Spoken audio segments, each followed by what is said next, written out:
pitch.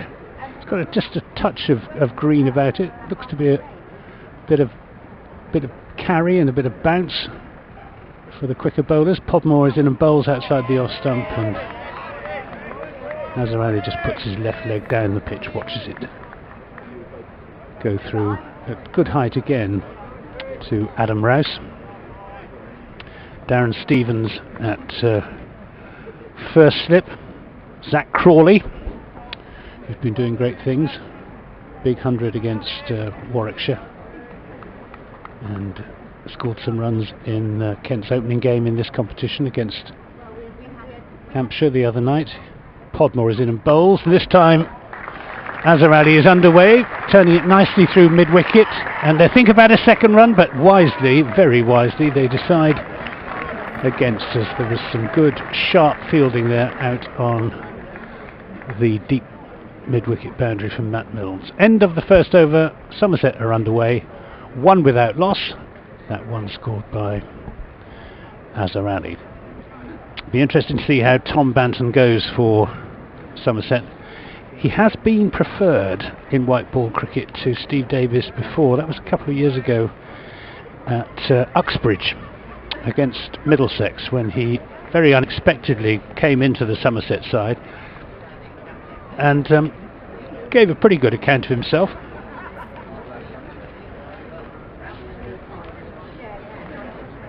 He's 20 years old. His father Colin played a few games for Nottinghamshire in the 1990s. Just played 7 List A games, as these 50 over encounters are called, for Somerset,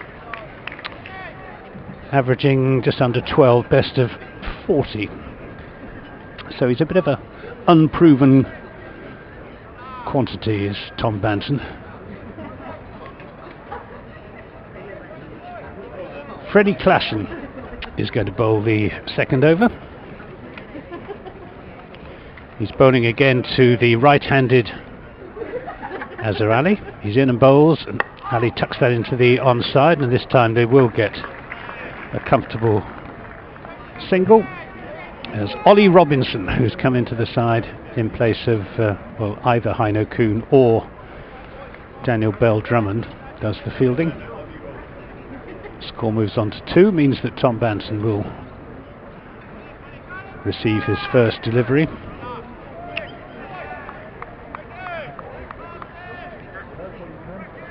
Fred Klassen's 26, played a couple of one-day internationals for the Netherlands. He's in and bowls left arm, and Banton fends that off into the onside and won't get a single.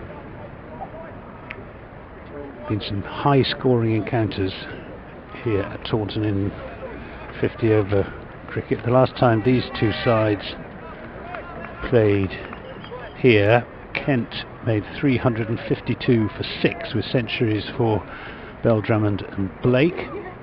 Just break off as Klassen is in and bowls to Banton, who plays that nicely wide of the fielder at mid-wicket. There'll be a couple of runs here as Banton is underway. Matt Milnes, who's one of the best fielders in this Kent side, sweeps up from deep mid-wicket. And very good morning to Ben Watts from BBC Radio Kent. Good morning. Glorious day here in Taunton. Perfect for cricket. Crowd responding likewise. Plenty packing into the ground for this one. It's Klassen to Banton outside the off stump, and he goes for a drive and misses. And that ball again carried through to Adam Rouse at chest height. He's a tall, strong young man, is Fred Klassen. Dutch international. Yeah, born in Haywards Heath. So he's obviously of Dutch parentage or Dutch ancestry. Left arm, medium pace, tall, nice action, and Banton keeps that one down well into the onside as he came forward to a ball maybe just short of a good length. Must be full of confidence though, Banton, after that 150 against Middlesex seconds during the week. It was a strong Middlesex seconds bowling attack with James Harris and Toby Rowland-Jones.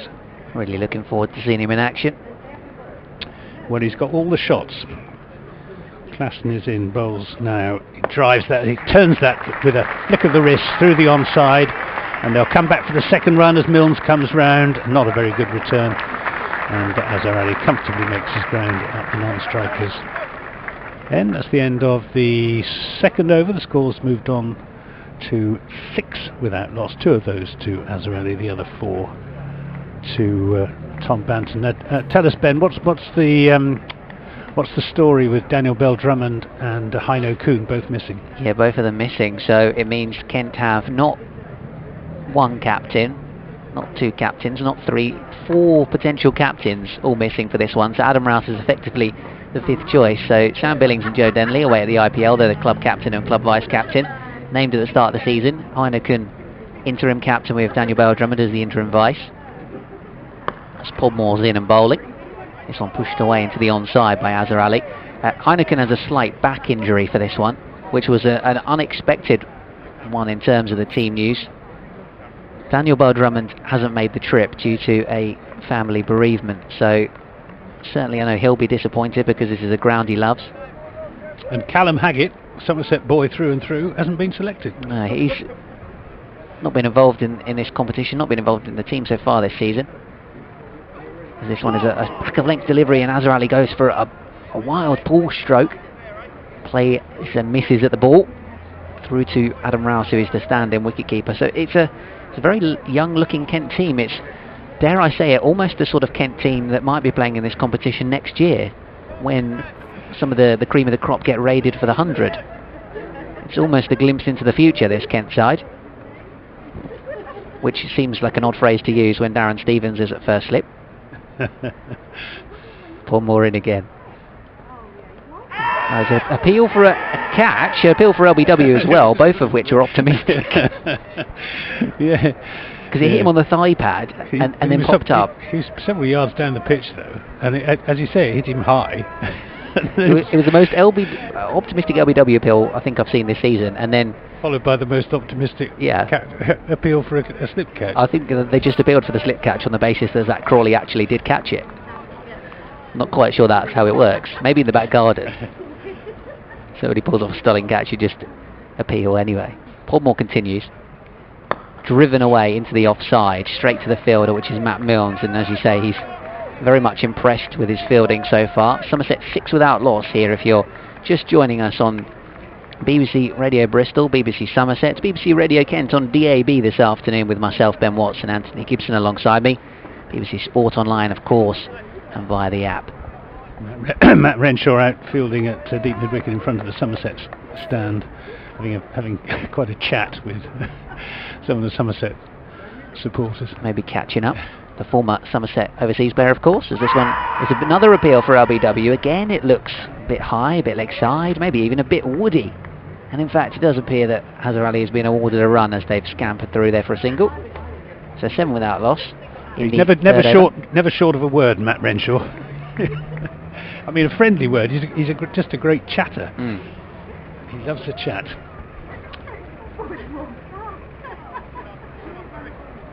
So far for Kent, involved in just the one victory during his time here, but he did play a good role in terms of the run chase on the final day at Warwickshire, Kent's second county championship game of the season, when they needed 123 in the final session. He and Zach Crawley steering them to victory in that one. As Podmore is in again, and a play and a miss outside the off stump. Banton just feeling for that one. Slight green tinge to the wicket here. End of the over, 3 gone.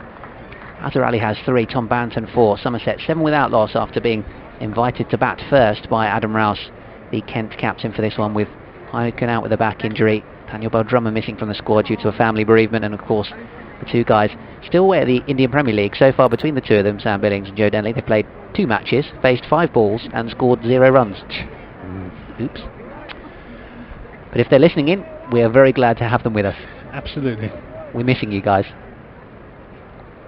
Klassen then to bowl his second over, the 4th of the innings. He's bowling to Azhar Ali, who's bowled. He was looking to chop that down to third man. I think he got an under edge, and it went into the base of the stumps. It wasn't a very good shot. It was too close for him. He'd been tied down by some accurate seam bowling from Harry Podmore and Fred Klassen, and he went to run that down to third man. and paid the price. Maybe the ball didn't bounce quite as much as he was expecting, but it was a poor choice of shots under the selection, and Azhar goes bowled by Klassen for 3, Somerset 7 for 1.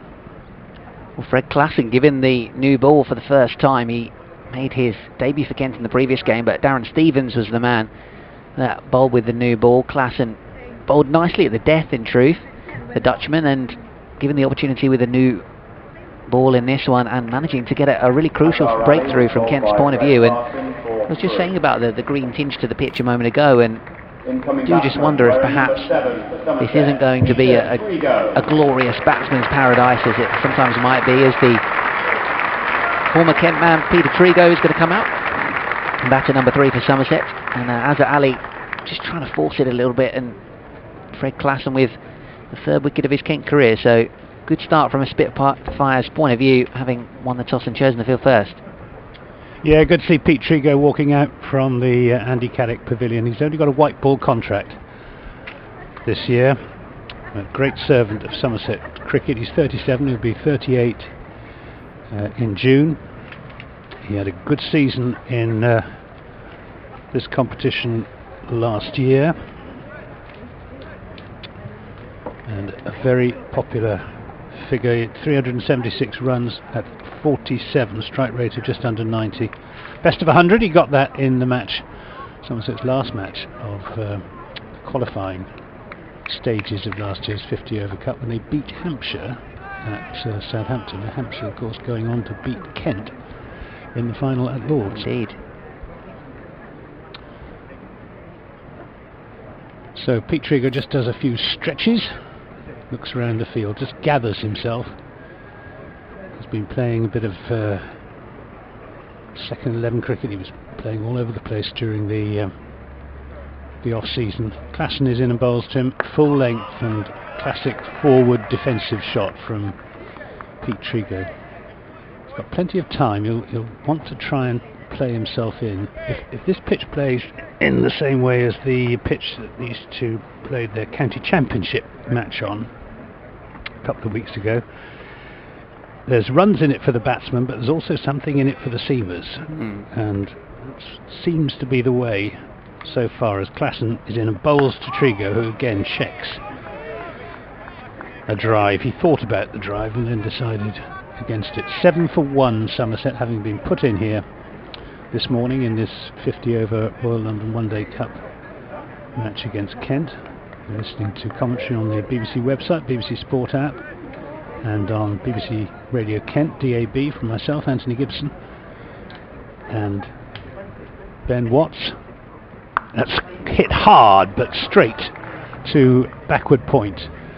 He'll feel a little bit cheated there, will Pete Trigo, because he really middled that. That went straight to the fielder at backward point, who is Ben? It is Sean Dixon. Sean Dixon. Sean Dixon was fielding in the slips when these two played each other in the championship. As Klassen is in a bowls, and this time Trigo will get off the mark, turning it past the square leg umpire, who's Billy Taylor, and the score moves on to 8 for 1. Yeah, a little bit more dynamic in the field than, say, Darren Stevens, so that's why Dixon's fielding at backward point and Stevens is in the slip cordon in this competition. Klassen to Banton. He's there and bowls a full length delivery, which is driven nicely, but straight to Imran Qayyum, who's fielding at mid-off. End of the 4th over. Yes, it is the 4th over. 8 for 1 Somerset, the one being Azhar Ali, who was bowled by Klassen for 3. 1 to Trigo, 4 to Banton. No fireworks from the batsman yet. We haven't had a boundary so far. So I think that's partly down to some good, accurate Kent bowling. The batsmen really haven't been offered anything very loose at all. They've been right on the money, these two Kent opening bowlers, Podmore and Klassen. It's going to be Podmore to continue. Trigo marking out his guard. He'll be eyeing up that short leg side boundary. pitched very much away on the western side of the ground, retirement apartment side. Here comes Podmore. In and bowls. This one's down the leg side. Brilliantly taken by Adam Rouse, the wicketkeeper and captain for the day, striving away to his left. Of course, that is indeed a wide delivery. Leg side wides in this competition, as always in one-day cricket. Somerset's 9 for 1 here on BBC Sport Online.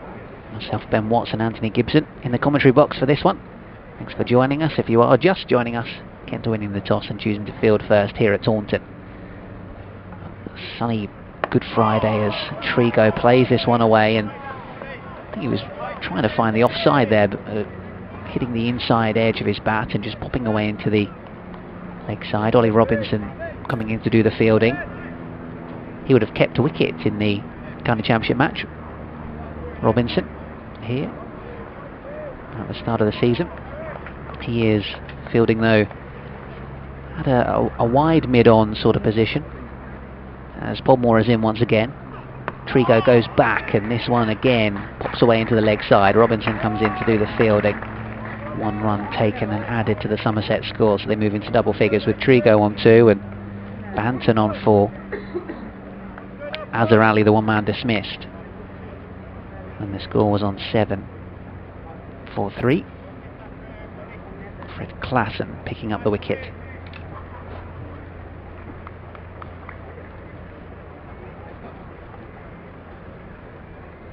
Podmore's in again.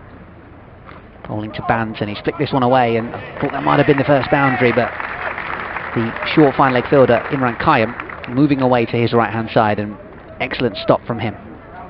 Keeps it to 1.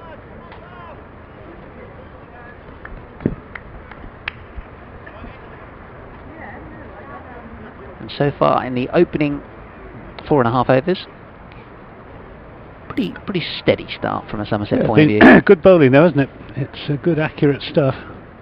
It's just that one down the leg side from Podmore. Here he comes again. Trigo, the man on strike, forward press, and just pushes this one past the effectively wide mid-on fielder. 2 straight for him, so another single to the Somerset score. Pete Trigo so far playing with great restraint.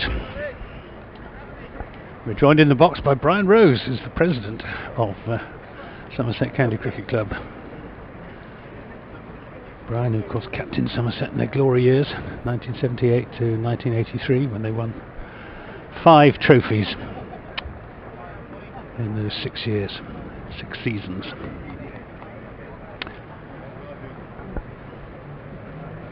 More on again, bowling to Banton, the young man, 20 years of age, opening the batting for Somerset, pushing this one away up towards mid-on.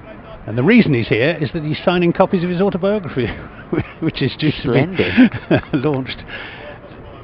Everyone must buy one, he said. Cheeky plug. It's called Rosie, My Life in Somerset Cricket, and it's an excellent read. Brian's career with Somerset spans, well, almost 50 years now. Played his first appearance in April 1969. Comes Harry Podmore again to potential future of Somerset cricket, and Banton has whipped that away behind square on the leg side for 4 runs. The opening boundary of the day for Somerset. Terrific shot, wasn't it? Didn't he time it? Ugh. Absolutely flew to the rope, didn't it? Short boundary anyway. It's thudded into the advertising hoardings in the end of the 5th over, and a splendid way to do it from Banton's point of view. Somerset 16 for 1. He's up to 9. Trigo 3. That came off the bat of a man in form, that shot, and let's hope that he can fulfil the huge potential that he showed coming up through the Somerset age group sides, and for England under-19s as well. Yeah, lovely wristy shot as well, wasn't it? It wasn't particularly leg side, but he's managed to manipulate the ball behind square on the onside. Fielder was out. Matt Renshaw a bit squarer. Never a chance of him cutting it off. Here's Klassen, 16 for 1 Somerset, and Trigo just leans into defensive shot. He's on 3, Tom Banton on 9. We're just starting the 6th over, so it's a steady start by Somerset, who were put in here this morning on a pitch that's just got a touch of green about it. I think it'll offer the seam bowlers something probably throughout the day. Not sure there's any huge advantage in either batting first or second. This is driven by Trigo, but can't get it past Imran Qayyum at mid-off. Trigo just biding his time, just moving into his work. It's one of those, isn't it? I think the other day Kent lost their game against Hampshire, choosing to bowl first, and at Canterbury, Hampshire got 300 plus. Kent came out and batted second, but ended up doing so under the floodlights, and it got a bit dewy and the conditions changed.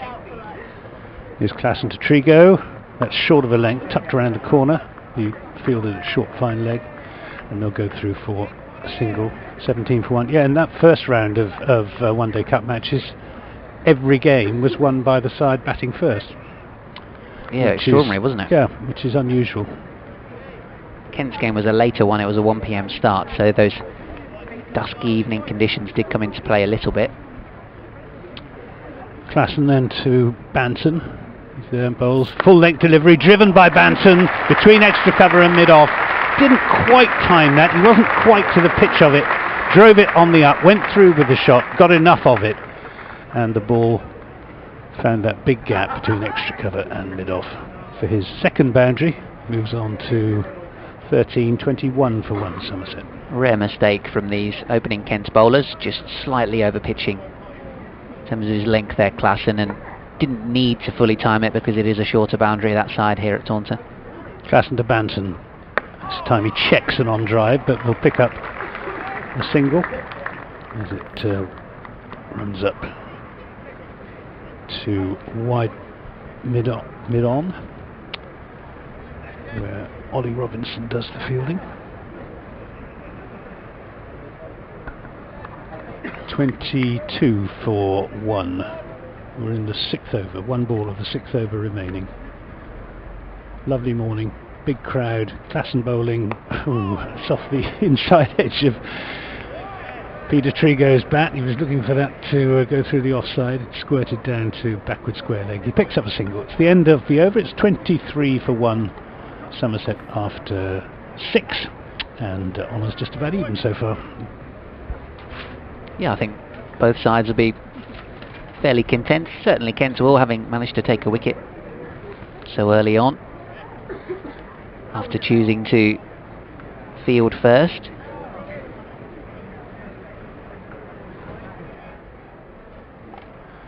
Ben's just going to make way quickly for a 5-minute burst from the Somerset president, Brian Rose, as Podmore is in to bowl to Trigo, who guides that down back of the square on the offside just for a single. 24 for 1. Good morning, Brian. Good morning, Anthony. Good morning, everyone. As president, you took over as president in January, you seem to have worked the oracle straight away, because Somerset winning their first 2 championship matches. Well, the feel good is a good expression at the moment. Here's Podmore again to Banton in the bowls, and Banton just drops his wrist, runs it down to third man. Nicely played. Talking of Banton, what have you made of him? It must have been a terrific knock, 150 during the week against Middlesex Seconds. Yes, they played at Radlett, and I've been several times to Radlett actually. It's a pretty good wicket, so that's at this stage of the season, of him to get that, that's great. He's a great prospect, by the way. He's got some wonderful shots. Podmore to Trigo in the bowls, and Trigo looking for a run into the onside. Won't get it. Yeah, I mean, Somerset's problem over the last couple of seasons has been that they very promising young players haven't quite made the progress you would have expected of them. Now we've got George Bartlett, a crucial role in the win over Kent, and then a big 100 up at Trent Bridge. Come back to that after this delivery from Podmore in the bowls, and Trigo tucked up by one that comes back into him, can't get a run. Yes, converting talent sometimes, even when you've got so much of it in the professional game, any professional sport, requires a lot of hard work, as I found out in my early career. So I think from the coaches and directors of cricket, patience is a is a good word as well in terms of nurturing them. It's Podmore. Bowling to Trigo, and Trigo's down the pitch looking for a run at the offside, but it's not there. It's 25 for 1. It's the score in the 7th over. Would it be fair to say that Somerset are in a bit of a period of transition at the moment, with some of the older players like Trigo, Hildreth, Trescothick maybe nearing the end of their careers, and then you've got a new crop of youngsters coming in? Yeah. But again, after this delivery from Podmore, it comes back into Peter Trigo and looked high. And Billy Taylor, no response. Yes, I think even at my side, we were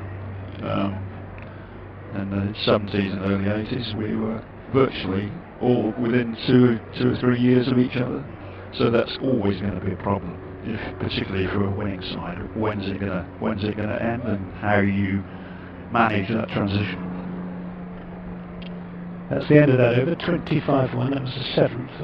How does the present Somerset side, let's talk one-day cricket, compare with the side that you had when you were director of cricket, say 8 or 9 years ago? After this delivery from Classen, which is driven powerfully through the offside for 4 runs by Tom Banton. My goodness me, that was a classy shot. Moved nicely across to it, full flow of the bat. Thumping off drive, 4 more runs to him. Yes, that was a classical one-day shot. He just gave himself a little bit of room, but he kept his head still at the same time, which is actually vital. In terms of, I'll come to that in a second as we bowl again. Here's Classen. 29 for 1, Somerset. This time he waits for a slower ball. Banton times it nicely, but hits it straight to Sean Dixon at backward point, won't get a run. I think they're just, at the moment, in that little bit of a transition stage. I was lucky in terms of had the ability to sign 1 or 2 players to put straight into the side, like Charles Willoughby and Alphonso Thomas, and that allowed breathing space for the youngsters to play around them. It's Classen to Banton. Waits again for a slow ball and times it nicely to pick up 4 more runs just in front of square. It was a chop as much as any, bit reminiscent of the old shooting chop, wasn't it? Although Dasher intended to hit it backward of square rather than front of square. But there was definitely an element of a chop about it. Good shot. I think that was slightly more elegant. Dash's chopper. This is Classen to Banton, and he plays an orthodox defensive shot. 33 for 1. Banton on 23. You're listening to commentary on this Royal London One Day Cup 50 over match between Kent and Somerset from the County Ground at Taunton with myself, Anthony Gibson, and I'm joined by Brian Rose, who's been captain of Somerset, chairman of cricket all through the 90s, director of cricket from 2005 up to 2012. Is Classen and bowls, and that's hit hard into the offside. There'll be runs here, probably 2 of them. Chased down to the shortish cover boundary by Sean Dixon, who indeed pick up 2 runs, 35 for 1. So one way or another, you've been involved in Somerset cricket for, well, over 50 years, because you were in the age group sides even before you made your debut, weren't you? Yes, well, some people may say that's too long, including my wife. Is Classen. Then bowls to Banton, who drives that, but won't get a run, so it goes straight to Imran Khan. And the reason Brian is here is he's been signing copies of his autobiography called Rosie, which is being launched this coming Thursday at a launch due here at the County Ground, and we've been co-writers on it. I think it'd be fair to say, wouldn't it, Brian? Well, I was very glad I had a good recorder, because my history of spelling is shocking. Anyway, it's a very, very good read, inside track on well, some of the greatest years in Somerset cricket history, and also some of the most controversial incidents, like the famous Worcester Declaration. I hoped you would mention that. when you declared there's no play going on, so you're not missing anything. When it was in the Banton and Hedges against Worcestershire, 1979, nearly 40 years ago. There's Podmore to bowl his 5th over, and that's edged really down to 3rd man for a single by Pete Trigger, who moves on to 7. I'll let you go in a minute, Brian, but just go back to the County Championship. Magnificent start by Somerset to win their first 2 games. Realistically, how do you rate their chances this year? No, I rate their chances highly. Even you know, you didn't know you could start like that, but in both games they came from behind to beat Kent in the first game. Played wonderfully well on the last day.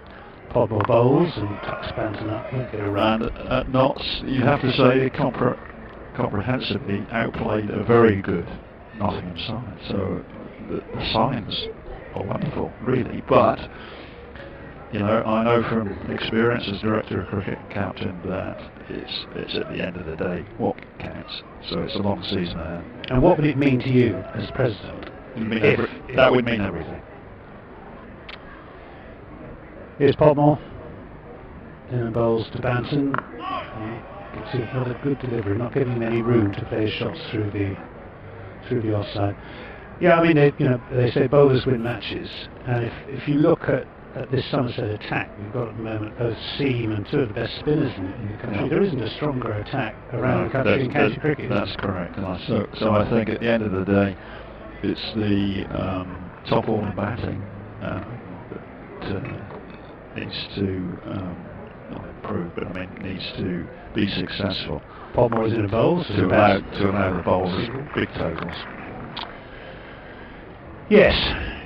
The top order hadn't actually contributed very much, but the middle order have done well, and of course tail enders as well. I mean, I thought George Bartlett, the way he marshalled the tail in that second innings against Kent. Well, you have Lewis Gregory as well. He's improved enormously as a cricketer over the last couple of seasons. Podmore from the river end. Sun's gone in. It's a little bit misty here at Taunton. He's in the bowls, and Trigo gets a bottom edge onto that. Fortunately, he goes down onto his foot rather than onto the stumps, but he's just limping there. And just, I think, the inside of his lower leg, probably. Painful one. And he's just flexing his left leg. Your fellow Western Supermarian, or Westonian, I suppose you call it. Right, last ball of Podmore's over. He's in the bowls, and Trigo launches that away. The classic Trigo shot's gone for 6 into the Somerset stand. wonderful, classical Trigo moment. Well, that's a good time for me to go, really, to see Triggs at his best. Thank you very much indeed, it's been a pleasure. Brian Rose, and best of luck with Rosie. Thank you very much.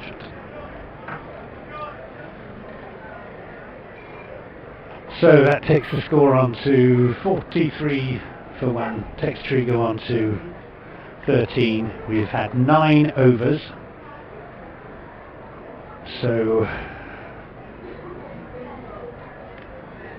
is it 10 overs the first power play? Yeah, indeed. Power plays. They've always changed their minds about what they want in terms of power plays. I think prior to that delivery, Kent would have been pretty happy with the way things have gone. They really haven't bowled too many bad balls at all. When you do bowl a bad ball, even a pretty good ball like that last one, Trigo can put you away. Here comes Klassen again, cuts away hard, that'll be 4 runs. Tom Banton cashing in on what wasn't really a particularly wide delivery, just length more than anything. He's decided to play that shot, got it in the gap as well, playing it away in front of square. Because of the lack of width, it meant he did actually hit it a little bit further forward than he might if it was a wider delivery and he cuts their way back for the points. But as a result, Kent's move Alex Blake out towards cover. Stevens now extra cover, so no slip in play. Klassen's going to change tack and come around the wicket with Somerset 47 for 1 here on BBC Radio Bristol with Somerset, BBC Radio Kent DAB. As Klassen is pulled away, and this may well be 4 runs, unless Matt Milnes can hunt it down. He's doing his very best to do so, but he can't quite do so. 4 more runs for Somerset. That's the half century up in the 10th over of the game. 51 for 1. And the Taunton crowd enjoying it. Yeah. Banton up to 34. These two just accelerating the scoring rate. They've seen enough now. I think they've got the pace of the pitch, and just beginning to unfurl some shots. Thank you very much to Brian Rose. And yes, best of luck with the book. Sounds a splendid read for every Somerset supporter out there, and even just cricket fans in general. Love the history of the sport. As Klassen comes around the wicket. Full delivery. Banton goes to drive it down the ground, doesn't quite get hold of this one. I should have asked him about the Gillette Cup semi-final here between these two sides in 1979, when Kent, who were one of the strongest one-day sides in the country, were bowled out here by Overton and Garner. Amazing. For 60-something. Klassen around the wicket. Pushed away into the offside. Yes, that Kent team of the 70s was really... It was very strong side. I think they were they weren't the defending champions, but they were very much fancied. But Somerset, of course, had a terrific side with both of them, Garner and Richardson, Brian Rose, Daniels, and the rest. What a game that would have been. Here comes Klassen. Around the wicket, pushed away, and again, it's going to be a dot ball. Dixon doing the fielding at point. Recently, the 5 Wisden Cricketers of the Year was announced, and Kent women's captain Tammy Beaumont was on that list. Yeah. So, as a result, I was looking back through the history, and in the 70s, pretty much, if not quite, but almost every year there was a member of the Kent team in there. As Klassen comes around the wicket once again.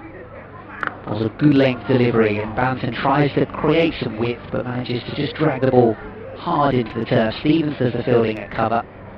End of the over and end of the power play. Somerset 51 for 1 after 10 overs, after being invited to bat first here at Taunton by Kent. Just the one man to depart, Azarali for 3, bowled by Klassen. Trigo has 13, and Tom Banton looking extremely impressive, 34 not out.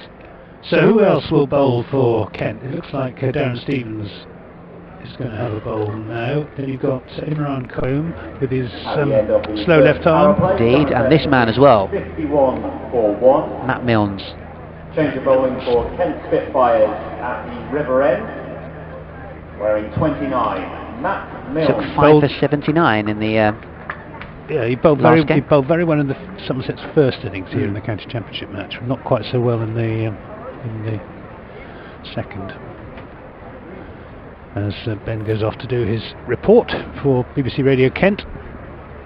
So I'm afraid you'll just have me for the next few minutes, Anthony Gibson, broadcasting to you from the county ground at Taunton on the BBC Sport website on behalf of BBC Somerset and BBC Radio Kent. And you're also listening to us on BBC Radio Kent DAB. Hope you're enjoying it. 51 for 1. Somerset after 10 overs. The power play is concluded.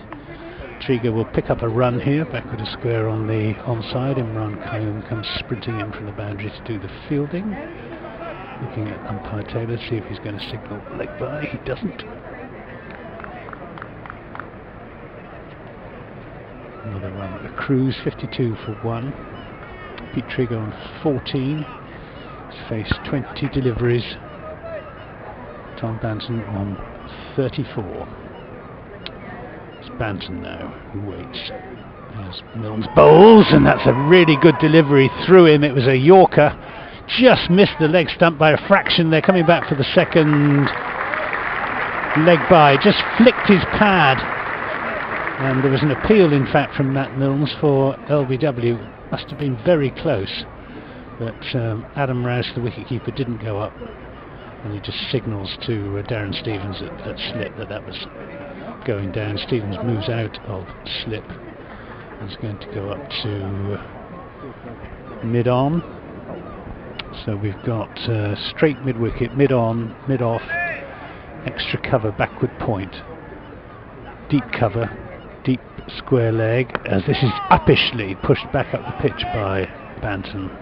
Milnes thought he might be in business for a caught and bowl momentarily, and a long leg and a deepish, wideish long on, not quite in CAG corner, just straight of that, down below us to the right, the lowest point of the county ground for those of you who know it.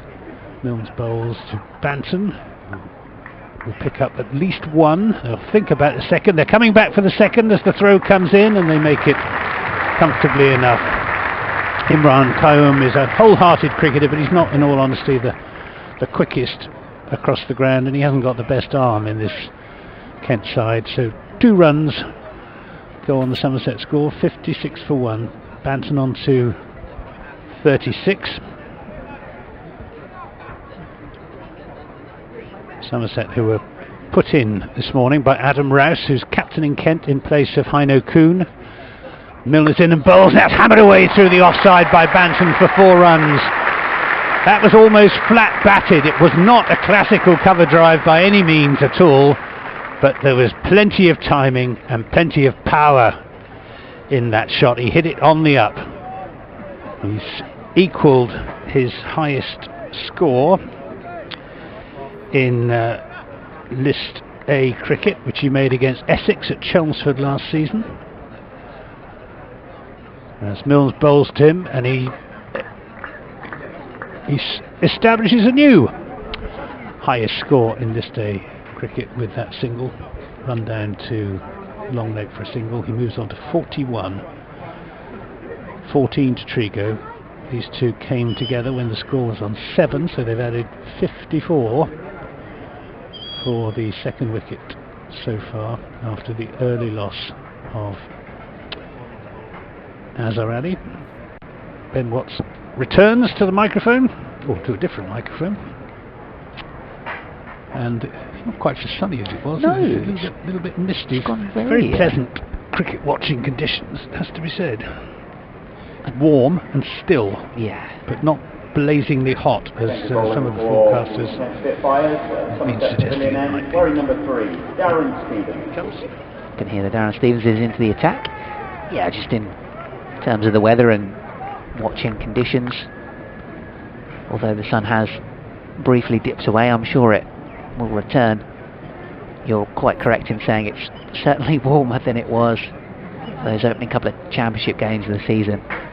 Second week, you know, Somerset were fantastic, but Kent managing to win at Warwickshire, it was freezing. Yeah, it was. Well, the first day we actually played here against Kent on the Saturday, was, I don't know how people could sit out there. It was so blooming cold. Credit to it was raw. The members, they really are absolute troopers. Even in the sunshine at Birmingham in the second week, it really wasn't warm, even standing at the far end of the ground. Stevens then into the attack, bowling with a shorter boundary on the offside. This one's a leg side delivery though, and Banton tucking it around the corner. Of course, now a change in the field. Pomwell, the man who does the fielding, score for Somerset up to 62 for 1. Allowed 4 fielders outside the inner circle now, so those fielders are out at long leg, deep mid wicket, third man, and also deep cover. So up in the ring, mid on and mid off, mid wicket, cover, point, and Rouse standing up to the stumps with his helmet on. Darren Stevens coming in and bowling. This one is played away, open face, deliberately played by Banton down towards third man for a single. And there was a marvellous tweet, I must say, by the PCA yesterday, because let me just check my facts and bring it up in front of me. It was 22 years ago yesterday that Darren Stevens made his first class debut for Leicestershire. He's in and bowling for Kent as a 42-year-old, turned away into the onside. Crawley does the fielding, dot ball. So yes, funny enough, I just looked up his List A stats. This is his 313th List A cricket match, Darren Stevens. He's scored 7,601 runs and taken so far 157 wickets. Not bad, is it? Not too shabby at all. Here he comes, in bowling to a man at the other end of his career, Tom Banton. This is down the leg side, and Adam Rouse has done superbly well to stop that, or at least partially stop it.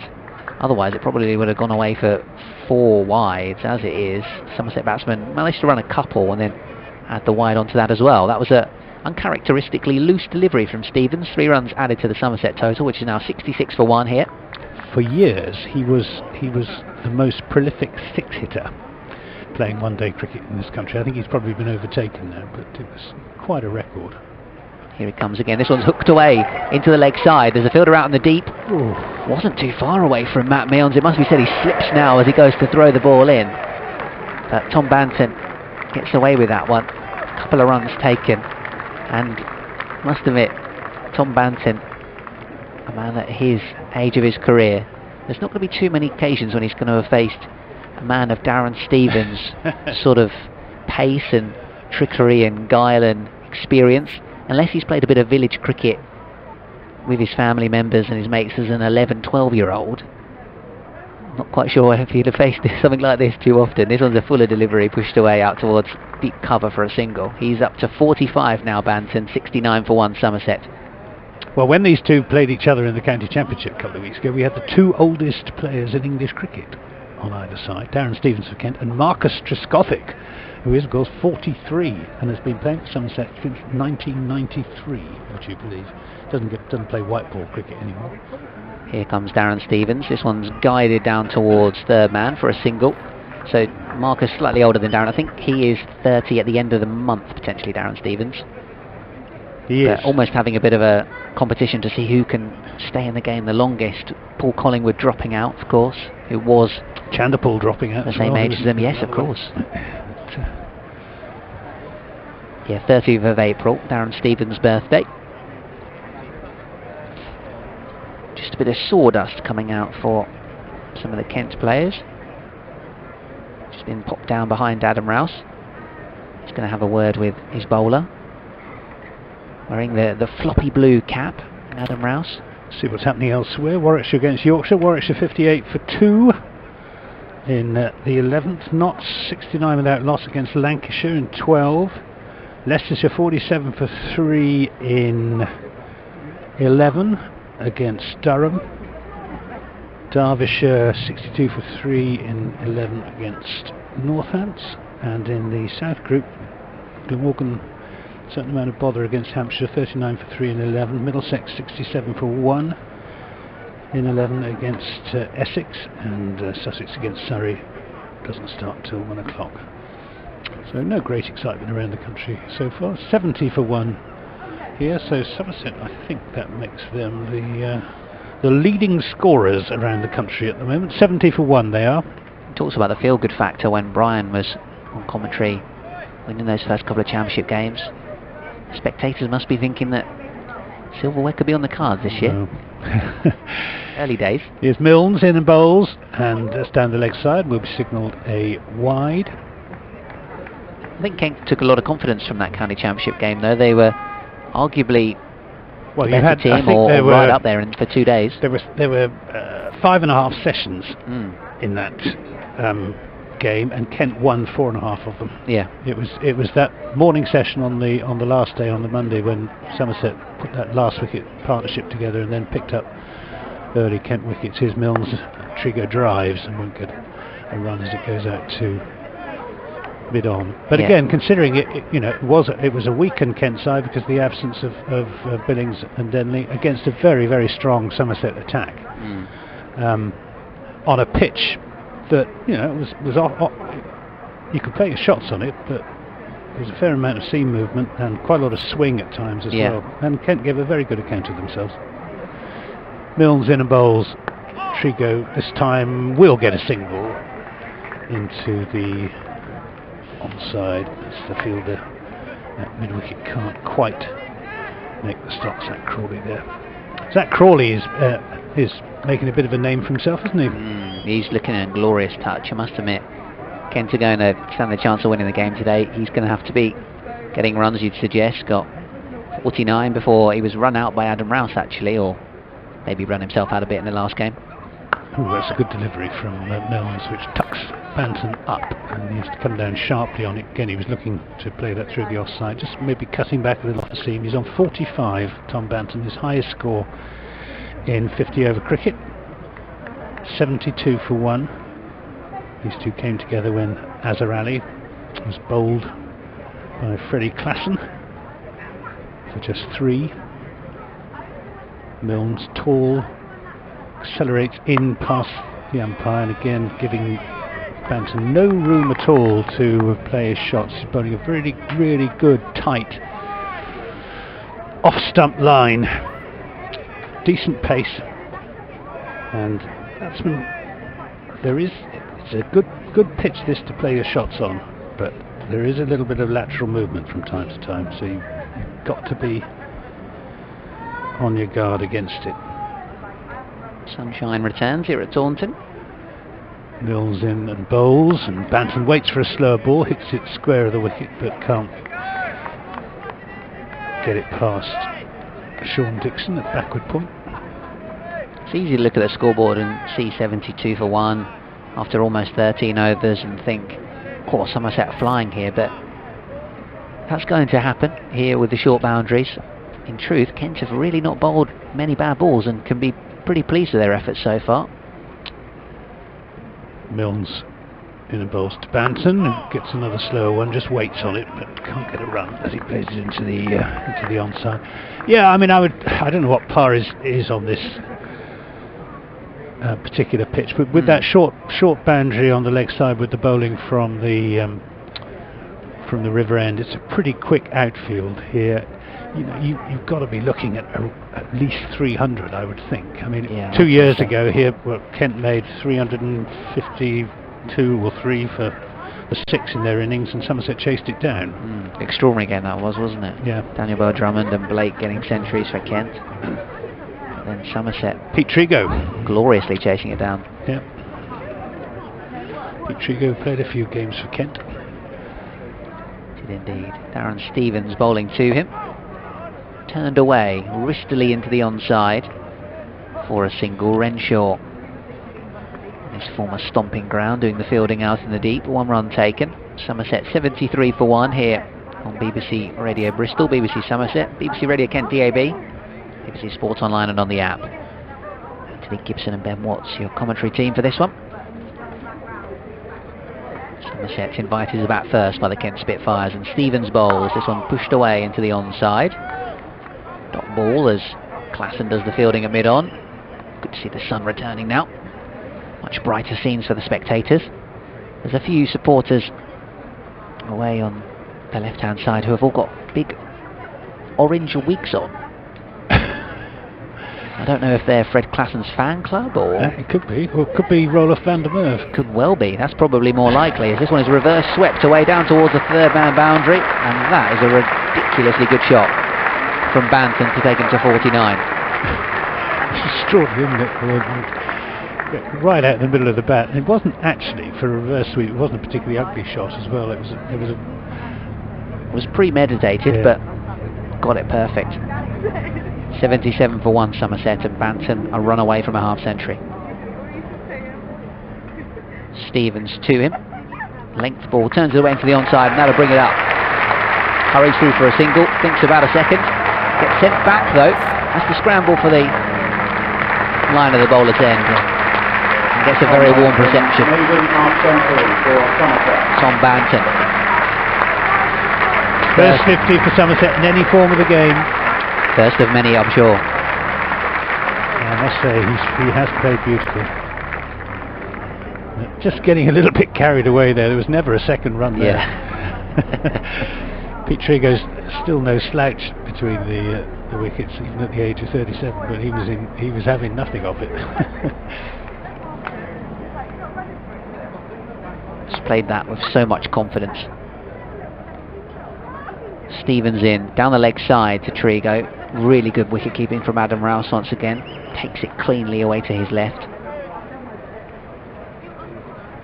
Yeah, if you haven't heard that name before, Tom Banton, you're going to be hearing it quite a lot over the next few years. Looks a fine young player.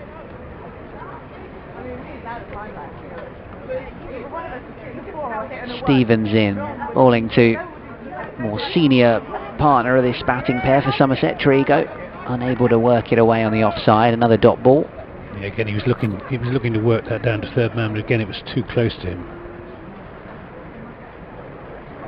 Scoreboard over on the far side suggests that the end of the over, but he's going to have another bowl. It was a wide. I think they must have missed the They wide. certainly missed that, haven't they? Here he comes, Stevens, for the final time. The 14th over, pushed away into the offside. Alex Blake is there, no run to him. He certainly is a top fielder. And wise decision from the Somerset pair. End of the over, 78-1 for 1. Trigo 18, Banton 50 not out. Yeah, surprised not to see Alex Blake out on the boundaries. Usually one of Kent's best boundary riders, especially in T20 cricket. Saves bucket loads of runs for them. Out in the deep, quick across the ground, tremendous arm. Yeah, probably later on he'll be occupying a position somewhere when it's held for lever time at the back end of the innings.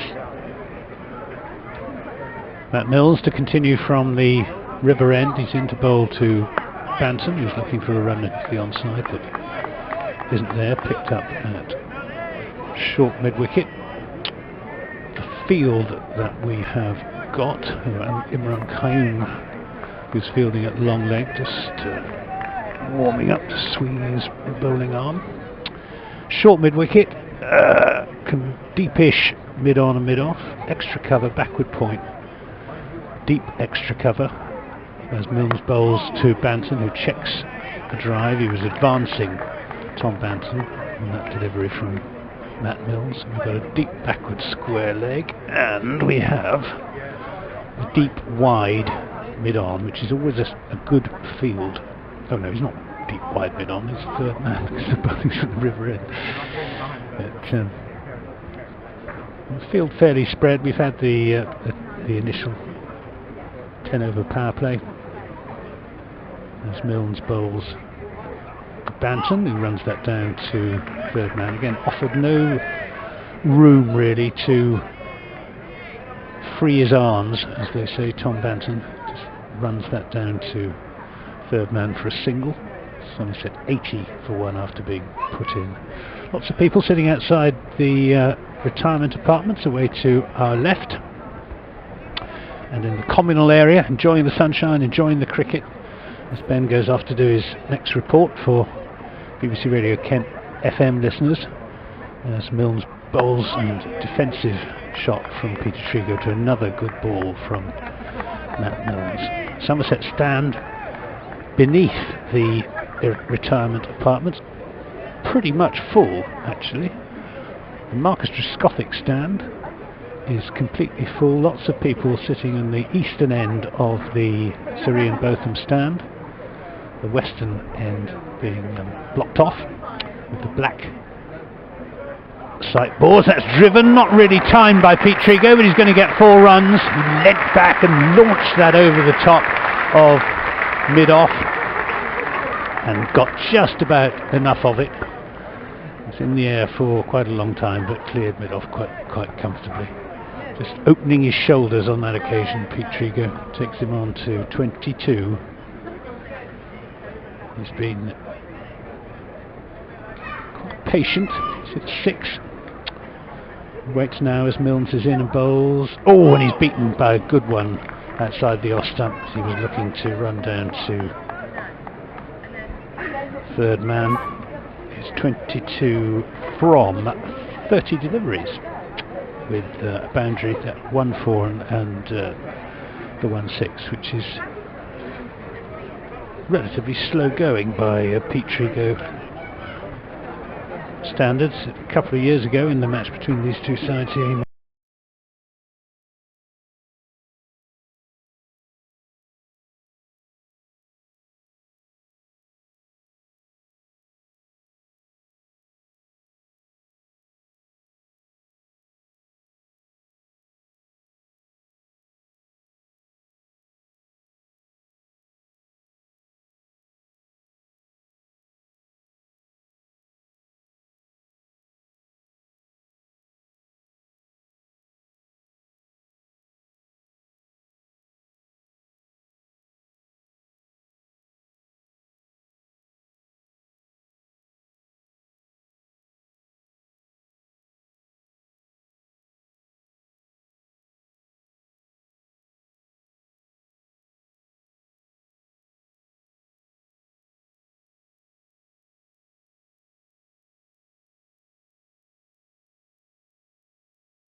We've got Dixon, Alex Blake, and Imran Qayyum. Who's that sweeping out on the cover boundary, Ben? Looks like young Ollie Robinson. It's Ollie Robinson. Stevens is in and bowls to Hildreth, who again defends into the offside. This time it's Alex Blake who picks up. End of that over, a successful over for Darren Stevens, and for Kent, Stevens has bowled 3 overs, no maidens, 1 for 17. Podmore none for 20, Klassen, that was in 5, Klassen 5 overs, none for 31. Matt Milnes 3 overs for 15, as says Darren Stevens 1 for 17. And I assume that sooner or later we're going to see Imran Qayyum. Yeah, I would very much assume so. He's been doing some loosening up down on the boundary rope, almost trying to catch the eye of the wicketkeeper and captain for the day, Adam Rouse. But at the moment, continuing with the seam bowling, Milnes from the river end. Here he comes past the stumps, and Banton playing defensively into the onside. There's Crawley to do the fielding.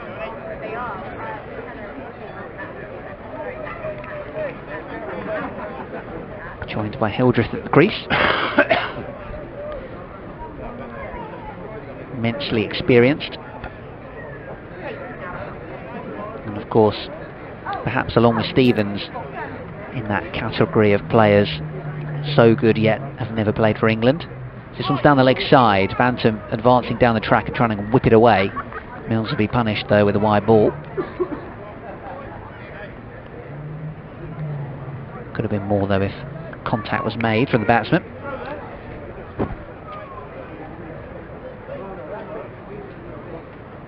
Good little contest at the moment between the former Nottinghamshire man, Matt Milnes, and Banton. 5 wickets on his list day debut, Matt Milnes. This is just his second list day game. Didn't play a 50 over format for Nottinghamshire. This one turned away by Banton for a single down towards Qayyum at long leg. Milnes' figures 5 for 79, slightly hurt by Sam Northeast's heroics for Hampshire in the final few overs. Just missed his length a few times trying to bowl the Yorkers at the back end of the innings in Kent's opening one-day cup match. A 90-run defeat to Hampshire at Canterbury on Wednesday. At the moment, that's one area where Kent do just lack a little bit of experience as a slip comes into play for the new man, Hildreth, who pushes this one into the onside, another dot ball. Your old boy, Sam Northeast, doing some damage again. He rather takes it out on his former teammates, doesn't he? Yeah, he got 75 in the One Day Cup final at Lords, and then this was his first game back at Canterbury. And he's got to be back in the England reckoning, you know? One of our BBC Third Voice colleagues, Shana Hantaraja, was tweeting about that innings, and as Milnes comes in and bowls, pushed defensively away by Hildreth, and he said, a couple more centuries maybe in the championship and we've got to have a serious conversation about Northeast. And I replied to him and said, it's a conversation we should have been having 2 years ago, but at that point his Division 2 runs for Kent didn't seem to count. No doubting he. And then of course he had injury problems his first season for Hampshire, didn't he? He got 100 and then broke a finger straight away, and perhaps would have even, if he hadn't broke that finger, would have got to go. As Milnes in and bowling to Hildreth, and he's whipped this away into the leg side, and that might have even gone for 6. It has carried all the way, and what a way to go off the mark. Well, that's all the hallmarks of a Hildreth shot, but they're the quick feet, the quick turn of the wrist, and also the placement, because the man out on the boundary there is just in front of square, and that went just carried over the mid-wicket boundary. If there had been a deep mid-wicket, it would have been a catch. 93 for 2 Somerset, and this one's down the ground, and there's going to be more runs, chipped away over the top of mid-on by Hildreth. May not carry all the way, he hasn't quite timed it. Stevens does the fielding, and a good turn and throw actually keeps it to 2. But end of the 17th over, Hildreth up to 8, and Somerset 95 for 2. He clothed that, didn't he? In the language of modern day cricketers, clothed it, looking for a lofted drive, but just got it maybe a little bit off the top of the bat, a little bit off the splice. Fortunately, mid-on was up inside the circle, carried him comfortably enough. See, 95 for 2. On North East, we'll have to wait and see if he becomes another one of the club in terms of high quality players to have never played for England. When it comes to Hildreth, it's astonishing that he hasn't played 50 tests for England, let alone one. Well, Brian Rose, who was here earlier on, compares Hildreth to Ian Bell of Warwickshire. And Ian Bell's played over 100 test matches for England. Here's Stevenson and bowls, and this is swept. Slog swept, and it's going to be cut off by Matt Renshaw. Nice sliding stop out in front of the Andy Caddick Pavilion. They come back for the second run. The score moves on to 97. Banton on to 55. And, you know, as batsmen, they're similar in style. Bell and Hildreth, you'd say they were similar in ability, and yet one's played, I think it's 113 test matches, and Hildreth none at all. Stevenson bowls to Banton, who gets a slower delivery down the leg side. I think he may have just got something onto that. No, I think Alex Wharf is going to signal leg bias. He does. It must just have flicked the pads. And that will bring up the Somerset 100. 101 for 2. We're in the 18th over, the second ball of the 18th over. Tom Banton on 55, James Hildreth on 8. And well, Somerset are building a very useful platform here with still another 32.5 or 32.4 overs to be bowled. Here's Stevens into Banton, who takes the pace off that. Banton senses that, checks his defensive shot out into the offside. It's picked up by Alex Blake. Better line that from Stevens. You do just get the impression that with the shorter boundary on the offside, he's on a couple of occasions overcompensated. He knows he wants to bowl really straight and perhaps middle and leg stump line, and a couple of times he's straight down the leg side as a result of trying to steer away from bowling offside to that boundary. And this is another sweep, which is an appeal from Darren Stevens, nothing from the wicket keeper. He might have come off the glove there from Banton. He did, I think, yeah. There's no signal from Alex Wharf. So a run to Banton. He moves on to 56, 102 for 2. I mentioned earlier on about how Banton might not have faced a guy like Darren Stevens too often, and he's almost playing him like a spinner, isn't he? We saw that reverse earlier on. He's now getting down on one knee and looking to sweep him. Yeah, I mean, these sort of medium pacers, classic English bowlers you'd have called them, have rather gone out of fashion. This is driven back past the bowler, and Imran Khan makes a bit of a mess of it, but they won't run on the misfield. It's just a single, 103 for 2. You know, going back to the days of someone like Tom Cartwright, for example, you know, who would run in metronomically over after over, putting the ball in the right areas, relying on a little bit of swing, a little bit of seam movement. But the default setting seems to be a bit quicker these days, as this is pushed into the offside by Banton for another single, 104 for 2. He moves on to, it's either 57 or 58. Not sure whether the scoreboard's been very quick or is being a little bit slow on this occasion. But he's still on pitches that are a little bit slow, a little bit sticky. He's still a very, very useful asset. Yeah, very much so. Almost like, think of the likes of Collingwood got through a lot of overs for England. Very good example. His one-day career, and then a more out-and-out bowler, fairly recent, David Masters, was of Kent but also Essex, taller bowler, but did a very similar sort of thing. These days, if you talk medium pace, you're almost thinking kind of Harry Podmore, medium fast. Here's Milnes continuing from the river end. Banton plays his way into the onside. Crawley, the man who does the fielding. In terms of North East, from an England point of view, when I watch him bat, he reminds me a lot of Joe Rookes. He has a very upright stance and plays wonderfully well off the back foot. I do just think that him at 3 and Root at 4 would be a really nice little combination for England, but it may well be that he never gets his chance, or will this summer be it? They played very well against Kent the other day. This one's whipped away by Banton. And while this lad, a former England under-20, showing that he's got a lot of talent and a long career ahead of him, and he is just almost again decided prior to the delivery that that's what I'm going to do. There's a big gap over there. All I need to do is clear this pretty tight mid-wicket fielder. And if I can clear him, I'm going to get 4 runs here. And he's just taken a step down the pitch.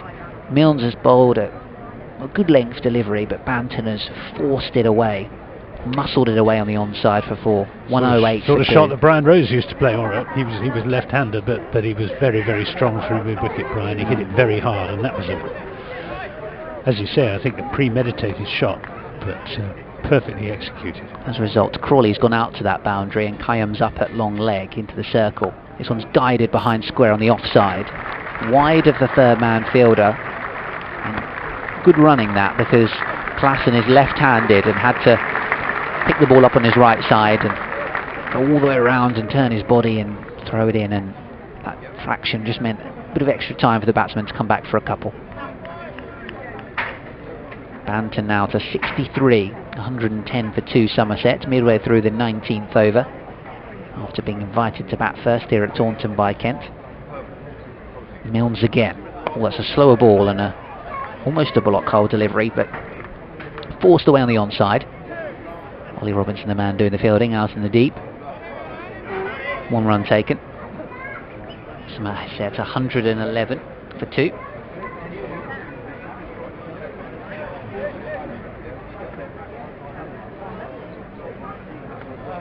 Kent's field a point and cover, mid on mid off, and man on the 45 on the leg side, and then deep square, deep mid wicket, deep cover and third man as Milnes bowls to Hildreth, and he glides this one, a cut shot wide of the third man fielder, and they're going to hurry back for a second. Not got the strongest arm in this Kent side, Freddie Klassen, has he?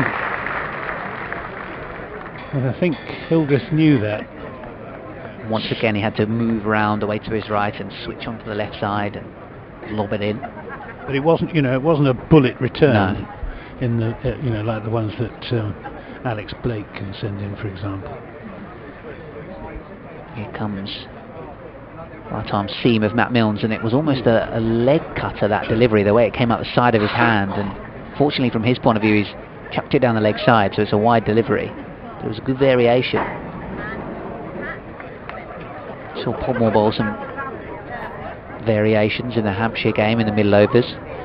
At one point, if he bowled a full pace delivery, that was almost a variation in itself. Such were the cutters that he was looking to bowl. Here he comes again, Milnes to Hildreth, cut away hard, brilliant stop from Sean Dixon, one-handed, diving to his right. Brilliant piece of fielding, because that was travelling from Hildreth. He absolutely middled the shot, and Dixon flung himself to his right and made a really good stop, one-handed. End of the over, 19 gone. Somerset 114 for 2 here on BBC Sport Online and BBC Radio Kent DAB. Yeah, people, county championship cricket fanatics, look down their noses at one-day cricket, but do get some terrific episodes in one-day cricket like that. Lovely shot, brilliant piece of fielding, and some of the catching there is just out of this world. I love one-day cricket. It's a little bit longer than T20. You don't quite get long enough in T20 to see those little passages of play, as you say, and to get a result in the day, see both teams bat.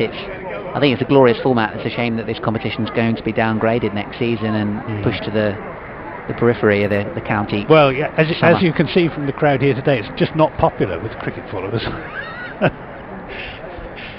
County ground is almost full, I should say. I don't know how many people are here. Good 5,000, if not more. Yeah, fantastic crowd. Big credit to Somerset for that. I'm sure the marketing and advertising and commercial communications team have been working hard in order to shift the tickets, but here it's not always that hard a sell, because people this part of the country do love their cricket and do love to come and watch white ball competitions, and Somerset do often reward them with the way that they play their cricket. Imran Qayyum coming into the attack with his slow left arm, and Banton greets him by coming down the pitch, and there's a brilliant diving stop by Ollie Robinson out on the deep extra cover boundary. Indeed, that is Ollie Robinson. It is indeed. It is. Excellent applause from the crowd Saves as well. 2 runs, yeah, because that was very firmly struck by Tom Banton. He moves on to 66. Robinson dived to his right, stretched out his right hand, just managed to claw the ball back from the boundary rope. So 2 it was rather than 4, 116 for 2 in the 20th over of Somerset's 50. Kyom is there and bowls, and Banton is using his feet. And Kyom saw him coming, dropped it in short. Banton had to be content just to play it into the offside, where Alex Blake, tall figure at shortish extra cover, he's there to stop the batsman stealing short singles. Kyom kicking up his heels, he's in and bowls, and Banton this time on the back foot turns that into the onside. They'll think about coming back for the second run. They changed their minds wisely enough, I think, in the end, as Zach Crawley, tall figure, does the finish. Several tall men in this Kent side, aren't there? It is a bit land of the giants with Glasson and Crawley and Blake and Renshaw. Renshaw's a big lad. 117 for 2. Kyom bowls. Hildreth waits on that and hammers it square of the wicket, but won't get a run. He will get a run, he won't get a boundary, because Ollie Robinson is patrolling the cover boundary, so it's just a single. 118 for 2. Hildreth on to 12, and then out Azhar Ali for 3 and Pete Trigo for 22. As Banton is back on his stumps, turning that back on his square on the offside again for a single. Podmore does the fielding. Okay, miss Podmore off that list of tall men. Matt Milnes is over 6 foot as well. And quite a young side as well, isn't it? Yeah, very much so. 20-year-old Ollie Robinson, 21 years of age, Zach Crawley, and likes of Rouse and Dixon and Kyom. Kyom to Hildreth, who's forward, defensive, into the offside, picked up by Blake. End of that over from Imran Kyom. No sign really of any turn. I'm not sure how much he was actually trying to turn it. I think he was probably more concentrating on just getting it in the right areas, not giving the batsman too much that they could use. He went for 5 runs in the over. The other Kent bowlers, Podmore none for 20 in 5, Glasson 1 for 31 in 5, Milnes none for 35 in 5, Darren Stevens 1 for 22 in 4, and Imran Kyom 1 over for 5 runs. This man Matt Milnes with the ball in hand, just playing in his second list day game. Talking about after his fifer and the last one against Hampshire, how part of his move to Kent was motivated around a desire to play more white ball cricket and play first team cricket as much as anything. Here he is, bowling once more. This one's up in the air on the leg side, and it's gone all the way for 6. And it didn't even sound like it came off the middle of the bat from Banton. Well, it is a short boundary on that side, and he got just enough of it. I think it came, from the sound of it, it came off the top. Well, it's either the very bottom of the bat or the very top of the bat, but certainly wasn't the middle of it. I think you're right. It probably sounded like it was a bit higher up on the bat, because of the way that he's played it off a length, and it's almost a forcing shot into the leg side, and he's deliberately lofted it. I think it was a case of just coming off above the middle, and in fact Milnes has just gestured to his captain Rouse and said, "What can we do to stop that? How about you come and stand up?" Milnes is a bit quicker than Darren Stevens, who Milnes was standing up to earlier.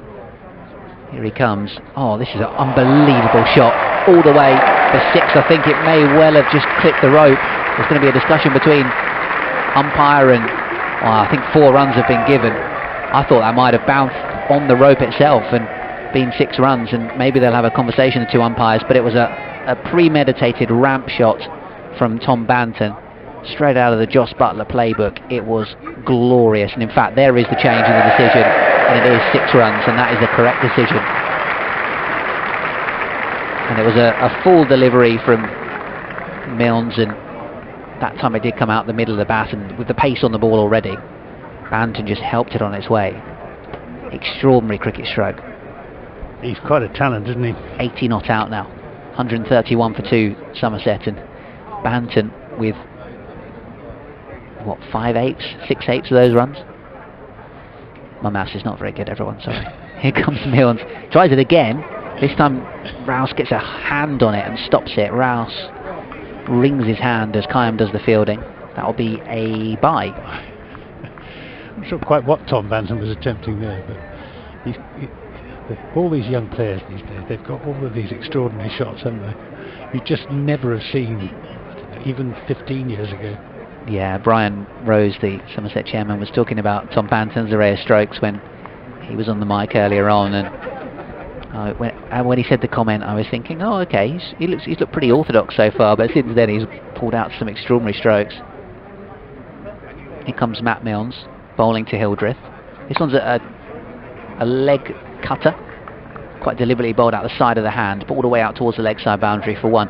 Just while I mentioned Joss Butler, what did you make of some of the reports talking about a potential move back to Somerset? Well, I wasn't completely surprised, because I know his father-in-law very well. And still good mates with Jack Leach, isn't he? And yeah, and Joss and Louise have been house hunting in time and found the right place. Whether he leaves Lancashire, I don't know, but they certainly want to buy somewhere down here, because Somerset's very much home to Joss and his whole family, and indeed to Louise and her family. And I don't think he'd play very much for Somerset if he did come back, but it would just be great to have him here. Yeah, for sure. All for seeing people like Butler represent the county of their birth. As this one's off the toe end of Tom Banton's bat into the leg side for a single. Yeah, his contract's up at the end of the year with Lancashire, but the way things pan out in county cricket, they have this period in the middle of the summer where teams can make approaches to talk to players, and that's why you have these strange incidences where people are told, no, we don't want you anymore, you've already agreed to sign for this club next summer, why don't you go now, type of thing. Strange transfer window in the middle of the cricket season. Here comes Milnes again, bowls to Hildreth. Oh, plays and misses outside the off stump of this one, was trying to run it down to third man for a single, but played in a miss, and decent recovery to end the over from Matt Milnes. 21 gone now, Banton's got 81 runs to his name. Young Tom Banton opening the batting for Somerset, batting gloriously. 13 for James Hildreth, who's been watchful so far, just ably supporting the younger pro. Somerset 134 for 2 after 21 overs here on BBC Radio Bristol, BBC Somerset, BBC Radio Kent DAB, BBC Sport Online via the app. And do tweet us. I'm at AntGib, and you are Ben? At Ben Watts Sport, and it's at BBC Kent Sport as well, and even kentcricket@gmail.com if you want to send a longer message. Yeah. Tell us your thoughts on the game. I've just tweeted to Tom Banton, a star is born, because I have been, just whatever happens now, all right, he's got 81, but he's shown enough class here this morning. I mean, this will sound ridiculous, but he could get 200 the way he's going. Well, we mustn't completely put the box on him, I think. But no. He's looking so good to watch. Imran Qayyum going to bowl another over with his slow left arm from the Somerset Pavilion end, past Alex Wharf, the umpire.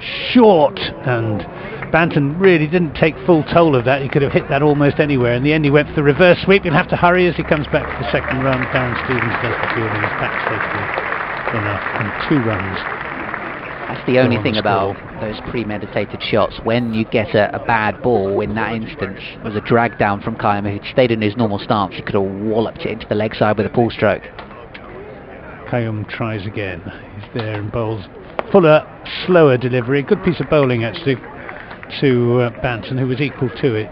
Just checked his shot and made a firm push drive up to long off for a single. Moves on to 84. 137 for 2. We're in the 22nd over. Somerset were put in here this morning on a beautiful morning, beautiful spring morning. The birds were all singing in my garden this morning. Thrushes and blackbirds and great tits and blue tits.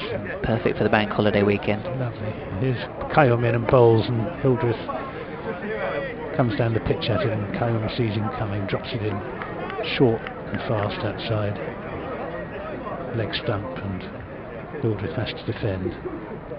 If you're listening to us on your bank holiday weekend, thanks for joining us. This is reverse swept by James Hildreth out for a single, out to Robinson on the deep backward square leg boundary. 138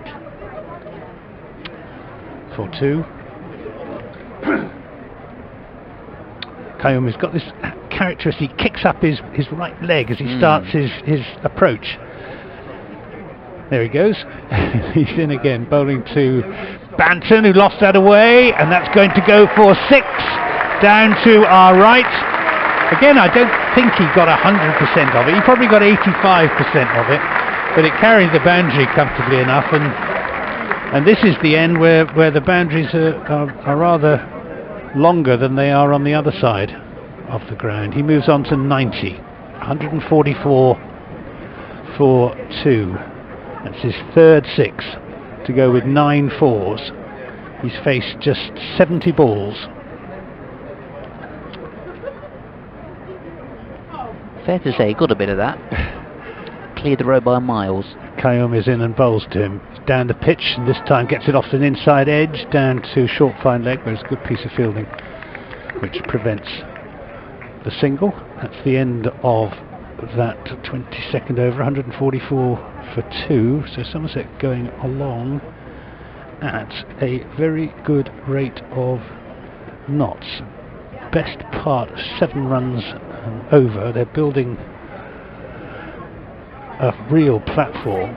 They've got plenty of attacking batting still to come. Tom Abel is due to come in next, who isn't a particularly big hitter, but then you've got the likes of Lewis Gregory, Ronald van der Merwe, Craig Overton and Don Bess, all of whom are very powerful hitters of the cricket ball. So at the moment, Somerset going along pretty well. It's just a break as Tom Banton has a drink and just takes his helmet off and mops his brow. It must be pretty hot out there underneath that helmet.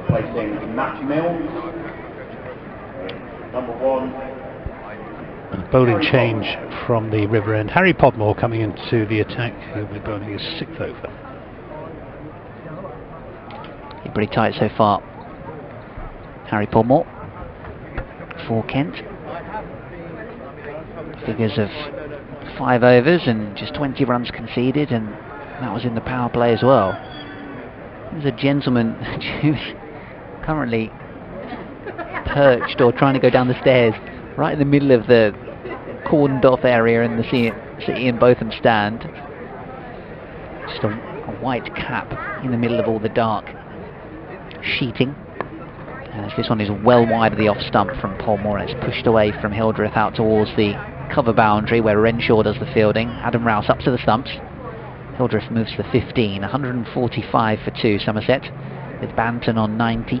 Interesting how both Pete Trigo and James Hildreth, the 2 of the most experienced one-day cricketers in the country, have been content to play second fiddle to young Tom Banton, just 20, playing only his 8th this day game for Somerset. I think even I could bat at the non-striker's end with Banton there. He's doing all the work, playing all the shots, pulls this one away from Podmore, and this is going to be 4 runs as well. Just too much speed in the way the stroke and the ball accelerated across the outfield. Robinson diving away to his left, unable to cut it off. Banton moves within a hit of 3 figures. And this knock has been utterly ridiculous. Do you mind if I just take over the comment? Just you never know. This would be his maiden century in any form of cricket for Somerset. Banton waits. Podmore bowls. He waits for that. He's played that away down to the long leg boundary for 4 runs. He moves on to 98. Tremendous innings by the young man. 98 from just 73 deliveries with 11 4s and 3 6s. He's 1 blow away from a maiden century for Somerset, and it's been an innings of absolutely the highest class. So on 98, Tom Banton, 20 years old, waits while Podmore, coming round the wicket from the River End, is in, bowls to Banton. He's there and bowls. Banton pulls that away. They're going through just for a single as a misfield. They'll come back for the they won't come back for the second. Oh, I thought they were going to come back for the second. It's just a single. He moves on to 99, 154 for 2. So you can take over now, Ben. Even the crowd were feeling the excitement there. There was almost a hush as it didn't quite happen. There was potential for an extra run on the midfield, but here comes Podmore again, this time to Hildreth. Clipped away out towards square leg. 1 run taken. Banton back on strike for the final delivery of the over.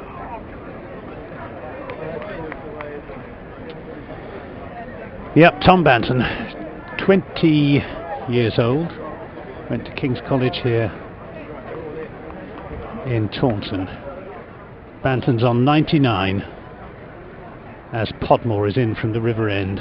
Bowls to him now, and Banton looks to run that down to third man and misses, and it's taken by Adam Rouse, the Kent wicketkeeper, and he doesn't reach his first century for Somerset. Came around the wicket, that delivery. Clever thinking from Podmore. Just that change of angle. Just catching Banton slightly off guard. Just jumped onto the Somerset Twitter account, and just some of the replays of the shots that Banton has played and some of the still images as well. It's been such a good knock, and what's really impressed me is just the array of strokes, the way that the batter's just been so masterfully used to manipulate the ball at times. Kayum to Hildreth, who will pick up the single as he turns that into the onside. Matt Renshaw comes in to do the fielding. It's had a tweet from the Garden Hose, Fremantle Cricket Club, he says, give us a shout out. Well, there you are. You've had a shout out, Garden Hose. All part of the service. Banton turns that into the onside. That's it. His maiden first class, his maiden century for Somerset in any form of cricket. He takes off his helmet, raises his bat to the crowd, slaps his bat into his pad. All around the ground, people are standing and applauding. A quite magnificent innings by young Tom Banton. 100 runs from just 76 deliveries with 11 fours and 3 sixes. In Somerset cricket, a star is born. Utterly sublime knock from Tom Banton, and it is far from over potentially. We're in the 24th over of this one-day game. Kick on now, young man, because he has got so much time left. He is looking so good at the crease. He almost looks like he's playing on a different strip to everyone else here. Here's Kayum now to Hildreth. Hildreth is down the pitch and just checks his shot. Takes a mixture, I think, of bat and pad. Kayum just inquires politely of umpire Wolf. Yeah, terrific innings by Tom Banton. Imran Kayum is in, and Hildreth turns that into the onside. Alex Blake does the fielding, but they've got time to go through for a single, and all of a sudden the young Somerset batsmen seem to be coming good, what with George Bartlett getting 100. He looked great against Kent in that first game. And 100 against Notts, and now Tom Banton here this morning. This time he pulls this up to Freddie Klassen, who comes in off the long on boundary to do the fielding, and they go through for another run. 159 for 2. We're only in the 24th over of this innings, so we're just nearing the halfway point.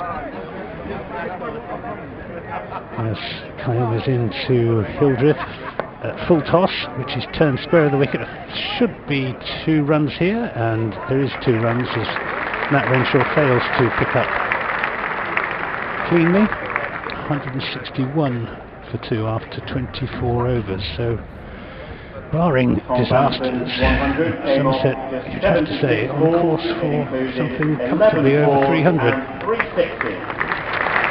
And the vital statistics of Tom Banton's first century for Somerset just being given to the crowd. 76 deliveries, 11 fours and 3 sixes. A strike rate of 131.58.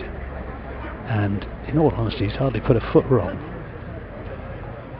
Here is Podmore in again, bowls to him. And this is lofted away, that's going to go for 6. It's sailing high away, almost to the back of the Somerset stand. An enormous hit from Tom Banton. Tremendous batting. That's his 4th 6. Takes him on to 106 from just 176 107, I beg your pardon. 107 from just 78 deliveries.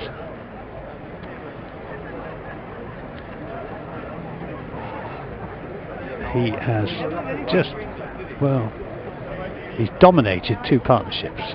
The partnerships with Peter Trigo and James Hildreth. Podmore bowls to him. He's gone, it's up in the air, this could be a catch, it should be out, it is gone. That's the end of Tom Banton. Well caught at mid-off and just slaps his bat against his pad in frustration, maybe just getting a little bit carried away on that occasion, but a terrific innings by Banton. 107 he's made from 78 balls with 11 fours and 4 sixes, and what an asset he could prove to be for Somerset cricket, not just in one-day cricket I would suggest, but in championship cricket as well, because whilst he's played some unorthodox shots, he's also played some absolutely classical shots here.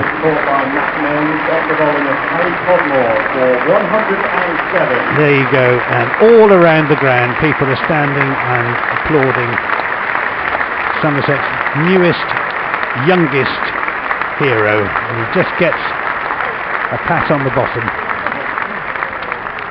from the new batsman as he comes out. It was Matt Milnes who took the catch at mid-off. 107, Tom Banton.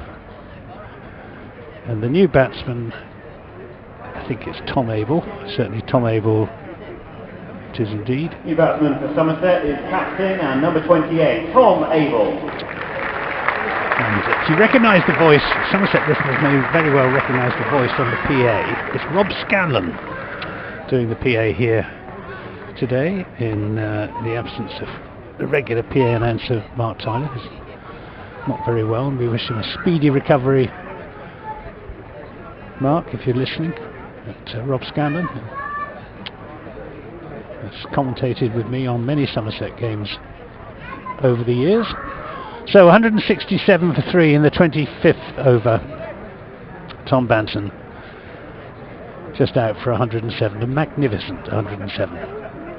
Here's Podmore in to bowl to Abel, who's beaten outside the off stump as he goes for an off drive. Still a little bit in this pitch for the quicker bowlers, but it's a good batting pitch. It's a 300 run plus pitch in 50 over cricket terms. We could be in for a really exciting afternoon as Podmore bowls to Abel, who plays a classically correct firm drive up to Milnes at mid-off. Won't get a run. Abel's got time to play himself in. Plenty of batting still to come for Somerset. Lewis Gregory to come in next, then Roelof van der Merwe, then probably Craig Overton, then Dom Bess, with Josh Davey and Tim Grunewald, both of whom know how to hold a bat, as Abel just makes room for himself and places that into the gap on the offside. Matt Renshaw comes in from the boundary in front of the Andrew Caddick Pavilion to do the fielding. Another run goes on the scoreboard, 168 for 3. Crowd absolutely loving their morning's cricket, sitting out there in the sunshine. Ground almost full. It's been a wonderful advertisement so far this game for 50 over cricket. Podmore to Hildreth, who runs that down off an outside edge down towards third man, where Fred Klassen slides and takes out an enormous divot down below us. They come back for the second run. It's the wettest part of the ground, this, and Klassen, like a good golfer, is going to replace his divots, and it'll take him some time because he's taken out about a square yard of turf down there. At the end of that over, 170 for 3, Hildreth 22, Tom Abel 1, the man out, the last man out, Tom Banton caught Matt Mills, bowled Podmore for 107. A bit of work to do for the groundsman to repair that at a later date. Yeah, I'm sure Simon Lee would be absolutely delighted to see that. You're right, he has taken a huge wedge of turf out of the but it's outfield. the dampest part of the ground, I think, because that part of the ground is shaded by the big stand, the new Somerset stand that we're in at the moment. Here's Imran Qayyum in and bowls to Abel. There's an appeal for a catch behind. For a stumping, I think, as well, but shake of the head from the umpire. Didn't look as if he'd moved his back. No, I don't know which umpire that. I didn't see which umpire. I think Rouse was appealing to the square leg umpire. Yeah. Nothing done. 170 for 3. Qayyum is in and bowls. Abel makes room for himself and plays that away into the offside. Robinson comes in from the boundary, sends in a good return on the bounce to Adam Rouse. 171 for 3. We're in the 26th over. It's great to see such a big crowd in here at Taunton. Somerset faithful have got high hopes of this season, but I would have thought that of the 3 competitions, this might be the weakest of the 3, as that's turned by Hildreth this time, back with a square the onside for a single. Maybe, well, I was going to say they maybe lack a little bit of batting firepower, but that's what I was thinking before play started this morning. Having seen Tom Banton's century, I'm not sure that still holds true. As Abel this time gets that off an inside edge, it's running away down towards the fine leg boundary. Harry Podmore is in pursuit. They're coming back for the 3rd run, and they get there comfortably enough. These 2 run very, very well between the wickets. Even at the age which he is, James Hildreth, at 34, he is still very swift, and Tom Abel is the quickest of all of these Somerset cricketers. 3 runs, the result 175 for 3. Abel on 5, waits, and content to play that defensively. You mentioned about the crowd being in and enjoying it, and Somerset's supporters, nothing quite like seeing a young man score a century. Qayyum to Abel, who's forward looking for a single, but is never there, as Rouse is very quickly out from behind the stumps. Very important for Kent to get that breakthrough though and remove Tom Banton for 107, and now 2 more experienced campaigners at the crease to continue the Somerset innings after that platform has been well and truly set by a sublime 107 from Tom Banton. Just showed a bit of inexperience there, didn't he? He just got a bit carried away. Yeah, I think you're right. He just trying to force 1 shot too many, wasn't he? There's a lot to be said. He says I'm the world's worst batsman, but from this distance, there always seems to be a lot to be said, and batsmen say there's a lot to be said for just taking a little bit of a pause after you've reached the century and sort of reset everything and think, right now, let's go on and yeah, definitely. As it was, he was looking to kick on, and happened with Riley Rousseau in the Hampshire game on Wednesday night. He got to his 50 and decided that he was just going to try and blitz everything, and he got out, and the next couple of guys that came in then got out, and it really halted the Hampshire innings, and if it wasn't for North East at the end, and got 300. And Stevens is back into the attack from the river end. Abel tucks this around the corner. They run the first one very hard. Robinson, the man that does the fielding, in from the deep square leg boundary. Good throw for a wicketkeeper. Hildreth 23, Abel 6. Do get in touch with us, kentcricket@gmail.com if you prefer the email, and then at @Gibb on Twitter, at BBC Kent Sport, at Ben Watts Sport as well. Try and keep an eye on all of them.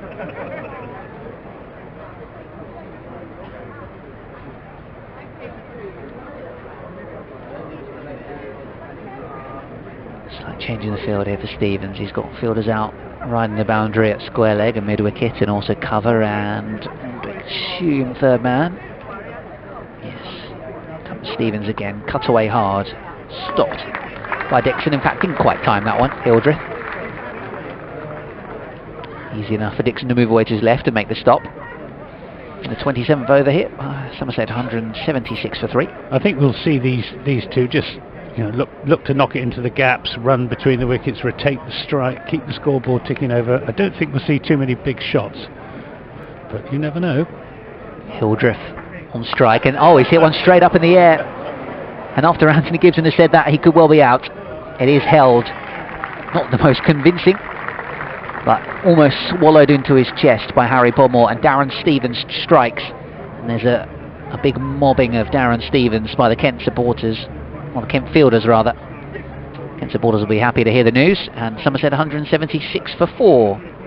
Well, there you have the commentator's curse par excellence. But I still think you'd have been better advised to have just knocked it around into the gaps rather than going for the big shot, because he went for the big shot and hit it straight up in the air. Shame he hasn't got an earpiece and you're feeding him some advice from the box, because he would have done well to just keep doing what Somerset were doing. 176 for 4. And we've had the president of the club in here earlier on. Now we've got the chief executive, Andrew Cornish, is here. Smiling Andrew Cornish. Must be very pleased with Tom Banton's century. Delightful, yeah. Does you want to grab the mic and talk about it for a moment? Why not? You're not missing anything out there. The new batsman, who I assume it looks very much like Lewis Gregory to me. Number 24, Lewis Gregory. Lewis Gregory it is, coming out on 176 for 4. Well, what about Tom Banton? What an innings. Well, spectacular. I mean, you just can't really, words can't describe it for a young guy coming in like that, seizing his moment. You could see how much it meant to him as well, and meant to everyone on the ground to do that in front of a full house. Brilliant. He's such a nice young lad as well, isn't he? He's much nicer than his dad. I used to play hockey with his dad. He was brutal. Because his dad played a bit of cricket. He played for Notts, didn't he? He did. He's a very talented cricketer, very, very talented hockey player as well. But I mean, things looking. What a wonderful crowd here today. I mean, you must be absolutely delighted with the number of people who've come today. Absolutely fantastic. I mean, we're pretty much at capacity, so pushing 5,000. Here's Stevens in and bowls to Abel, who just pushes that into the offside, won't get a run. You say it's just about full. Pretty much. Just looking around, there's a few empty seats and a lot of people standing. So great day for the spectators. Great. The lads love playing in front of a full house, so that's also good. A great advert for cricket. It is. The ground looks an absolute picture, I have to say. Here's Stevens in bowling to Abel. Oh, he's taken on the pad appeal for LBW. Must have been close. Looking to work that away through mid-wicket. Tom Abel was not in the ideal position to make the judgment. The pitch is away to our left, and the batsman facing away from us, so you can't really see the line of the ball. But just the way he played it, and certainly Adam Rouse and Darren Stevens very interested. Stevens bowls again. It's outside the off stump, cut brilliantly fielded at backward point by Sean Dixon. He's saved any number of runs already for his Kent side there, Sean Dixon. Great start to the season for Somerset in the county championship. Those 2 wins of the 3 competitions, Andrew.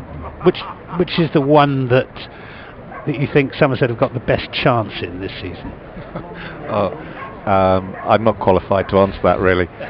I can tell you the one that everyone here on the staff and all our members and supporters will want to win, and that is the county championship. But you wouldn't turn your nose up at any of the competitions. They're all great competitions. You can see this is viewed in some ways as the third of the 3 competitions, and here we are, the middle of April, with a full house. Absolutely. So people love it. They're voting with their feet. Absolutely. I couldn't agree more. I asked Brian Rose, club president, earlier on what it would mean to him for Somerset to win the county championship, and he simply said everything.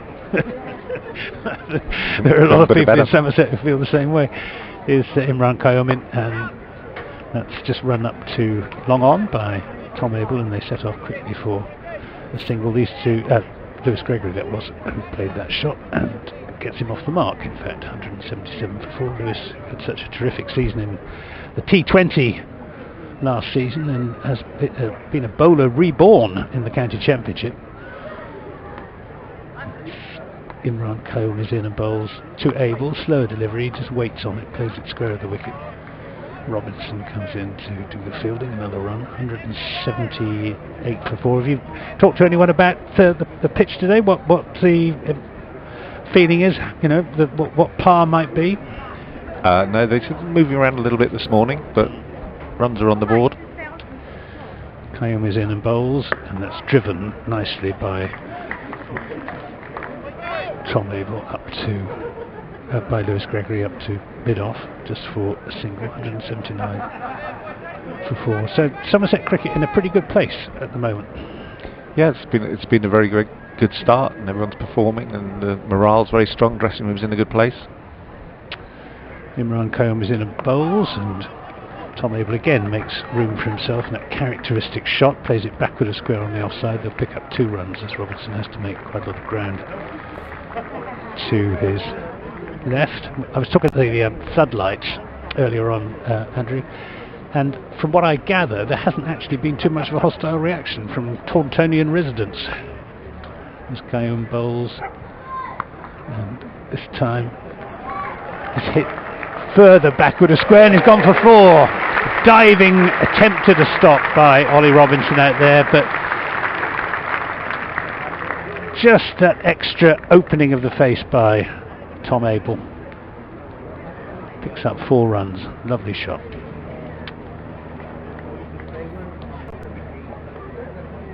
Last ball of this 28th over, and this is turned square of the wicket on the onside for another run. 186 for 4.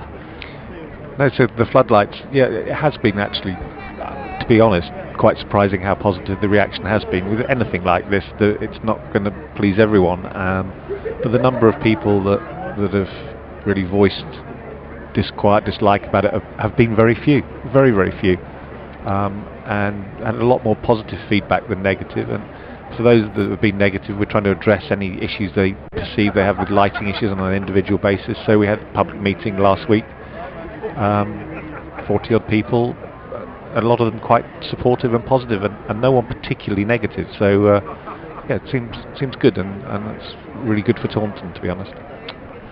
It's Stevens to bowl another over. He's bowling to Tom Abel, who's on 14. He's there and bowls, and Abel just pushes that into the offside. And from a cricketing point of view, I'll just keep you here for another couple. I'll keep you here until Matt's done his 12 o'clock report. No problems.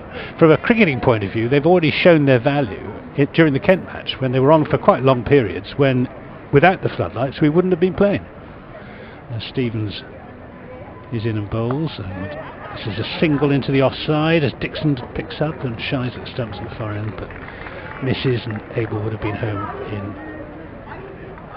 Gregory rather would have been home. I keep getting the 2 mixed up. In any case, 187 for 4. No, you're right. It would have been unlikely to have had a result, and for most of the game it looked like it was going to be the wrong result. So for a bit we were cursing the light, but in the end it was the right thing. And they were only on at 30% power, which, I mean, for the techies out there, I think that's quite astonishing. Are they expensive to run? No, full blast, they run at £80 an hour, which I think, again, is incredible. Stevens is in and bowls to Gregory, who edges that down to Freddie Classen at 3rd man. The score moves on to 188 for 4. We're in the 29th over. I'm Anthony Gibson, broadcasting to you on the BBC website for BBC Somerset, BBC Radio Kent. With me, Andrew Cornish, who's the Somerset County Cricket Club Chief Executive. Joined Somerset, just over a year ago, Andrew? That's right, a year and a couple of weeks. Here's Stevens in, bowls to Abel, who plays that back to Stevens, and I think you said something to the effect that it was the job of your dreams when you got it. Has it proved to be that way? Yeah, it's an amazing experience. I mean, cricket's a great sport, but this is a great club to be involved with. Just fantastic, both on and off the pitch. Our members so loyal, supportive, fantastic. Stevens to Abel, who again times that nicely, but hits it straight to Podmore, who's fielding at mid-on, and quite, you must be very, very proud of the way the county ground looks. I often say it's the best looking county ground. It's the best place to watch cricket in all of England. It's absolutely incredible, and great credit to the ground staff as well, because the putting up of the floodlights this winter made a real mess of the outfield. And whilst I can see exactly where it is, to anyone that hadn't seen it, I defy them to tell you where it was a pile of mud 6 weeks ago. Stevens in and bowls to Abel, makes room for himself, and again is well fielded by Sean Dixon, who anticipated well on that occasion at backward point, was moving to his left even as Abel played the shot. Cut off the run, end of the over, 188 for 4. We've had 29 overs. Andrew Cornish, thank you very much indeed for joining us, and look forward to seeing you again during the rest of the season, and let's hope it's as successful a season for Somerset as very many of the people here today are hoping it will be. Thanks, Anthony, always a pleasure.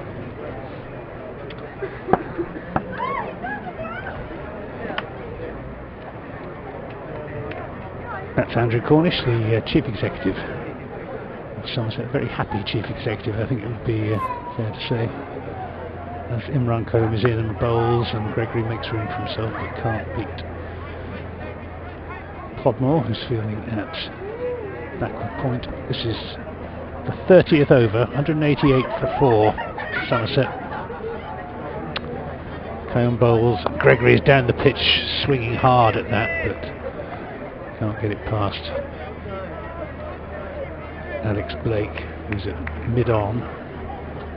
Just a quiet interlude here as Imran is in a bowl short, and that's pulled hard for 4 runs by Lewis Gregory. Asked for that delivery, was dragged down by Imran Kayum, and Gregory rocked back onto his back foot, pulled it fiercely in front of mid-wicket for 4 runs, his first boundary. Score moves on to 192 for 4. Gregory on to 7. Kayum is in and bowls. Gregory again makes room for himself, and this time beats the diving fielder at backward point. Harry Podmore could do nothing about that and picks up 4 more runs. Takes the score on to 196 for 4. Well, if you take the old equation, you take the score at 30 overs and then double it, and Somerset are on the course for 400. I'm not sure that that's entirely valid, although of course Nottinghamshire did indeed score 430 odd here a couple of years ago. As Combe is in and bowls, and Gregory content this time just to stretch right forward and play that defensively. Short boundary on one side of this ground, on the western side in front of the retirement apartments. This is short and worked up towards long on. They think about coming back for the second run and have to change their minds rapidly, and as Matt Milnes swooped, and a very good piece of fielding it was too. End of that over, 197 for 4 then after 30 overs, 20 overs remaining, and plenty of Somerset batting still to come.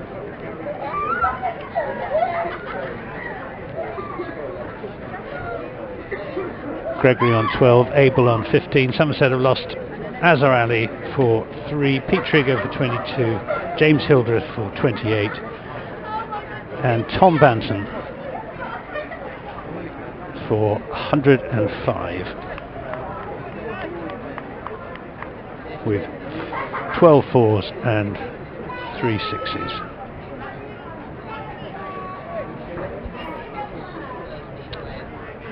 An innings of quite extraordinary talent and class and promise.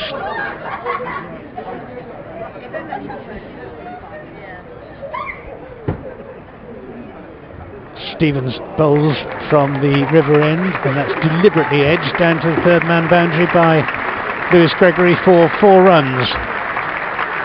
An intentional outside edge maybe he was hoping to get just a little bit more bat on it, but the fact that it was a relatively fine edge meant that it beat the man, Freddie Klassen, down below us, is fielding at third man. The 200 is up for Somerset. We're in the 31st over, being bowled by Darren Stevens from the middle, from the river end, in and bowls, and Gregory looking for a single, but this time it's not there as Dixon is quickly in from backward point. Welcome back to Ben Watts from BBC Radio Kent. Hello again. Andrew Cornish looked happy enough, didn't he? Full house, 200 runs on the board. Looking splendid, I must say, in his pink shirt and blue trousers. You spot him around the ground. Here's Stevens, in and bowls, and again Gregory, I think, looking for that sort of dab shot, run shot down to third man. This time he got too much bat on it, and just dropped down into the offside. Somebody's enjoying themselves down in the vicinity of our effects microphone. And I think they're probably actually down below.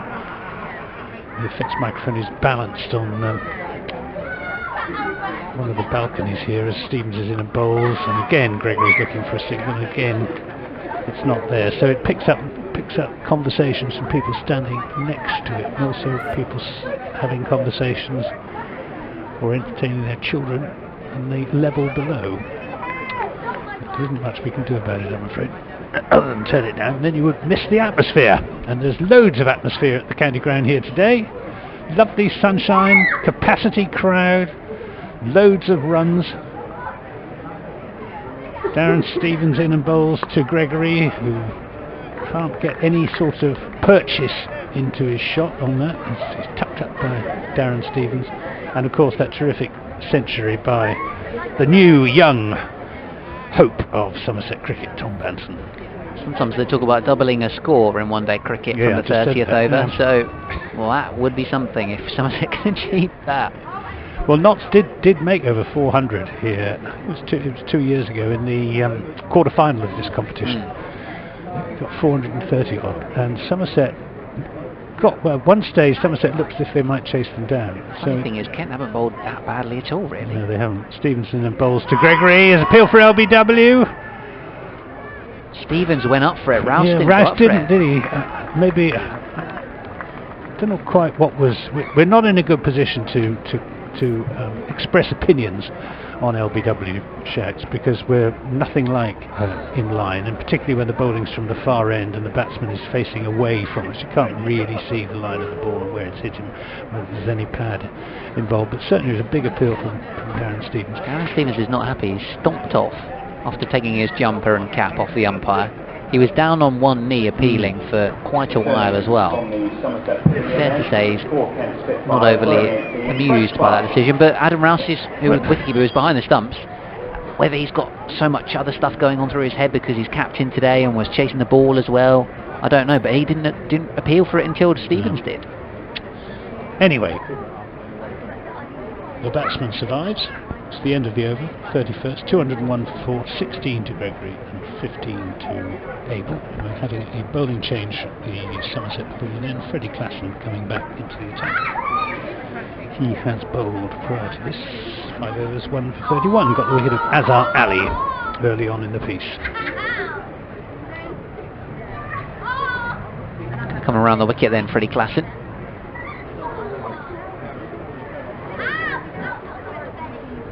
In and bowls, cut away down towards third man. 1 run taken. Thanks to Caroline getting in touch on social media.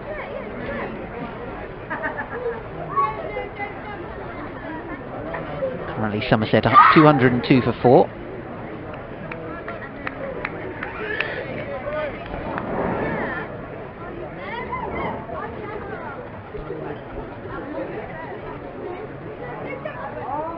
Comes again, Klassen, full delivery from around the wicket, push back towards him. His last few overs since Gregory's come to the wicket, he's hit a couple of boundaries.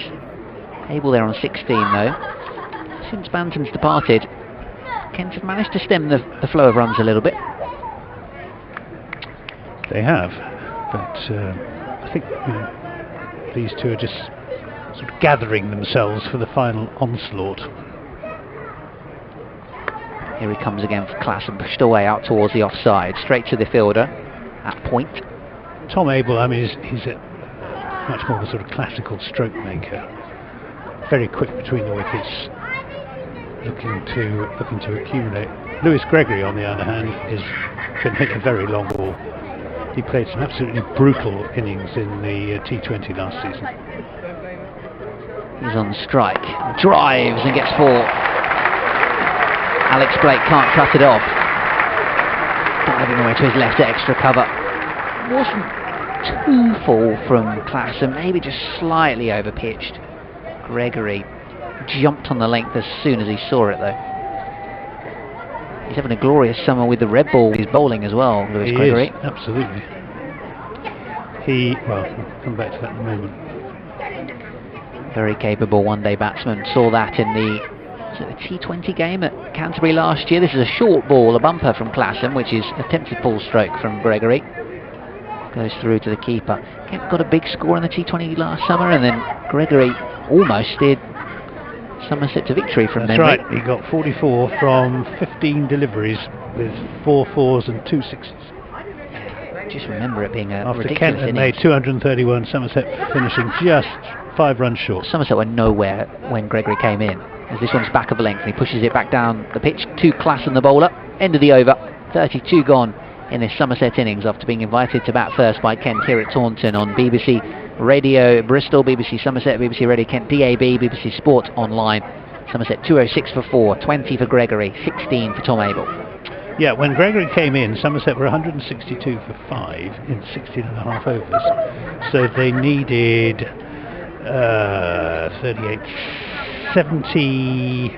69 from the last 21 deliveries. 69 from 21 deliveries, and they got to within 5. Thanks to Lewis Gregory and Tom Abel, actually, who supported him very well. But it was Lewis with that 44 from just 15 deliveries that had Kent genuinely worried.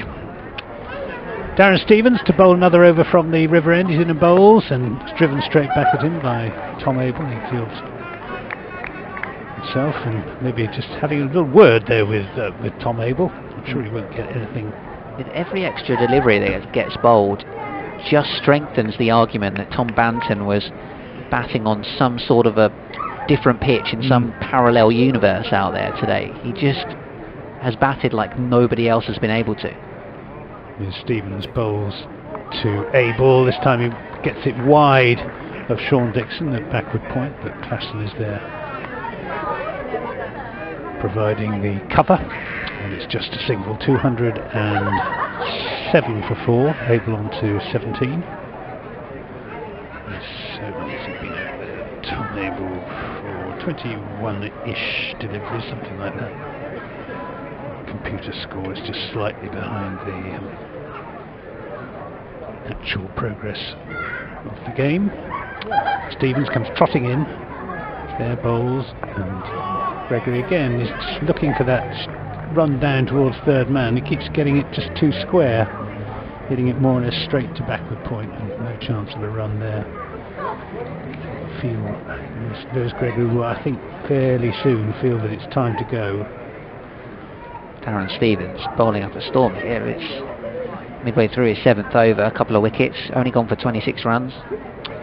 And he comes again, he's in and bowls, and again, this time Gregory looks for that dab down to third man and evades the diving Dixon, but yet again Klassen is backing up. A single is all that accrues. Gregory on to 21. 208 for 4 in the 33rd over, so another 17 to be bowled after this. Somerset will be disappointed if they don't get over 350 from here with wickets in hand.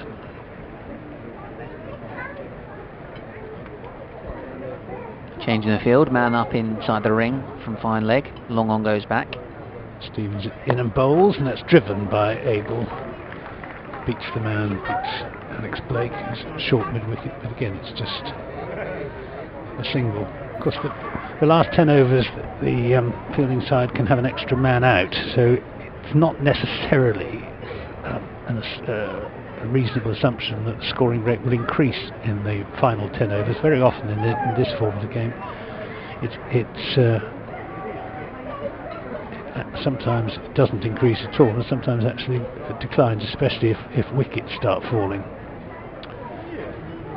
Stevens to Gregory, drives it back, and they're going to think about the second run, and they're coming back for the second run, and if that had hit, then Tom Abel would have been in trouble, but it didn't hit, and 2 runs were secured. 211 for 4, Abel on to 18. Just an element of risk there. I think that's Harry Podmore out there, is it, Ben, who sent in that return?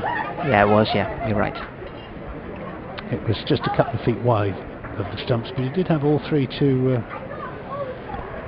aim at. Just about a full house here at Taunton. I wonder who those chaps in the orange wigs. Oh, they must be Dutch supporters. Yeah, got to be, haven't they? And Roloff van der Merwe, although he's as South African as they come, does actually play his international. Well, he's technically a Dutchman now. Yeah. Although I think he played all his international cricket for South Africa before he decided to become Dutch. And then of course this man as well, Freddie Klassen, left arm seam bowler with ball in hand. Here he comes, bowls around the wicket, tight delivery back of length, which Abel just pushes into the ground to around about gully position, scampers through for a single. Klassen's got that almost medical tubing that you call it, that you on either elbow, so you can dive around and don't take the skin off your elbows and your forearms. Gregory on strike for him with Somerset 212 for 4. 34th over of the first innings of this game. Klassen bowls. This is a quick single into the onside, and Milnes hits the stumps at the bowler's end. Yeah, it was well home. And Gregory did well. If this was on TV, I'm sure they might have gone upstairs just for a bit of dramatic effect. I'm sure they would, but umpire Worf was in a good position to make the call. No complaints really from the Kent fielders either. Stumps rearranged, and Klassen continuing bowling around the wicket with his left armers. Here he comes again. Cut away hard, down towards third man. This will be a single. It's Darren Stevens in the deep. Gave that a good hurl in from the boundary. Still got a good arm, hasn't he? Pair of hands as well, the 42-year-old. Gregory 24, Abel 20. Last wicket falling when the score was on 176, that of James Hildreth. Klassen getting one early on in the innings of Azhar Ali. This one's well wide of the off stump, but the batsman moved away, backed away to the leg side to try and work a bit of room, and it was a Yorker length delivery, well bowled from Fred Klassen. Clever change from him, and an adjustment from him, if indeed he wasn't meaning to bowl that full in the first place. Don't forget you can get in touch with us, kentcricket@gmail.com. You want to send a longer message, also on Twitter, @Gibb, @BenWatchSports, @BBC Kent Sport. This is a short delivery, hooked away, and he's going to get 4 runs for it. Almost gloved it over the top of the wicketkeeper there, Lewis Gregory. A little bit fortunate, but he won't mind. It says 4 in the book, 4 more runs to the Somerset score. I think it was a glove. I don't think it was. I was going to say it was top edge, but in fact it didn't go fast enough for a top edge. But that's the risk if you bowl slower ball bouncer. He got away with one. Well, got away with one. He bowled a very good one in the previous over, Freddie Klassen. But on that occasion, batsman just getting something on. Yeah, could have quite easily looped up for the keeper there, or gone down to long leg. They've got a bit more on it. This is hooked away into the leg side, and it's going to go for 6. Over the top of the fielder in the deep, Matt Renshaw. Klassen putting a bit more into that. Lewis Gregory likewise got it out the middle of the bat. And that is a fine way to end the over from a Somerset side of things. And the home team 2-2, 4 for 4, with Gregory up to 34 from just 27 deliveries now. Abel has 20. We've got 16 overs remaining. Elsewhere, Warwickshire 166-4 in the 34th against Yorkshire. Not going very well against Lancashire, 252 for 2 in the 35th against Lancashire. Leicestershire 155 for 7 against Durham. And in the southern group, Glamorgan struggling a bit against Hampshire, 169 for 6 in 35. Middlesex 219 for 4 in 35 against Essex, just about even Steven now. They've just got underway in the match at home. Sussex against Surrey, and Surrey are batting 14 without loss. Hampshire, I think, are going to be the team to beat. They beat you lot pretty comprehensively the other night, didn't they, Ben? Hampshire did indeed. 90 runs it was. Strong side, aren't they? Oh, half a team full of guys that could be still playing international cricket for South Africa. Seam bowling wise, really impressive, and then the batting is just extraordinary, likes of Vince and North East up there. Stevens is bowling another over, and Tom Abel is just beating his dive to the right to try and cut off a single. Yeah, I'm sure got so many batsmen they can't decide who's going to open up the innings. They've got Markram and Alsop as well as those guys I mentioned, and then Rousseau, who opened in the One Day Cup final last year, was batting at 5, and Anarin Donald, who was opening for Glamorgan in white ball cricket last season, was back down at number 7. He's a very good player, yeah. Isn't it, Anarin Donald? It's a sad loss to Glamorgan. We're playing Glamorgan on day after tomorrow, Easter Sunday, over at Sapphire Gardens. Forecast is good. Kens have got Sussex at Beckenham on Sunday. Stevens is bowling to Gregory, who's hitting that between the legs of Sean Dixon. Very rare mistake by Dixon. It's probably one of the easiest stops he's had to make, and just took his eye off the ball. He's made some stunning cut-offs there at Beckle Point. So another run goes on the board, 225 for 4. We're in the 35th over. You're listening to commentary on this Royal London One Day Cup 50 over match between Somerset and Kent. Stevens bowls to Gregory, who this time will get a single as Renshaw comes sprinting in from the boundary. And myself, Anthony Gibson, and Watts for BBC website, BBC Sports app, BBC Radio Bristol, BBC Somerset, BBC Radio Kent. Do tweet us on @AntGib. All sorts of other options for getting in touch. Yeah, BBC Kent Sports and kentcricket@gmail.com. Got a couple of emails, so I'll get to those in a moment. Meantime, Stevens is bowling again to Abel, to Gregory rather, who plays that up to Podmore or even Mills at mid-off. Keith getting in touch saying just joined the game and saw Gregory was shown as -2 not out. What did he do? That's from Keith in Bearsted, Maidstone. I don't quite know what scorecard you're looking at. He's on 35 now. He started on -2. He's done extraordinarily well. And Stevens again in bowls, and that's hit square of the wicket by Gregory. Renshaw is going to dive to try and cut it off, and just narrowly fails to do it. He parried it in, and then his trailing arm caught it and deflected it onto the boundary rope. It was a gallant effort by Matt Renshaw, but all in vain. Agonising for him, just as he's pulled off the big dive, flicked it back, hits his other arm, and he just has to watch it dribble into the rope. Stevens would have been too happy either. Stevens tries again, bowls to Gregory, who gets that backward a square on the onside. I think there'll be 2 runs here as Robinson moves round. They're doing the comeback for the second run. Takes Gregory on to 41, 233 for 4. Beginning to get into his stride is Lewis Gregory. 41 from 30 deliveries with 6 fours and a 6. I see they've changed Tom Banton's score on the BBC Sport website. I'm sure he had 107. I looked at it just now, and it said 105. I thought, what am I sure wrong? He had 107. He did have 107. And they changed it back to 107. That's good to know. That other email I was mentioning, Kentish man saying, "Hi chaps, referring to the first 2 50 over games, I rest my case." The title of his email was "Kent bowling inadequate depth." I'm not too sure the bowlers have done all too much wrong today. It's a short boundary, it's always a good pitch here at Taunton, it's always a fast outfield. Tom Banton just looked like he was playing on another strip entirely. It's a bit one-dimensional. Kent bowling. I thought that in the championship match here there's nothing particularly out of the ordinary, but there's no extreme pace, there's no wrist spin.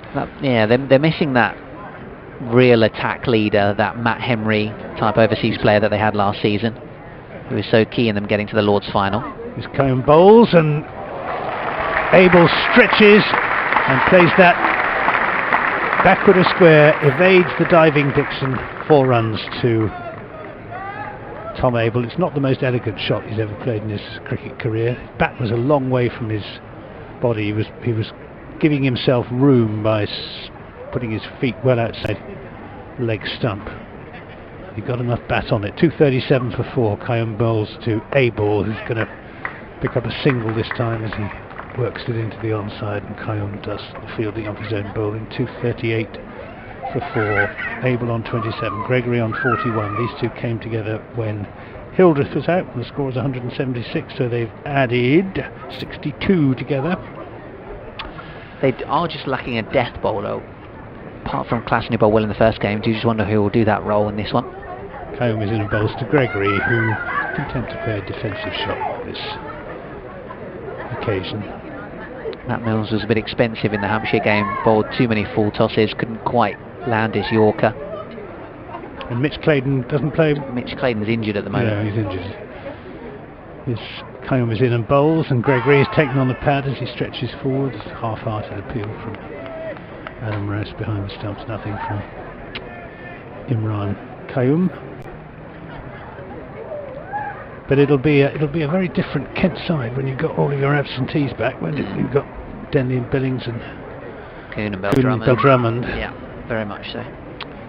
Kyum is in and bowls, and Gregory makes room for himself, and Kyum follows him. Good piece of bowling that by Imran Kyum. He saw Gregory going outside his leg stump to work it through the offside and followed him. T20, they do have extreme pace with Adam Milne. Yeah, terrific. New Zealander. Yeah. Here's Kyum in and bowls to Gregory, who this time will pick up the single into the onside end of that over, the 36th over, so 14 remain. 239 for 4. They'd like to bring a bowler in as an overseas player in the middle part of the season when they get those batting reinforcements back.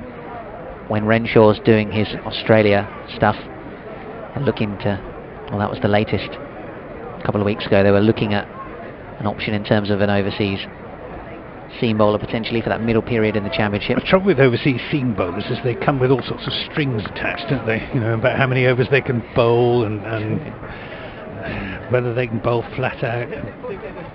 They got really lucky in terms of Matt Henry last year. The sheer amount of overs and the workload they got out of him and the performances that he put in really did strike gold, and Adam Milne has been a gem for them. Stevens continuing from the river end, a little skip down the pitch from Gregory, but just trying to push it away into the leg side, hint of a leading edge up towards mid-off. Stephen continuing to do a fine job here, in truth. This is, I believe, his last over he's going into now. It is 2 for 43 so far. 9 overs, Darren Stevens. Great effort from the 42-year-old veteran all-rounder. He's in again and bowls. Tries to get this away towards backward point, straight to Dixon. Does Gregory as he chops it down into the turf. 239 for 4, Somerset. Yes, set for a big score, but if Kent can get off to a good start, there's no reason why this won't be a 300 plays 300 type scenario today. Stevens continuing here at Taunton and smacked away. That is a glorious cricket shot over the top, a long off for 6 from Lewis Gregory. Step down the pitch and then just lofting the Stevens delivery away, and it was low risk as well because the mid-off is up in the circle. Shot of the day. Beautiful, conventional, lofted off drive. And that's saying something with some of the strokes that Banton played. 245 for 4. Either that shot or that whip through mid-wicket that Banton played. I thought that that had a real. He hit it so hard. Final over for Stevens. He'll be hoping that Gregory doesn't ruin these figures that he's worked so hard for. This one, good ball on a good length. Gregory looks to push it into the leg side for a single and gets the leading edge to cover. No run. He's on 48 now from just 39 balls. So he's continued in the sort of fashion that Tom Banton was playing in, and then Abel's taken up the supporting role at the other end. for Somerset. Darren Stevens just shifting his fielders out in the deep on the leg side. Step or two to their right as he bowls again. Gregory comes down the pitch and drives straight back to Darren Stevens. Good stop in his follow through. I don't think Darren Stevens appreciated being driven for 6 over No, the middle. I don't think he did. May have been a word said or two. Certainly a long hard stare from Stevens back towards Gregory. Fielders on the offside are super tight. Cover and point and short third man. Really close. This is whipped away into the leg side by Lewis Gregory. 1 run, it'll just be 1 as Crawley does the fielding. So 1 run, it ends the over and it ends Darren Stevens' spell. And Adam Rouse, the captain for the day, skips down the pitch and comes to give Stevens a pat on the back, because he has bowled extremely well. 10 overs. 2 for 50. 2 for 50. Yeah, going at just 5 runs and over, when Somerset have got 246 for 4 on the board, on a good, decent-ish pitch. Short boundary on one side of the ground, fast outfields, very good going. Yeah, indeed. Imran Kayum's got 3 overs to bowl.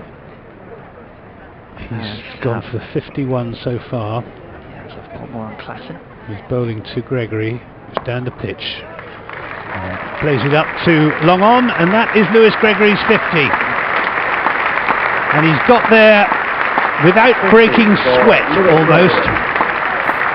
He's reached his 50 off approximately 41 deliveries with 6 4s and 2 6s.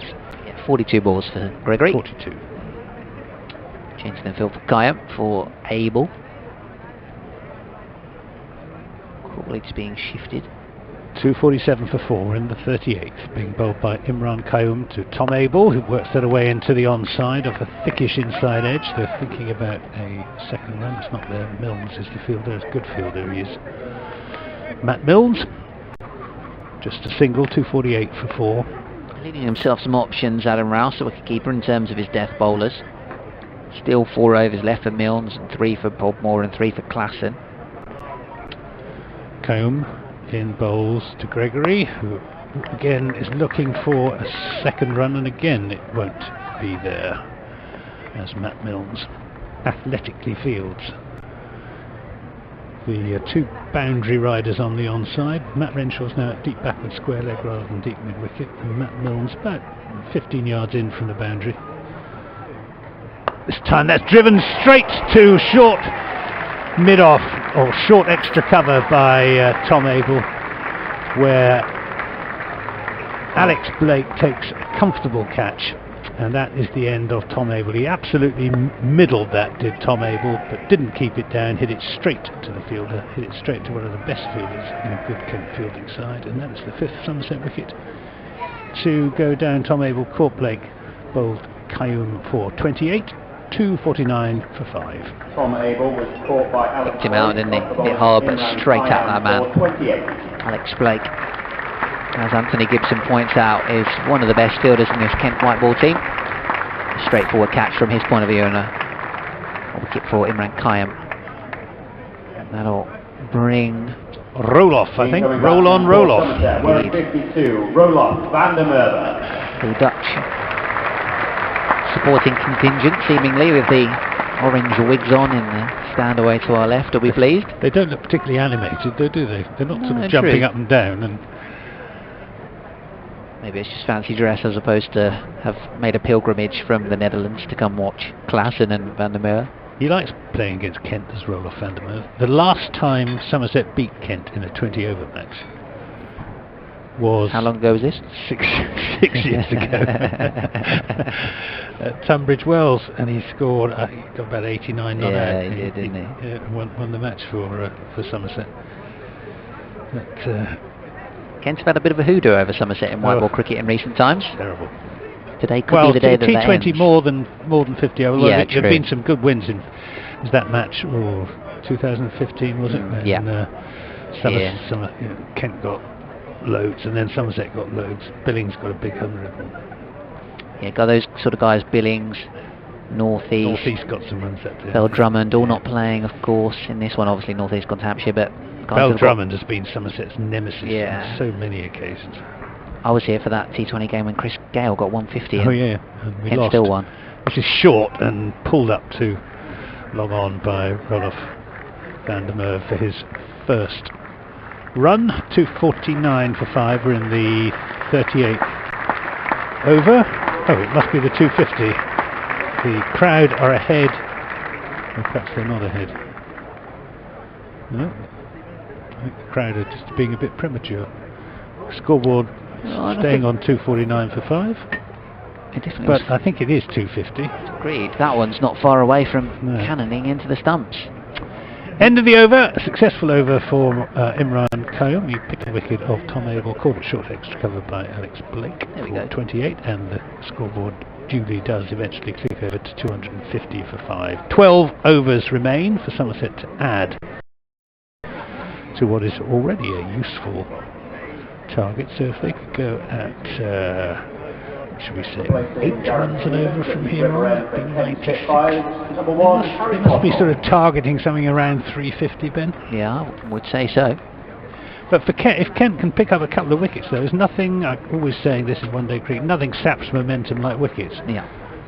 Gregory's the key man. He almost dragged onto his own stumps on that previous ball of Qayyum's over. He was trying to play a pull shot and he ended up chopping it into his pad. Fortunate of him that pad was there. Podmore on from the river end. Changing the bowling for Kent, with Stevens obviously finishing up. Here comes Podmore bowling to van der Merwe. Takes a little bit of pace off that one. He'll look to bowl plenty of cutters and slower balls here as it's hit straight to Dixon at point. Van der Merwe's greatest moment in this competition was when he scored 165 not out against Surrey in 2017 and won the match, and Somerset chased down 280 odd, having been 25 for 6. Wow. Sun's just dipped away behind some cloud at the moment here at Taunton on BBC Radio Bristol, BBC Somerset, BBC Radio Kent, DAB this afternoon. Gillingham's commentary will be on FM this afternoon for those of you interested. This might be a catch. Oh, it's a drop. Oh dear, Harry Podmore. That is a terrible drop. It's a slower ball, really good bowling. Van der Merwe has tried to pull it away into the leg side, has gone nowhere near where he wanted it to, high on the bat, has ballooned a catch straight back towards Podmore. The only thing you would say is he had to change direction and move back and reach above his head, but he got both hands to it and it spilt it. Sort of catch that Geoffrey Boycott's granny could have caught. Oh dear, Harry Podmore. A life for Van der Merwe on 1. I think what took him by surprise was the lack of pace on the ball. I think he went at it too early. I think everyone was surprised. Batsman was surprised. He pushes this one out to point, another dot ball. Bowler was surprised that it came back towards him. Not the best cricket all round. We've seen some sublime cricket this afternoon, today so far. That was one particular delivery that fitted in with some of the other stuff we've seen. Going to do an update for BBC Radio Kent very shortly. Podmore then from the river end, bowling to Roloff van der Merwe from South Africa. Fired the Netherlands, or the other way around, and that's played away out into the offside for his second run. 251 for 5. Roloff van der Merwe has played. Has he played 13 one-day internationals for South Africa between 2008 and 2010, and for Somerset he's played in 25 of these list A games, as they're called. It's Gregory on strike now as Podmore bowls to him. Full toss, driven, brilliantly caught, quite brilliantly caught at short extra cover by Alex Blake again, and that's an important blow for Kent. Gregory absolutely middled that. He failed to keep it down, and Blake dived away to his right, caught it two-handed. Absolutely stunning catch to get rid of Lewis Gregory for 51. 251 for 6. Gregory goes for 51. And Somerset just in danger here of failing to capitalise on the platform that was built earlier in the innings by the likes of Tom Banton, preeminently with that 107. Useful contributions from Trigo, 22, Hildreth, 23, Abel, 28. But now that Lewis Gregory's for 51, we're into the bowling all-rounders. We've got Craig Overton coming in now, Don Bess to follow, and then Josh Daly. Wearing number 12, Craig Overton. Big Craig, who has rather flattered to deceive as a batsman in this day cricket for Somerset. He's got all the talent in the world as a batsman as well as a bowler, but he averages only 17.35 in 35 50 over games for Somerset, and he's just got to just pause a little bit here and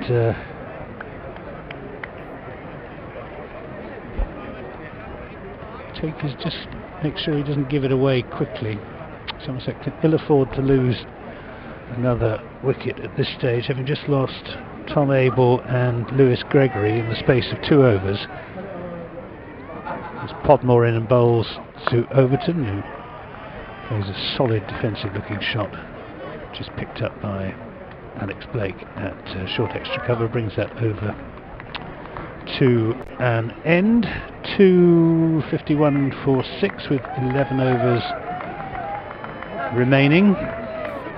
I would say the par on this pitch and the outfield and conditions, short boundary, etc., etc., would be around about 300. I think 300 would take quite a bit of getting. 350, which now looks a distant prospect for Somerset, I'm sure would be a winning score. 275 would maybe take some defending, but here's Imran Qayyum to bowl to Rolf van der Merwe, who gets a thick edge and they'll run away down to the third man boundary. I think he was intending that. He was chopping it. There's nobody at third man. He'd spotted the gap. It was only Harry Podmore at backward point, shortish third man, shortish wide third man, and van der Merwe saw the gap, took advantage. He moves on to 6. 2:55 for 6. We're in the 40th over, being bowled by the slow left armer Imran Qayyum, who floats that one up to van der Merwe, who's content to push it into the offside. Somerset don't want to lose another wicket at this juncture. They need just a partnership. Qayyum is in and bowls, and van der Merwe stretches forward looking for a single into the offside, but it's not there. Alex Blake in short extra cover. A very effective deterrent to short singles in the offside. Qayyum is in and bowls, and that's turned into the onside this time by van der Merwe. They're going to try and come back for the second. They decide wisely against it as Milnes comes sprinting in from the boundary. Good one for van der Merwe. He moves on to 8, 2:57 for 6, or possibly 2:56 for 6. The scoreboard is just settled for 2:56 for 6. As they have Overton on strike, who's yet to get off the mark. Qayyum bowls to him.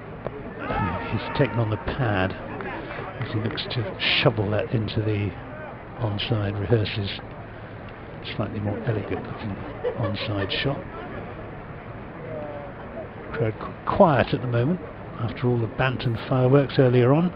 This is down the leg side and a wide, and maybe Qayyum just looking for the stumping there. It's a tall man, Craig Overton, overbalanced sometimes. He drives this up to long off, but there's a fielder out there who sends in the return. Zach Crawley down there. Hasn't had a great amount to do in the field, Zach Crawley.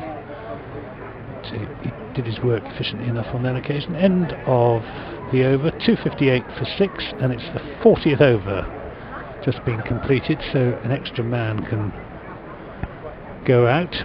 which means that scoring will become just a little bit more difficult. 257 for 6.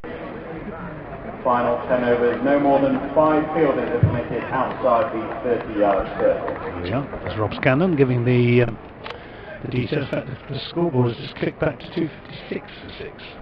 No, it's gone to 257. It's having a bit of a whoopsie at the moment, isn't it, the scoreboard? So yeah, an extra fielder allowed out at the circle for this conclusion.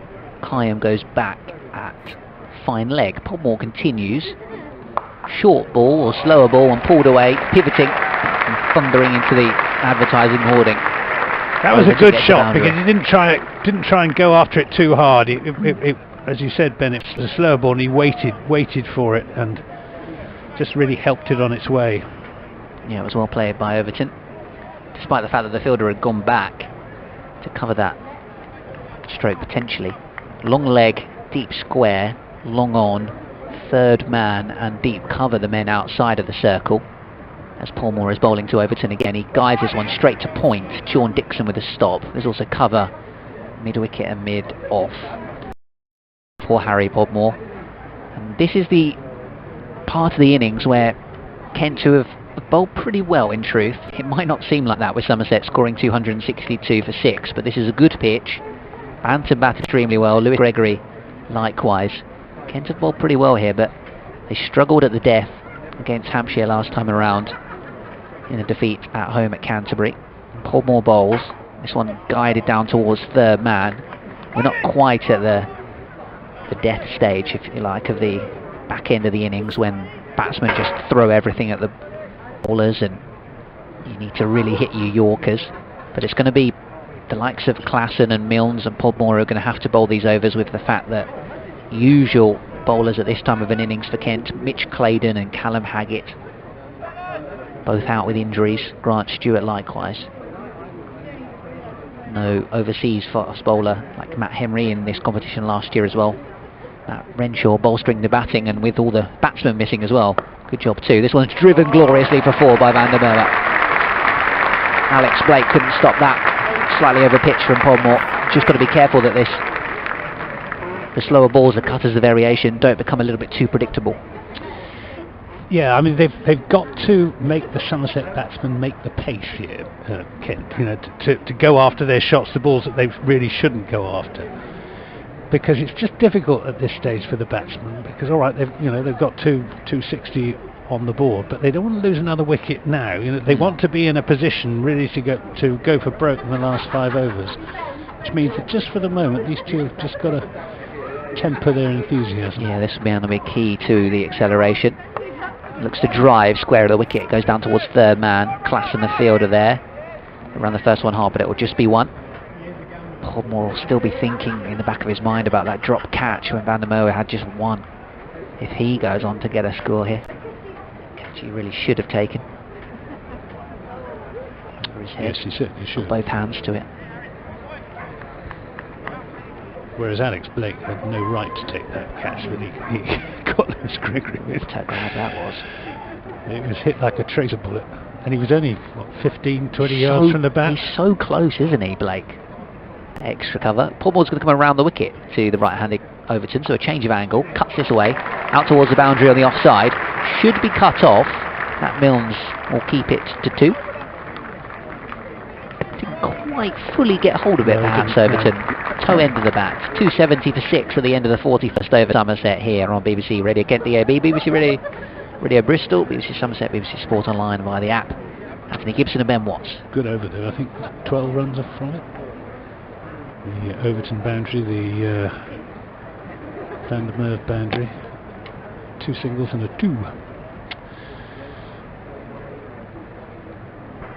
9 overs remain for Somerset to add to their 270 for 6. They want to get up well over 300, I would think. Imran Kayum to bowl to Van der Merwe.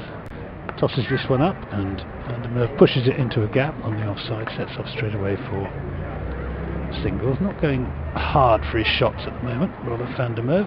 This is one of the things about the 5 men outside the circle ruling in the final 10 overs. That extra protection just gives captains the confidence to bowl a spinner at this stage of the game, and it can add a different dimension. Kayum is in and bowls. That's just short of a length, and Overton plays it up to mid-on. They think about a second run as Imran Kayum has to make quite a lot of ground. Did well fielding off his own bowling. He did. He had the ball in hand, and that was enough to deter them from coming back for the second. It's another single, 272 for 6. We're in the 42nd over.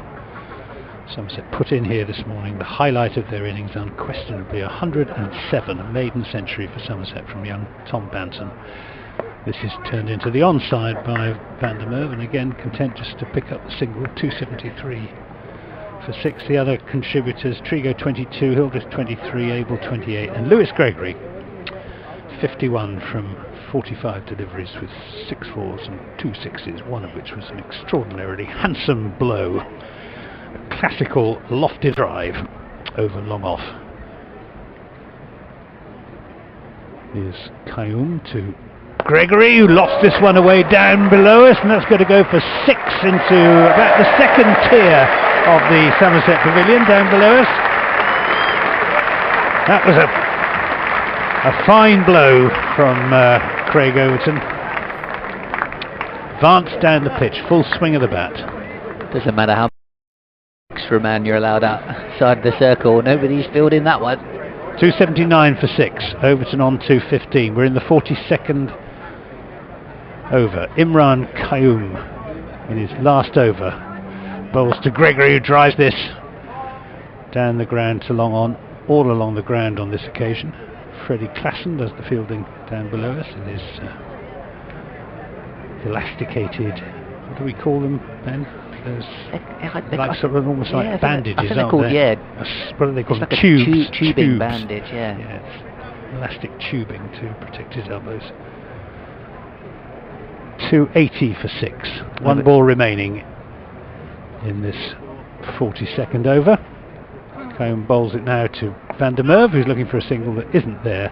So that brings Imran Kayum's spell to an end, and he has gone for approximately 71 runs, I think. 72. 72. Yeah, 1 for 72 in his 10 overs. So, okay. Yeah, it looks tough on the spinner, doesn't it? But these are short boundaries, and that Overton 6 down the ground cleared the rope so easily. Straight hit it well enough, you'll get 6 runs. There was one into the leg side from Banton that went over mid-wicket that he didn't quite get out the middle of the bat, that he miscued. You miscue for 6 certain regions of the boundary here at Taunton. Kind of didn't really do too badly for Kent. As Pomwall continues from the far end that we're watching on from the big media centre here at Taunton. It's pushed back down the pitch. No run. Good piece of bowling that again, not giving Overton any width at all to work with. He's got 16, Van der Merwe 14. 28, or 280 for 6. Big Craig will be eyeing that short bound on the leg side. Kent have done well in terms of their areas and haven't allowed too many balls to go in that direction. This time, it's straight down the ground for 6 out of the ground. It's in the river. Choosing to go straight rather than to the leg side in Overton, and it's a great piece of ball striking, but good batting in terms of the thought process as well, because offering the full bat at it rather than going cross bat and across the line, hitting right through the line of the ball, and he struck it beautifully over the top of the Surrey and Botham stand. And you don't see that very often these days. Clearing the Surrey and Botham stand, and he didn't go that hard at it. It was timing. That was the trick, wasn't it?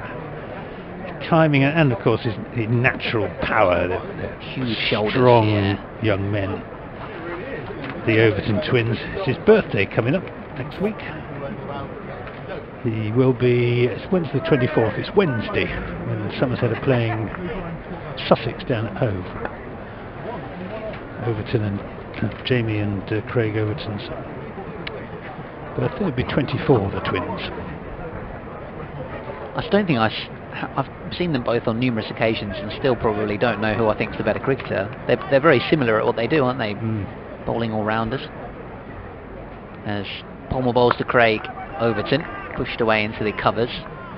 No run taken. The received wisdom is that Craig is the better batsman, but not by much.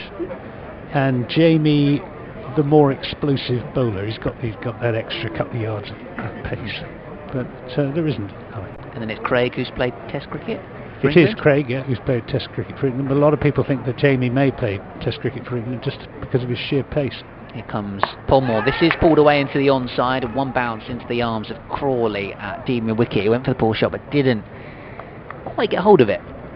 Craig Overton on that occasion. 287 for 6 in the 43rd over. Somerset sitting first against Kent. Adam Rouse winning the toss earlier on for Kent. Because captain today, Heineken with a back injury, and Daniel Bell-Drummond not in the squad today due to a family bereavement. So a little bit of an experience about this Kent team. And the Merv on strike. Paul Moore bowls to him, and he gets away with this one. Edges it through the keeper's hands, standing up to the stumps. And they're going to scamper through for a couple. No buys, didn't touch it. Just threw the bat at it, play a miss, and it's eked through the hands of Rouse. But it was a Yorker, wasn't it? I mean, it's hard to play. Real tough for the keeper as well. Very, very difficult, with the batsman swinging hard right in front of your eyes. Courageous for Rouse to be standing up to the likes of Milnes and Podmore. So hard to get it right. Very different ball game to if it's a spinner or Stevens. As Podmore bowls again, this is a Yorker again from Podmore. Good bowling. There's a cutter as well, and Van der Merwe couldn't scoop it away. End of the over, 289 for 6 after 43 Somerset. Well, 7 overs remaining. Harry Podmore finishes with figures of 10 overs, no bases, 2 for 60. There we are, 2 for 60 for Rob Scandon. Decent enough effort from Podmore. 7 overs, 7 9 63, so 250. Still be in Somerset's sights. Yeah, 350 rather. It's going to be 4 overs from Matt Milnes and 3 from Freddie Klassen. Much in the spare bowler from Kent today. Alex Blake bowls him off spin in the first game. Matt Milnes coming on from this Somerset Pavilion end. He bowled his previous 6 overs from t'other end, none for 49, so he's been the most expensive of the Kent bowlers, going at over 8.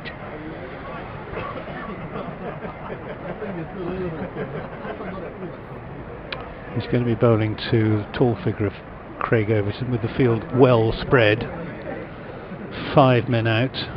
We've got long leg, deep backward square leg, deep mid wicket, long on, and deep cover. So 4 of the 5 are out on the onside, which I think is very sensible field placing, knowing the way that Craig Overton bats, but he's perfectly capable. He'll be eyeing up that, hitting it over mid-off, I suspect, as Milnes is in and bowls, and he edges that down to third man. Wasn't a very good delivery from Matt Milnes. It was short of the length, it was wide outside the off stump. It invited the swish and the outside edge, and that's precisely what it got.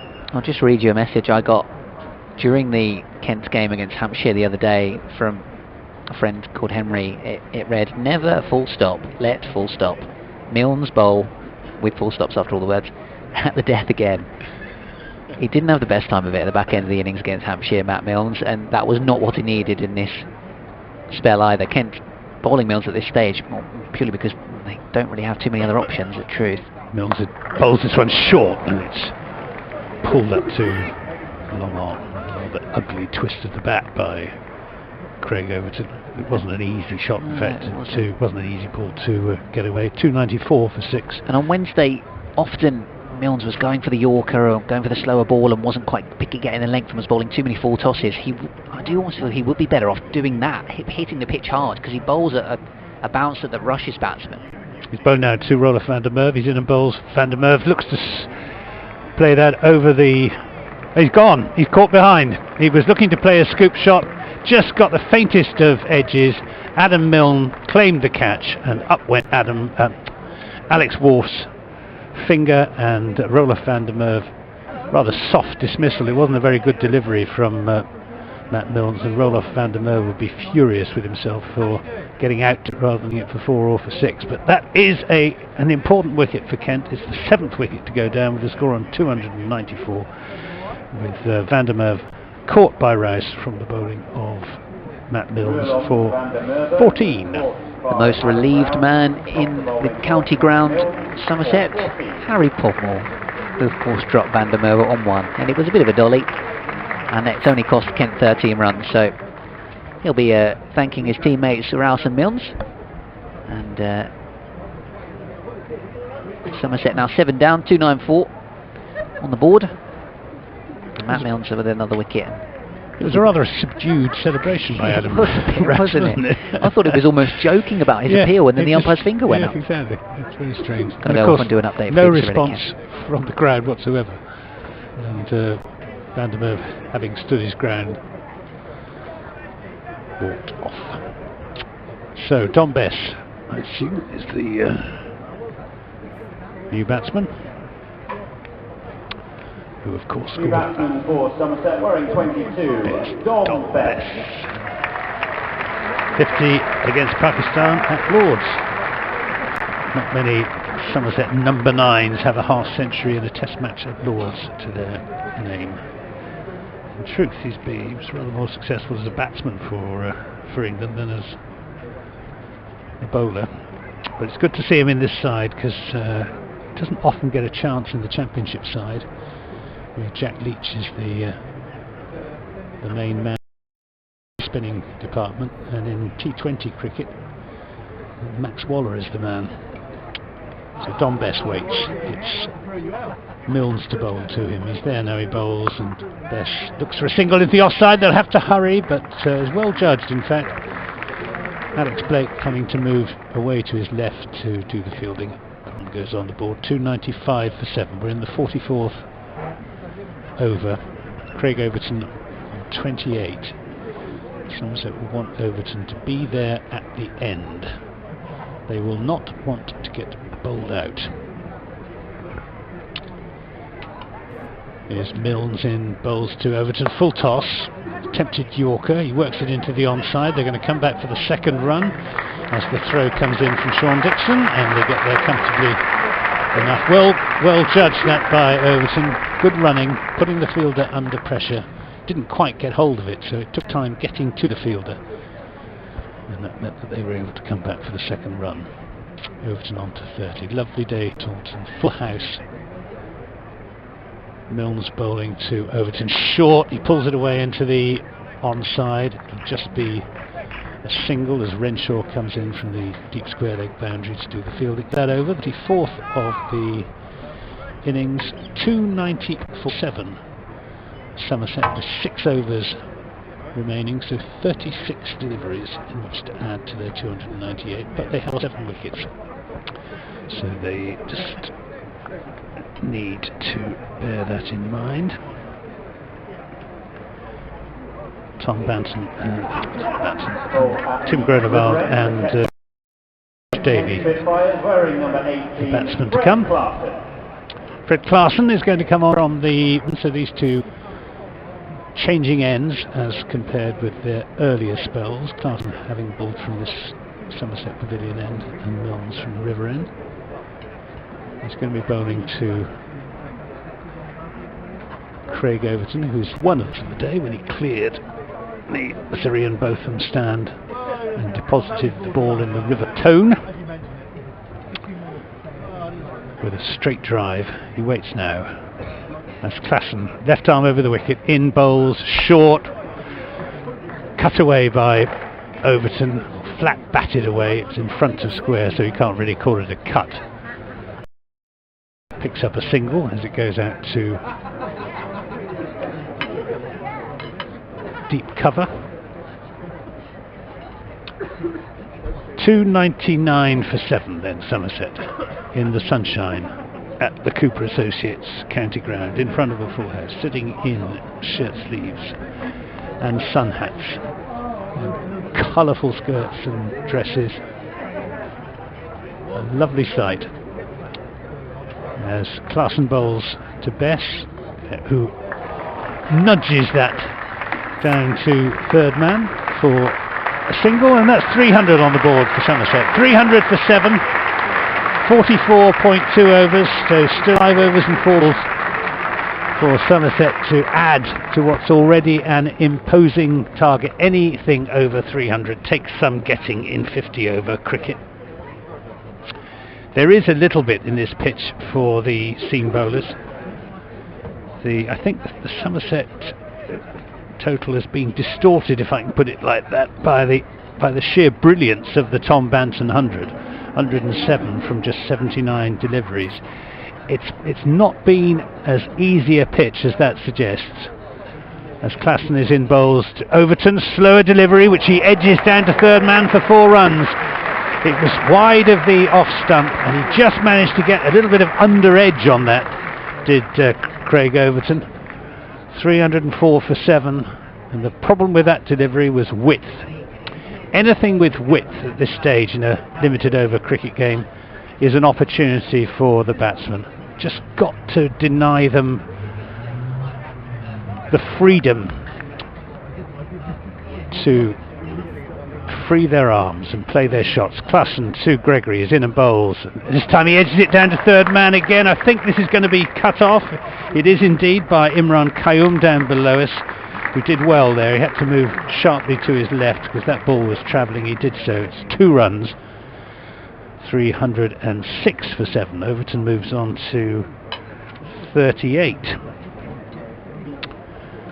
Very useful contribution this from Craig Overton. I was saying earlier on, hasn't really fulfilled his potential for Somerset in this form of the game. He's driven that wide of the man at long off. They're going to come back for the second run. So what have we had?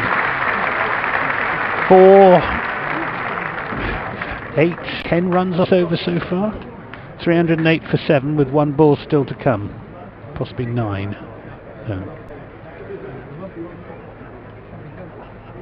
Last ball of the 45th, 308 for 7. Klassen to Overton, drives straight to Alex Blake at a wideish mid-off and can't get a run on this occasion, so that's the end of that over. 308 for 7, 5 overs remaining. Yeah, very useful knock this of 40 not out for Craig Overton. Matt Milnes to continue for Kent. Just looking at Craig Overton's highest in this day cricket. In fact, he's got 60 not out for the England Lions. It's his highest. I'm sure it is for Somerset. Certainly this knock, 40 from 24 balls, got to be up there in terms of his most useful white ball knocks for Somerset, you would say? Absolutely.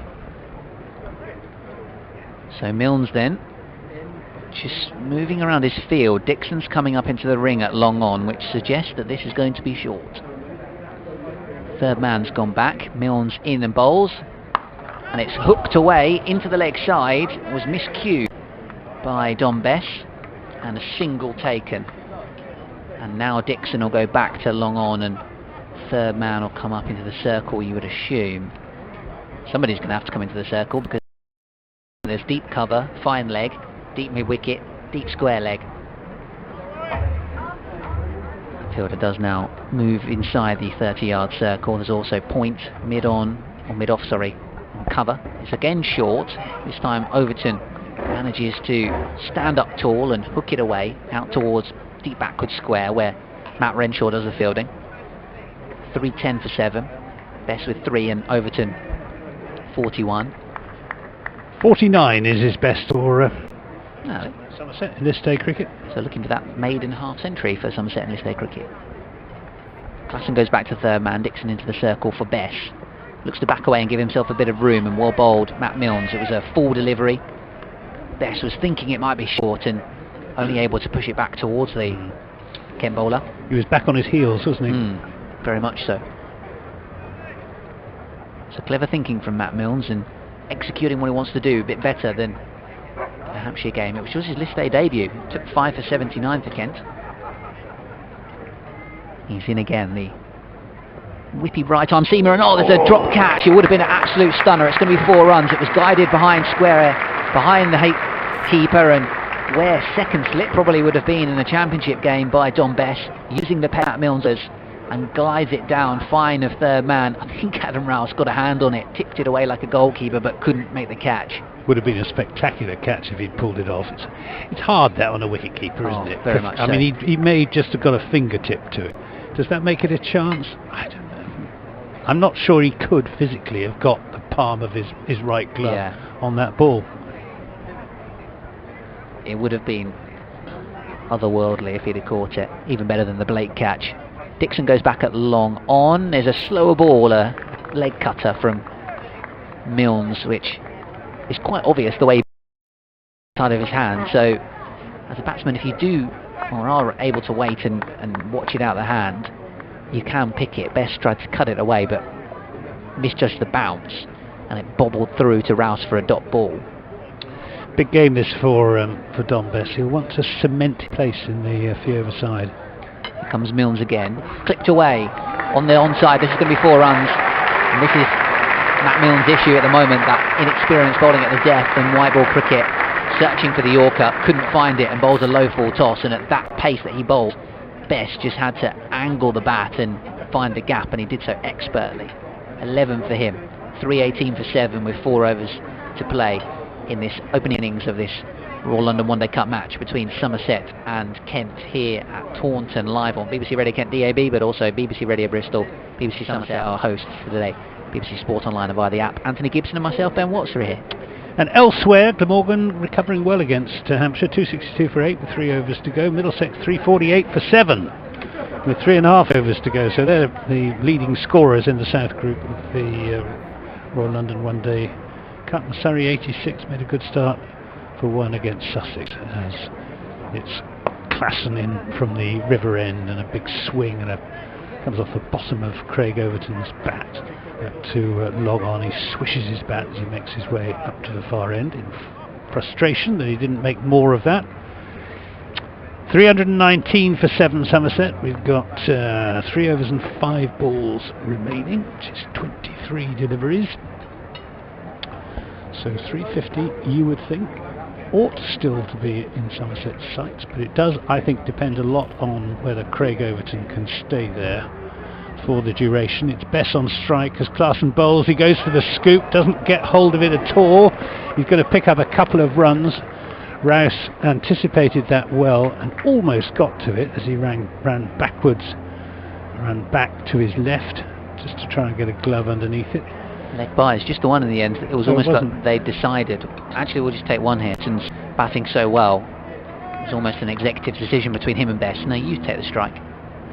Bess is a fine striker of the ball, as we saw in that last over when he dispatched the full toss from Milnes. 320 then for 7.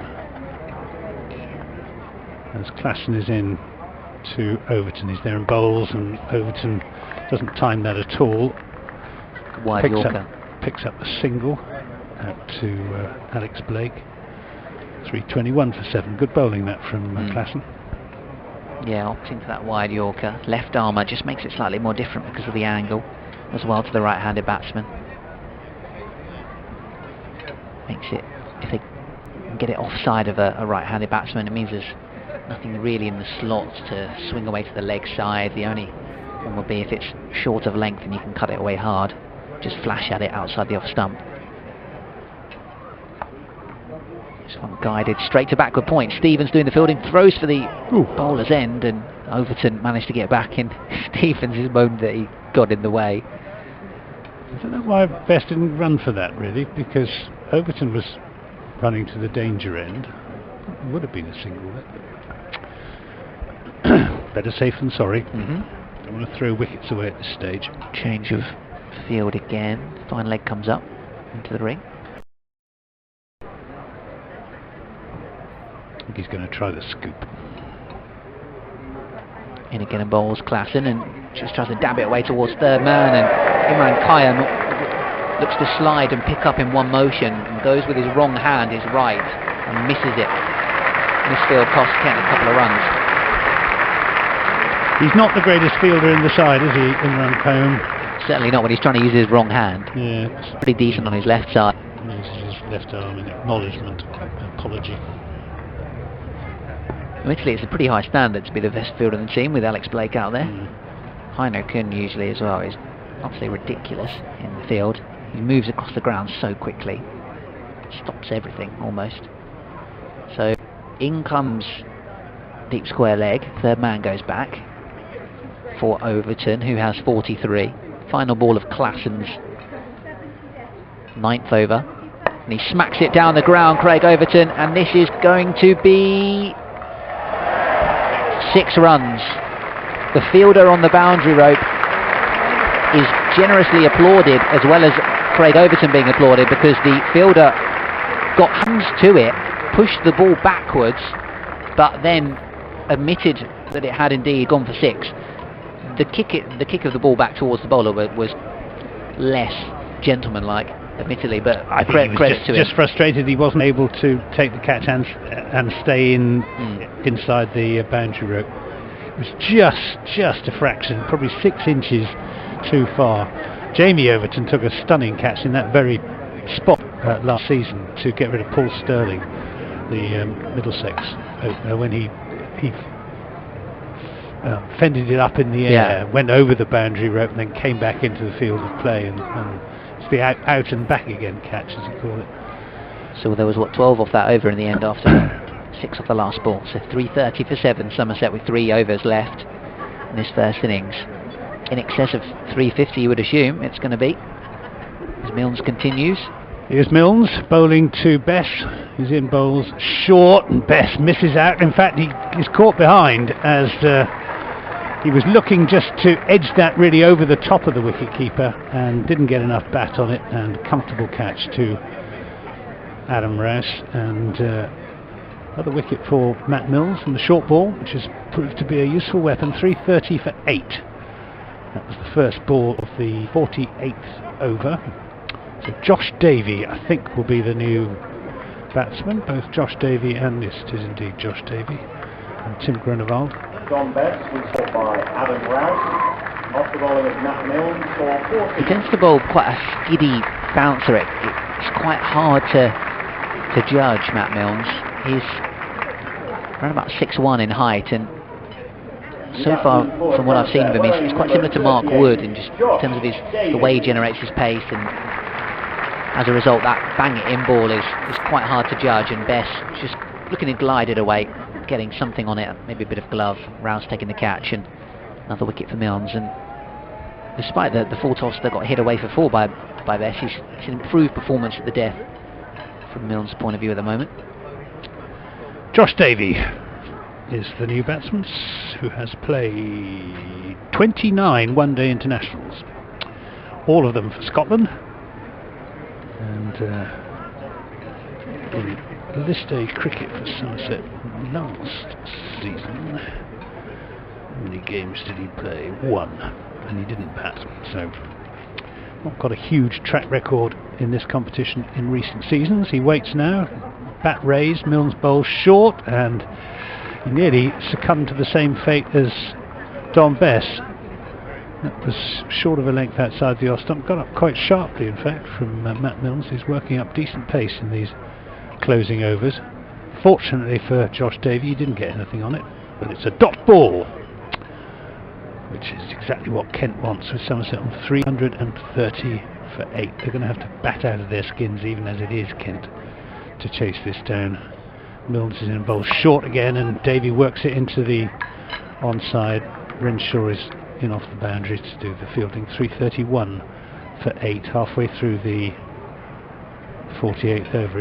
If Kent were at full strength, if Messrs Billings and Denley and Kuhn and Bell Drummond were amongst their batsmen, you would fancy their chances, but all of those absentees for various reasons. Milnes bowls slower ball to Overton, who's going to pick up runs here and reaches 50, and indeed he does so, and that's his highest List A score for Somerset.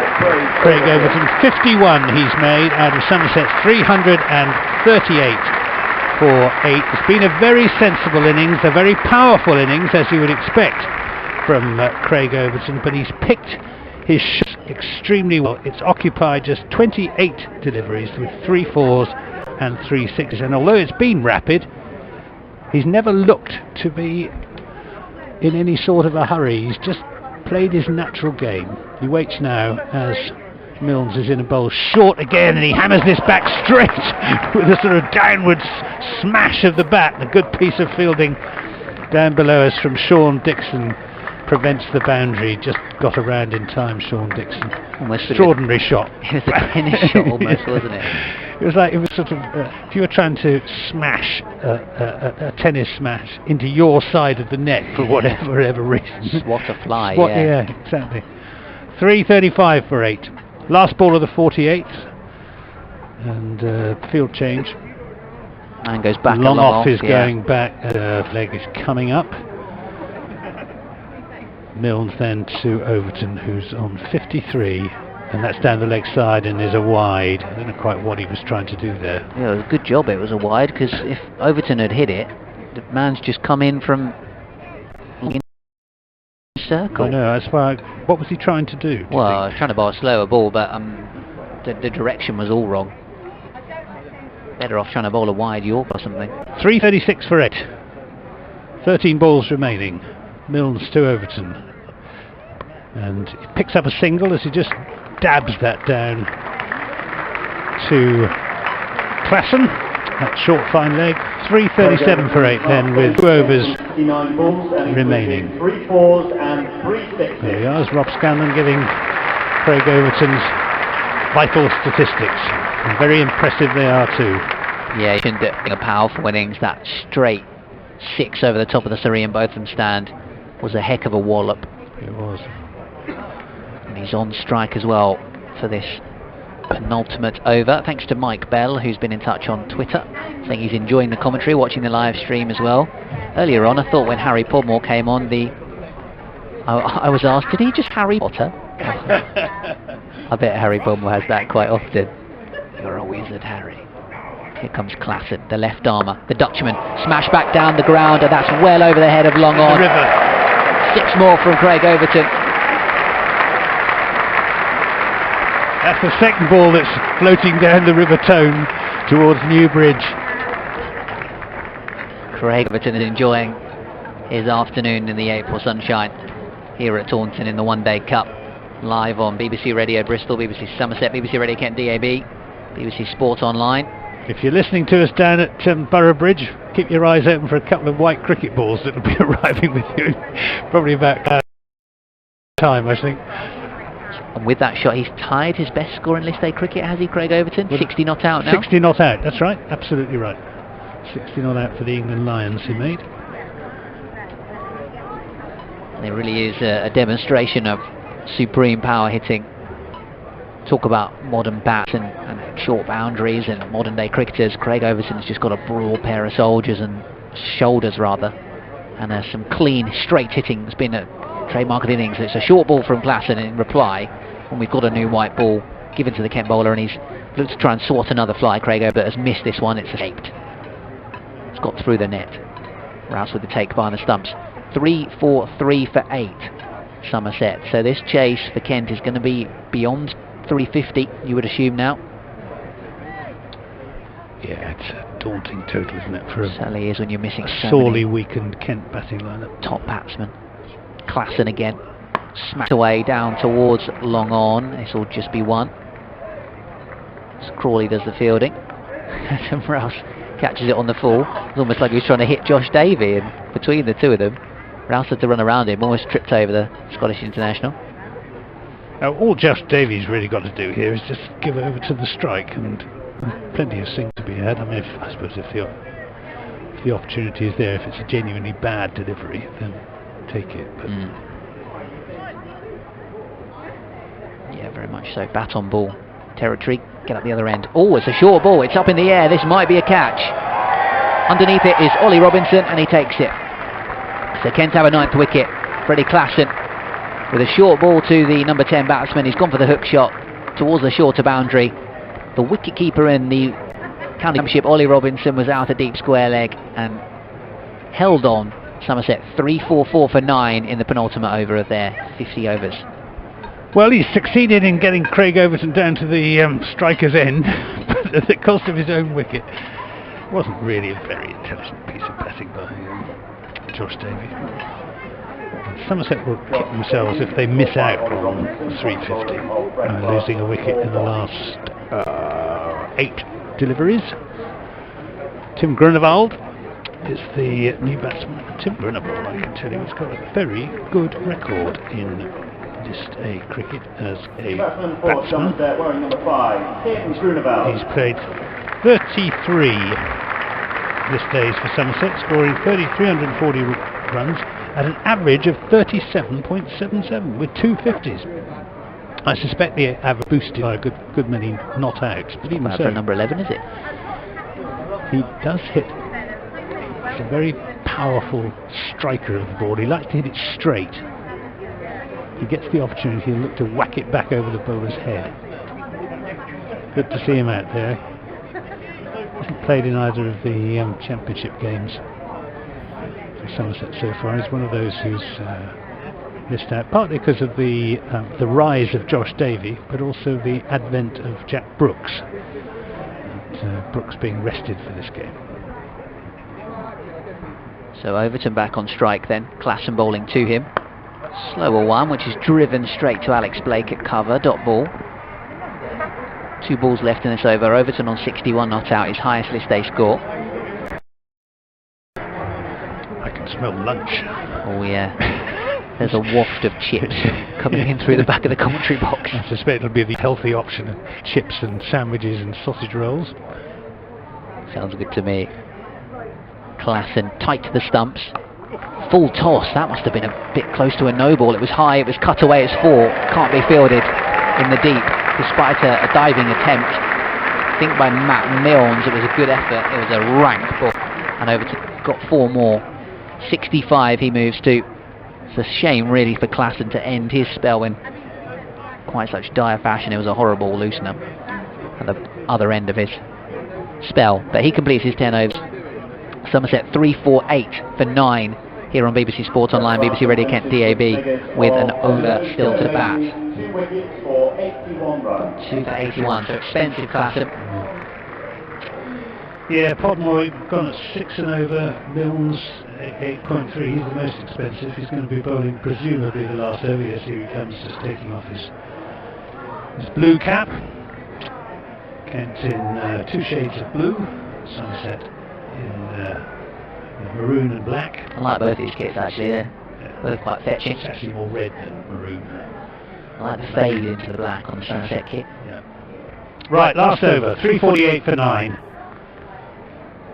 Milnes is going to be bowling to Tim Grunewald, and Grunewald really ought just to take the single. There's any number of singles to be had. Craig Overton just going up to have a word. Just needs to limit his ambition for the time being. A bit of self-sacrifice from Tim Grunewald. He waits as Milnes is in and bowls, and that's off his pad as he looks to swing away for 4 runs. It was a fair enough shot, that, because it was a poor delivery down leg side from Matt. Tried to fire it into the block hole, didn't he? He didn't quite get it right. 3:49 for 9. Overton's back on strike, that's what Somerset wanted. Craig Overton, his highest score in List A cricket, 65. What can he add to that? He's got 5 balls to add. He's got Milnes coming in to bowl to him now, and he swings that down towards short fine leg, and it's very well fielded down there by Harry Podmore, who made a good stop. If he failed to make that stop, Podmore, that would have run away for, kept them down to just a single. The applause you can hear is for the Somerset 350. 4 balls remain, and I think if you'd offered Somerset 350 at the start, then they would have taken it. Very much so, they've done well to get there too. Here's Milnes then to Grunewald. He's in a bowl short, and Grunewald lost that away. It's going to go for 6. For 6 off the. Must have got plenty of bat on it. Went between the Sir Ian Botham stand and the Colin Atkinson pavilion, out towards the river. Whether that's a 3rd ball in the river, entirely sure. It would have been rather than carried on the full. He's got the new ball, yeah. Fielder down there is looking hopefully in the direction of the crowd. Umpire Billy Taylor takes the ball out of his pocket. I think that's the third white ball that's gone into the river toe. It may well be that that's the ball, because they use white balls at each end, don't they, in one day cricket, so he's probably just the one from the other end. Yeah. Just use this. Yeah. We've only got 3 deliveries remaining. 3:56 for 9. Groenewold off the mark with a 6. Milnes bowls to him. Full toss. He swings and misses, and Rouse makes as if to throw down the stumps as the batsmen were threatening to run a bye to the wicket-keeper. They decide against it, and Rouse keeps hold of the ball. 2 deliveries remain. Yeah, better ball on from Milnes. It almost Yorker length, and just managed to dump, reversibly hack at it. From Somerset's point of view, but here he comes. Milnes to Groenewold, in bowls down the leg side. That's a wide. There's another poor delivery. Yeah, showing his inexperience here, Matt Milnes, in just the second List Day game. Former Nottinghamshire man. 3:57 for 9. He's trying to bowl these variations. He's trying to get his Yorkers in. Just needs to uncomplicate things. From this situation, you've got a number 11 in there. Why not just bowl a good length delivery? Well, he's a good number 11. I think the danger if you bowl a good length delivery is he'll hit it straight back over your head. Bang! He goes for a shot, and he's nearly run out. This time they made as if to run the bye. Slower ball, wasn't it? Was through the shot far too early. Groenewold was length. Yeah, it was there. It was there for the shot. Definitely. Just getting a bit carried away. Right then, last ball. 357 for 9. Somerset in their 49.5 overs. Milnes is bowling to Groenewold. He's in bowls short, and Groenewold. And this time they're running for the bye. The ball is tossed by the wicketkeeper up to the far end, but they make the bye successfully enough. So 358 is the final Somerset total. Just waiting for the scoreboard to take over. Daunting to Crawley. He's in and bowls, and Crawley just plays that into the offside, and roll off Van der Merwe. Shortish extra cover does the field. You've got a slip in the shape of James Hildreth. Don Bess at backward point. Van der Merwe at extra cover. Tom Abel, the red ball Somerset captain, mid off. Pete Trigo at mid on. As Davies in and bowls to Crawley, and Peel for LBW looks high and probably going down as well. Not really very concerted, Peel. Welcome back, Ben. Should be doing some research in the What would be the interval. Well, have you researched what the odds are?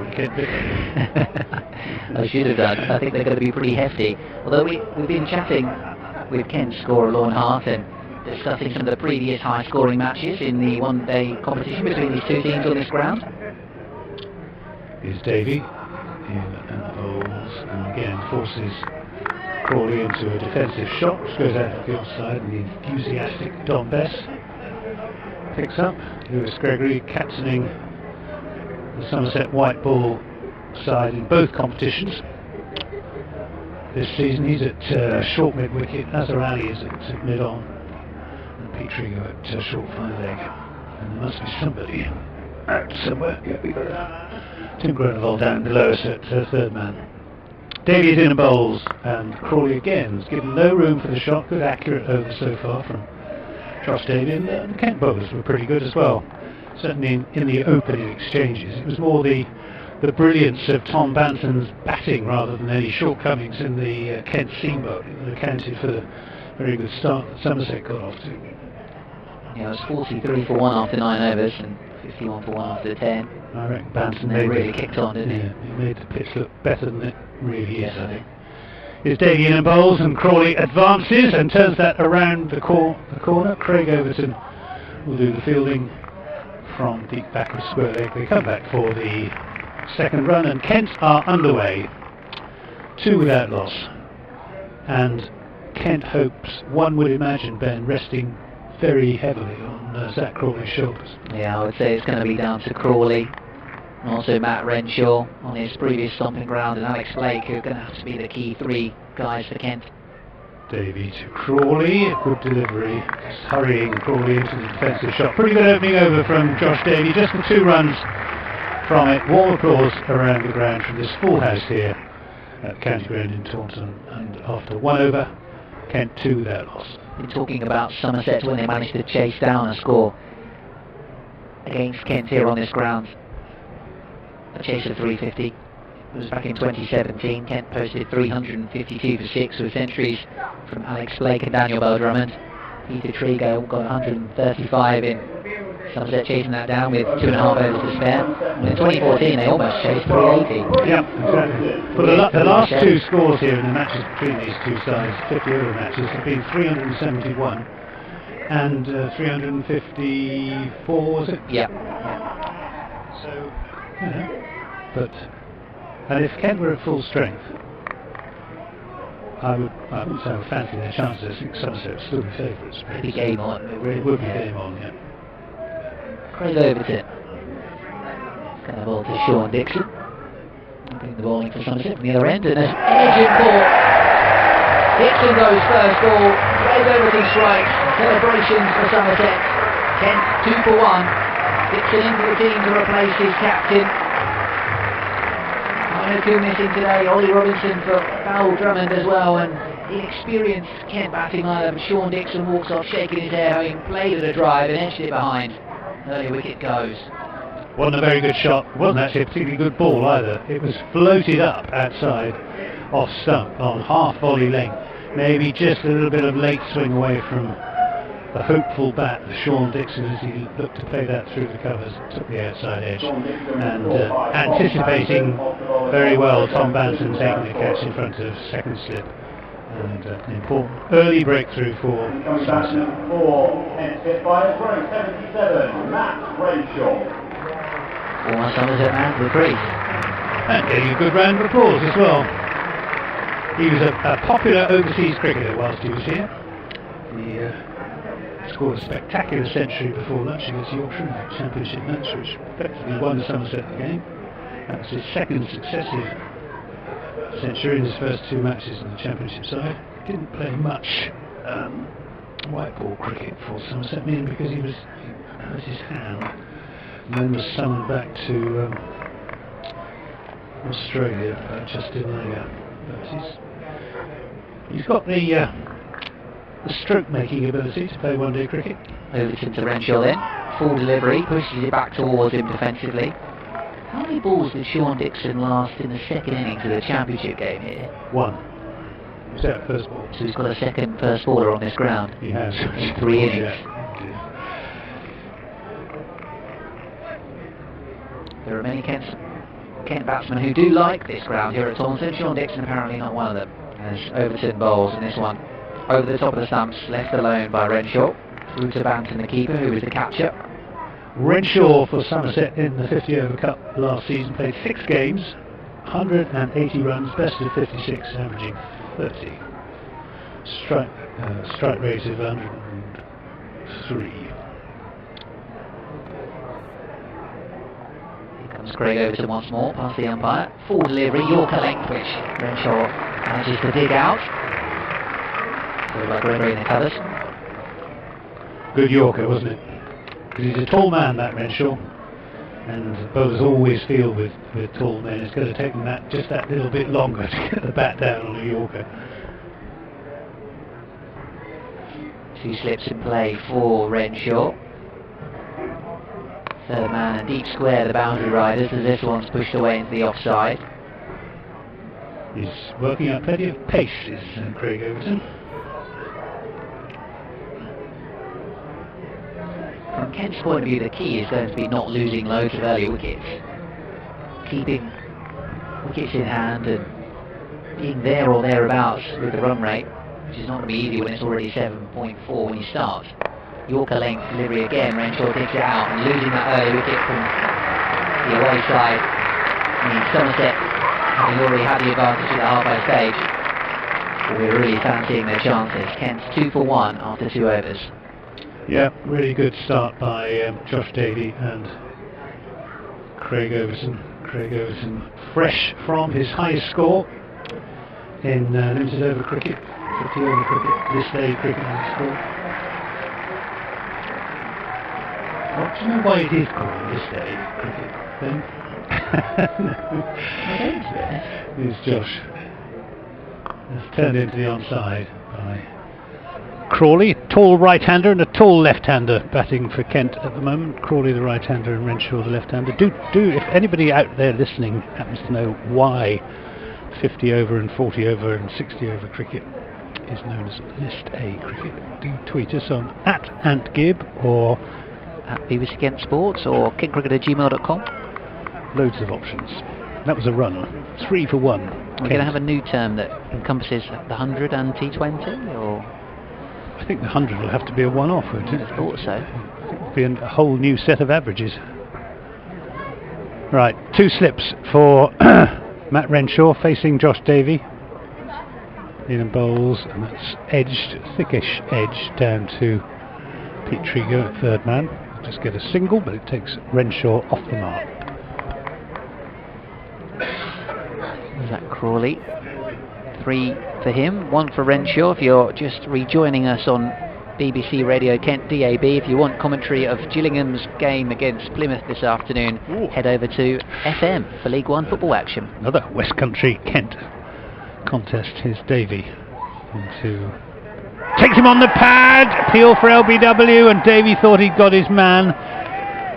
Umpire Alex War thought otherwise, signals leg by. Must have been close though, judging by the reaction of the bowler. Must have been just missing leg stump if it wasn't hitting. Crawley scampered out the way quite quickly, go through for a leg by. Kent Spitfires 5 for 1. We're in the third over of Kent's reply to Somerset's 358 for 9. Josh Davey bowling to Matt Renshaw, who drives that in the air, and it's just away to the left of the diving fielder, who is Tom Abel at mid-off. And if any of the Somerset fielders were going to take that catch, it would be Tom Abel. It just eluded his grasp. Didn't get hold of it at all, did he, Renshaw? All runs it's gone for though, so game on here. Davey to Renshaw, who's going to play his shots. He's in bowls, it edges down through vacant gully area. It's gone for 4 again. That's a trademark Matt Renshaw slash outside the off stump. Living dangerously, isn't he? Yeah, the Australian. Well, big swing of the bat. If you're going to slash hard. True. Certainly did that there. Pete Trigo down on the third man boundary might be in business if Renshaw is going to carry on like this. 11 for 1. We're in the third over. It's exciting stuff here at the county ground. Davey to Renshaw. He's in a bowls. Turns this around the corner to Grunewald. Goes straight to him more or less, but they scamper through for single. 12 for 1 as a solitary engine pulls out of Taunton Station, heading for the line towards Bristol. We've had 3 white cricket balls deposited in the River Tone in the course of proceedings so far. 2 of them by Craig Overton and the other one by Tim Grunewald, wasn't it? In that got underneath one and lofted it between the Sir Ian Botham's down in the Coronet Pavilion. 1 bounce into the river. Here's Overton to Renshaw. Sorry, it's your over this time. That's alright, pushed away on the offside. Good stop from backward point. Diving away to his right. Getting carried away like those cricket balls down the River Tone. Certainly are getting carried away, those balls. Craig Overton, that one over there to Sir Ian Botham's stand was a hefty wallop indeed. Now with ball in hand, looking to add to that wicket, that of Sean Dixon, first ball. Kent 14 for 1. With Renshaw edging this one to first slip, and he goes as well. Celebration for Craig Overton, 1 finger in the air. Somerset rush to hug their bowler, and Kent are 14 for 2 in reply to Somerset's massive 358 for 9, and a terrible start for the Spitfires. Renshaw goes for 10. Nice neat catch by James Hildreth at first slip. Good piece of bowling by Craig Overton. He knew that Renshaw has that weakness outside the off stump. It doesn't deter him from playing his shots outside the off stump, but he felt that you get one just in the right place. There was the possibility of the outside edge, and it flew conveniently for Somerset straight to James Hildreth, who makes very few mistakes at first slip. 14 for 2 Kent, chasing that 359, and Somerset could not have asked for a much better start. I think the one wicket they would still really covet is that of Zach Crawley. 14 for 2 in the 4th over, Kent, and looks like it's Ollie Robinson coming out to join Zach Crawley at number 4. So he was batting down at number 8 in the championship side. Batted number 6 in the order at Warwickshire in the 1 innings that Kent batted, and he scored his maiden first class century, 143 made. This is maybe a bit earlier than he would have been planning to come to the crease. Facing a rampant Craig Overton. So in the same way that Tom Banton, the 20-year-old, was the key man for Somerset in their innings, a lot rests on the young shoulders of this pair for Kent, as Overton gets a good carry from a short ball through to the wicket-keeper outside the off-stump first ball. He's working out a good head of steam, is Craig Overton. He hasn't got the wind behind him, because there really isn't any wind at Taunton this afternoon.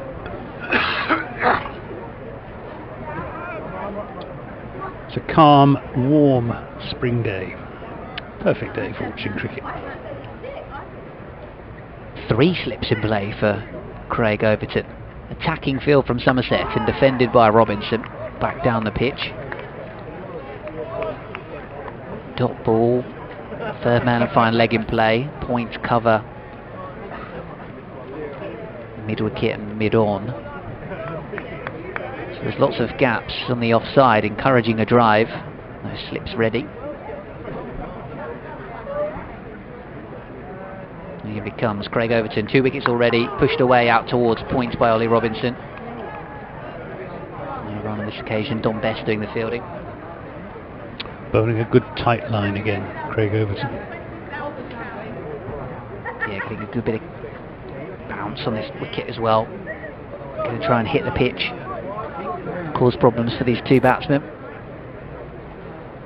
who are going to have to just sit in a bit rather than play their shots, you would assume, as this one's driven off the lower end of the bat by Robinson, straight to extra cover. And a warm reception for Craig Overton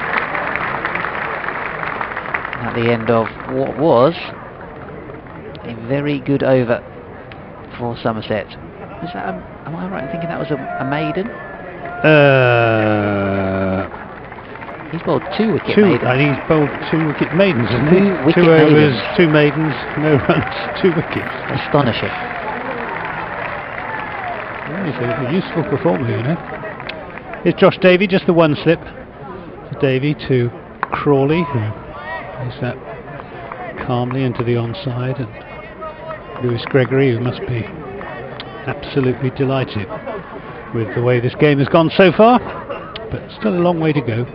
Required rate 7.5, which is not too difficult to sustain over 10 or 20 overs, but quite difficult to achieve over the long haul. We're in the 5th over. David Crawley down the pitch, turns it square of the wicket on the onside. Out to Craig Overton, who's fielding in front of a packed Somerset stand, in front of a very well populated block of retirement apartments. Lots of people sitting out in the communal area on the top level, and plenty of others on their balconies enjoying the cricket. Davey comes smoothly in from the river end, is there and bowls and beats a defensive prod from Ollie Robinson.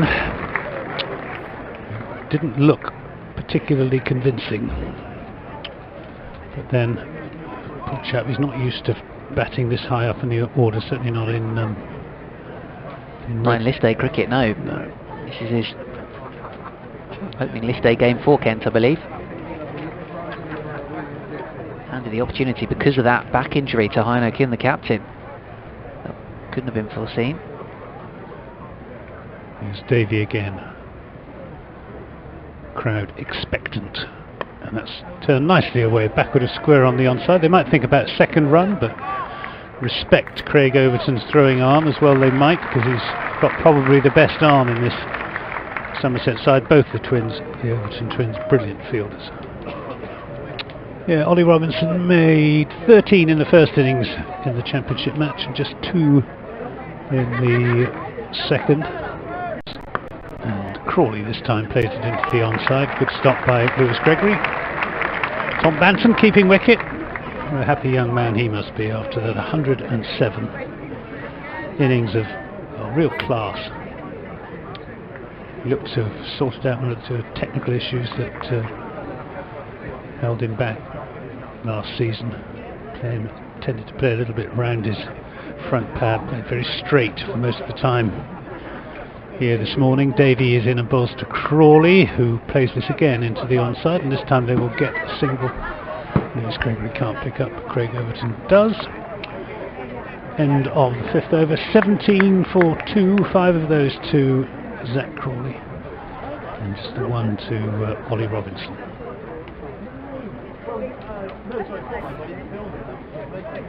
Is you get in touch with us? At Ant Gibb on Twitter, at Ben Watts Sport, at BBC Kent Sport, and kentcricket@gmail.com available for you. Kent supporters do let us know. Of course, last year, first 2 games in the One Day Cup, Kent lost them both and got to the Lord's final. So, and Somerset won them both and didn't. You never know. Overton continues. Is he going to concede a run in this over? We'll have to find out. Wide of the off stump, Crawley lets it go. Good carry, wasn't it? Certainly is getting good bounce and carry. At the moment, Crawley, having seen his mates up the other end, Renshaw for 10, edging to Hildreth. It was an absolute dolly at first slip. I reckon I could have caught it. Banton, a much better catch, diving away in front of first. As Dixon departed first ball for naught, Crawley pushes this one back towards Craig Overton. Admittedly, it would have come quite quick. Hildreth probably made it look very easy. He did make it look very easy. But certainly Renshaw fiddling at it outside the off stump, which is shown to have got a habit of doing, unfortunately, from Kent's point of view. Somerset know all about him and sussed him out. Overton. Well, this hits Crawley on the top of the pad. There is half an appeal. There's a little bit exuberant. One leg by down to third man. Beat the bat well enough. Yeah. And if the stumps had been 6 inches taller, he'd have got his decision. There were stumps on top of the stumps. He might have done. But he is getting plenty of bounce, is Craig Overton, so he's going to have to be well pitched up for him to get an LBW decision. Ollie Robinson, top of the pads, a little bit different to Zach Crawley, who is 6'5", Ollie Robinson not 6 foot. Here comes Overton. This is, filth for this outside the off stump, Ollie Robinson. I thought he might have feathered that behind. But beaten by the speed and the carry, and potentially a bit of nibble from Craig Overton. 18 for 2 Kent in the 6th over. He is bowling well, isn't he? Almost unplayable at the moment, Craig Overton.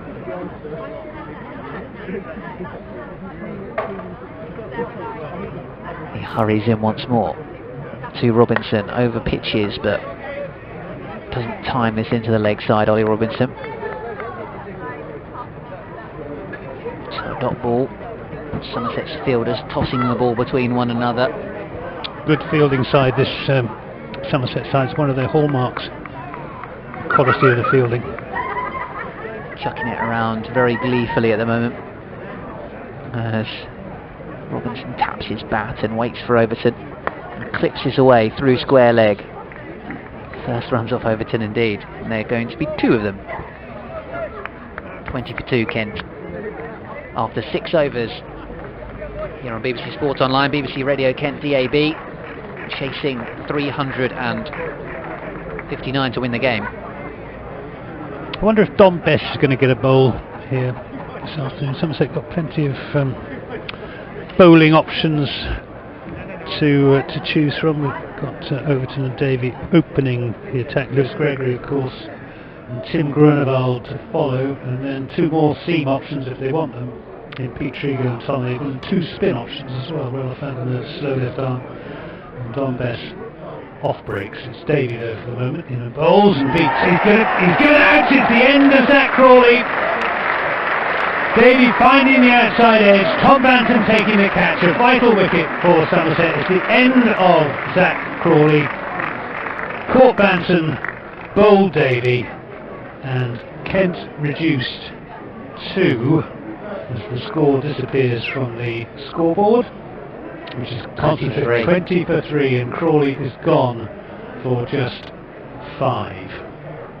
Kent's hopes have also not entirely gone, taking a very severe knock. Yeah, this is a disastrous start to Kent's reply.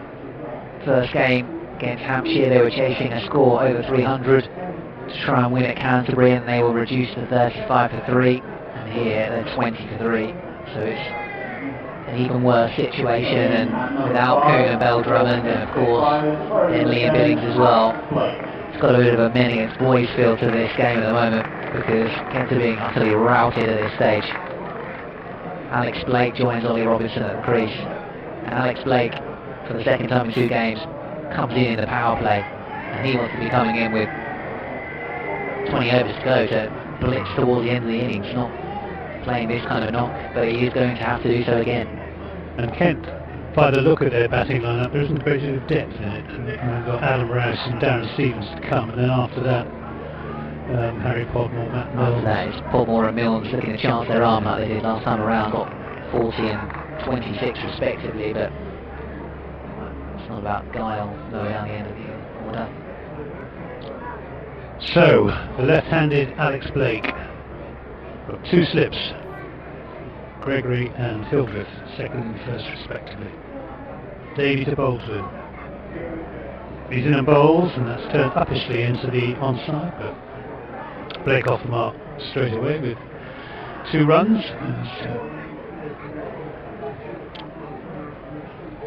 As our Ali next, he does a bit of fielding. 22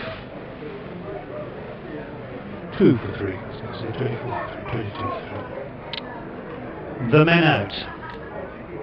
Dixon for 0, Renshaw for 10, Crawley for 5. 2 wickets to Craig Overton, 1 to Josh Davey.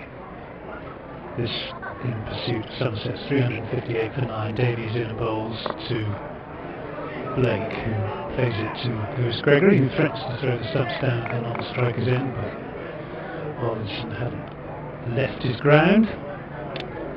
Somerset fielders, as Ben was saying, throwing the ball enthusiastically between each other, very much on their toes. Won their 2 opening championship matches, and thus far they've made a very good start in the 50 over cup. As Davies in and bowls fuller length delivery, which is met with a solid defensive bat from a tall figure of Alex Blake, tall, strongly built.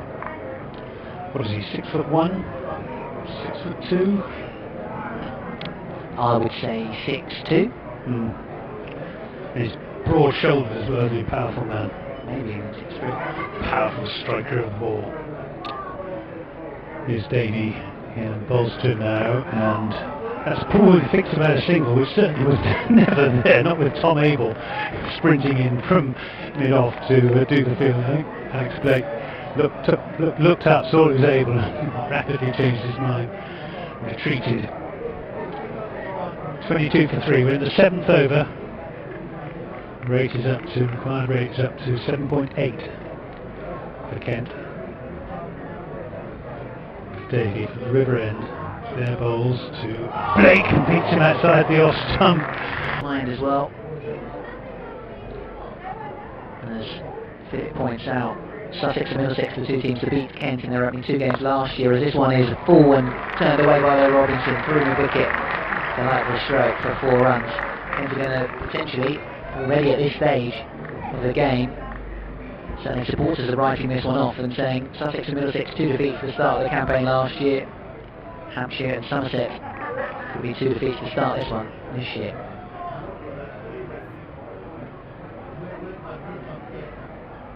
Here comes Overton. Oh, he's tipped it straight to Gregory. Overton has another wicket and Robinson has gifted a catch to Lewis Gregory. He hangs his head. And he left his bat, he's thinking 4, and he's managed to pick out the fielder. And Kent, their disastrous start gets even worse. They're 4 wickets down for 26 runs inside the 8th over of the game. And Kent are, at the moment, currently embarrassing themselves here against Somerset. And that really was a pretty poor shot, it has to be said. When he played it and I saw the ball was in the air, I thought, it can't possibly be a fielder there. And then, of course, it just went straight to Lewis Gregory. Kevin earlier getting in touch on the email saying, let's hope a miracle can happen. This was prior to Kent batting, saying, well, his words, the worst bowling attack I've ever seen except for Mr. Stevens. Top 4 batsmen missing. That's a bit harsh. That is harsh. Top 4 batsmen missing. Nothing Adam Rouse can do about it in terms of his captaincy, but he says that the management have to take some responsibility. I mean, when you've got so many injuries, I don't know, what are they supposed to do? At the moment, Somerset are bowling very well, and Kent have the pressure of having to chase so many runs. Personally, being here at the ground, I know you guys are watching on the live stream, bowling attack didn't do loads wrong. It is a rather limited bowling attack. I think inherently it's inexperienced. Yeah. As well. Come on, you can't prove me wrong was Kevin's message. They're not at the moment, I'm afraid. Richard's getting in touch saying so many players absent, one-day cut match every other day. Qualification's going to be a struggle. Says too many absences, too many games in quick succession. When are Denley and Billings due back? After this competition. So they won't be playing in the qualifying stages at all. Boone and DVD, well, Drummond that is. Haggett missing, Stewart missing, Claydon. This one's pushed away by Adam Rouse, the captain, the new man in at number 6. Effectively the 5th choice for the Kent captaincy, but captaining the side today. Got an email about list A, but maybe we'll bring that in when the wickets stop tumbling and it's a little bit less dramatic on the field. 3 slips in play for Adam Rouse. As Overton is in, pulled away into the leg side. He runs single to get off the mark. It's fielded out in the deep. Frustrating it was. I wasn't sure if that was an ironic clap, but perhaps not. Just a good fielding down in the deep. 27 for 4 Kent. Somerset had 176 runs on the board by the time they were 4 down. In the end, amassed 358 for 9. So it's not the easiest pitch. Banton made it look easier than I think it is. At the moment, Kent oh, this one a rising delivery outside the off stump as Blake pushes a one from Overton. That makes your point perfectly. Then that delivery from Overton really took off and bringing it back again. Good length. He's been almost unplayable so far, Craig Overton, and Kent have succumbed to him. 27 for 4 after 8 overs. 3 for 6.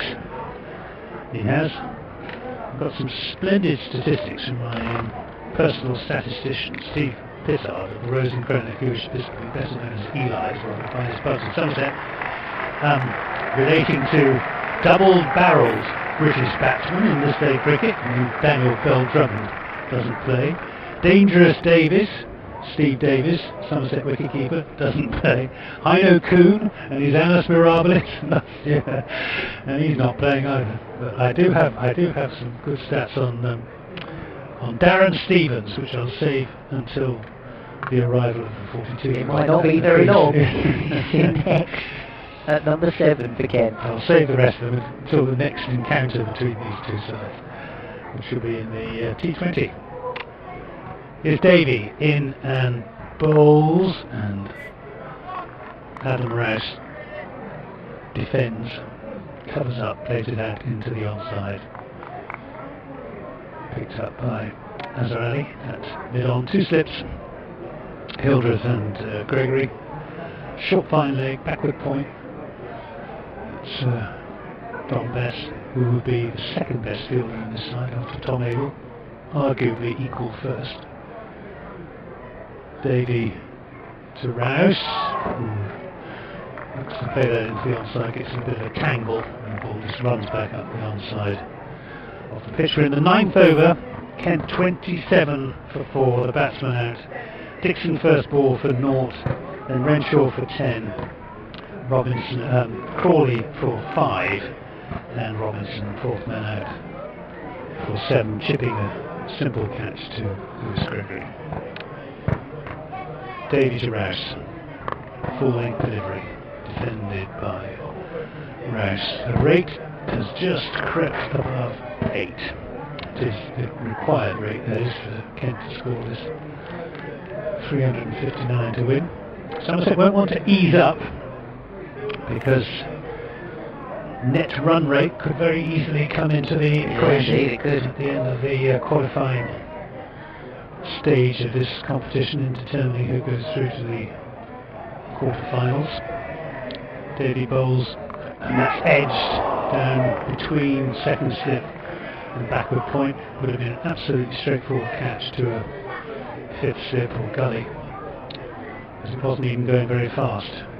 Picks up a single as Grunewald does the fielding, down on the third man boundary, 28 for 4. Rouse moves on for 2. 2-2. Having been given the task of captaining this Kent side, 4th choice as captain with Billings and Denley, numbers 1 and 2 out in India. As this takes Blake on the pads from Davey, who's losing nothing in comparison with Craig Overton at the other end. Overton with 3 wickets, Davey with just the 1.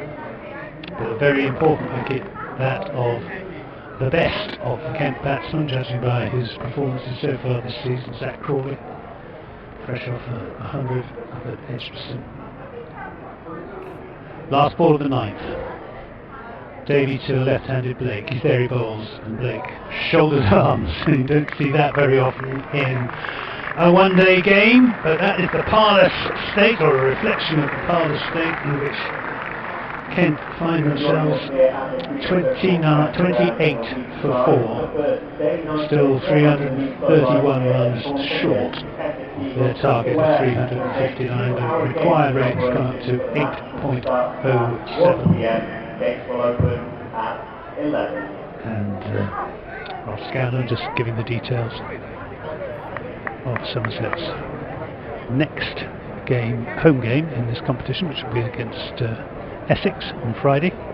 This is outside the off stump, and Rouse thought about playing at that. It was a tempting delivery, very similar to the one that Overton got Sean Dixon with, the very first ball of this innings, just floated up outside the off stump on a fullish length, as if to say, have a drive at this. Somerset still got the 2 slips in place. Last over of the power play. Overton is in and bowls, and I think on that occasion Rouse just drew his bat inside the line at the last moment rather than playing at it. But 28 for 4. Somerset very much on their toes.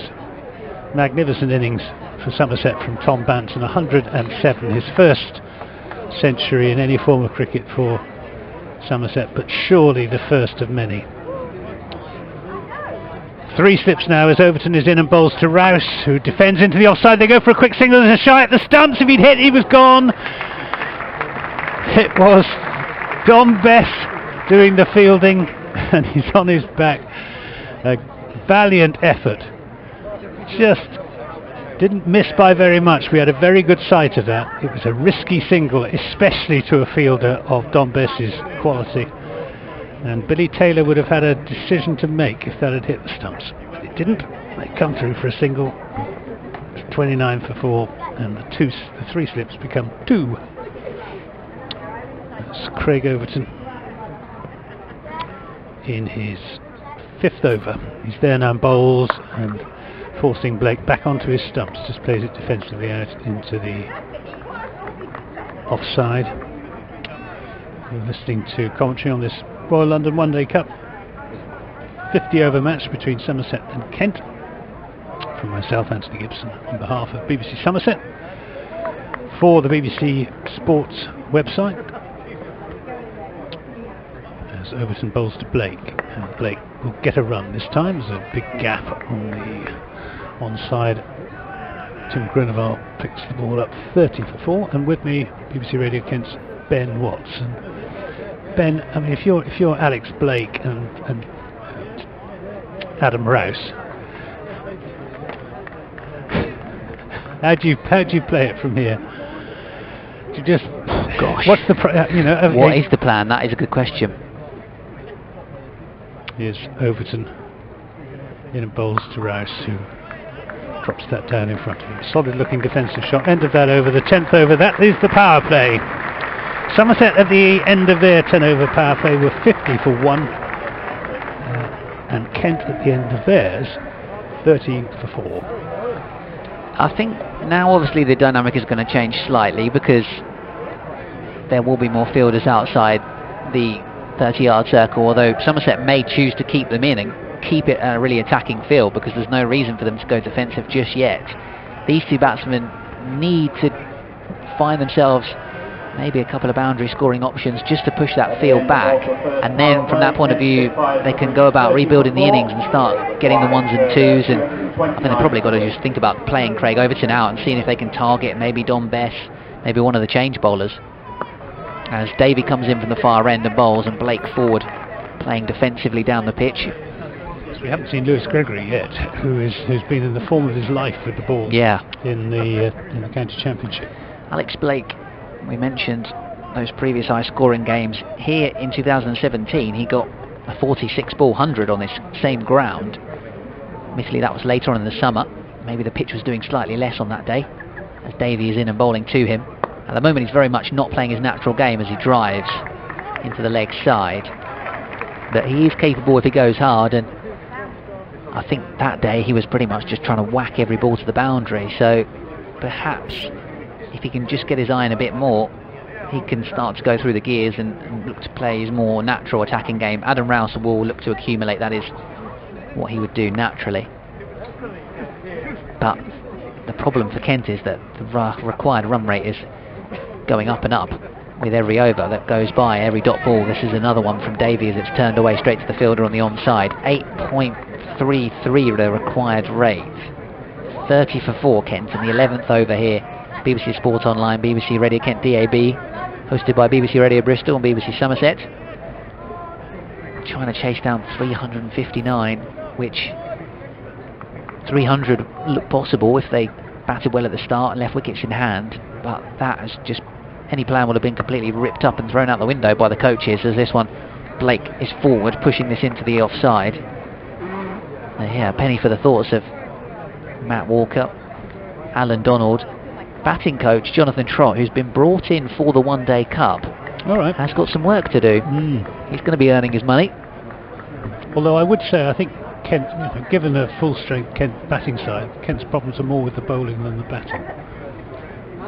Here comes Davey again. Blake tickles this down towards fine leg for a single. They don't have Denley and Millings in this competition, so with Kuhn and Bell-Drummond, yes, they are a lot stronger with the bat. They do have injuries with the ball, but they don't have loads of other options in terms of the bowling. So work for Alan Donald in that sense, to try and get the most out of the guys that they have.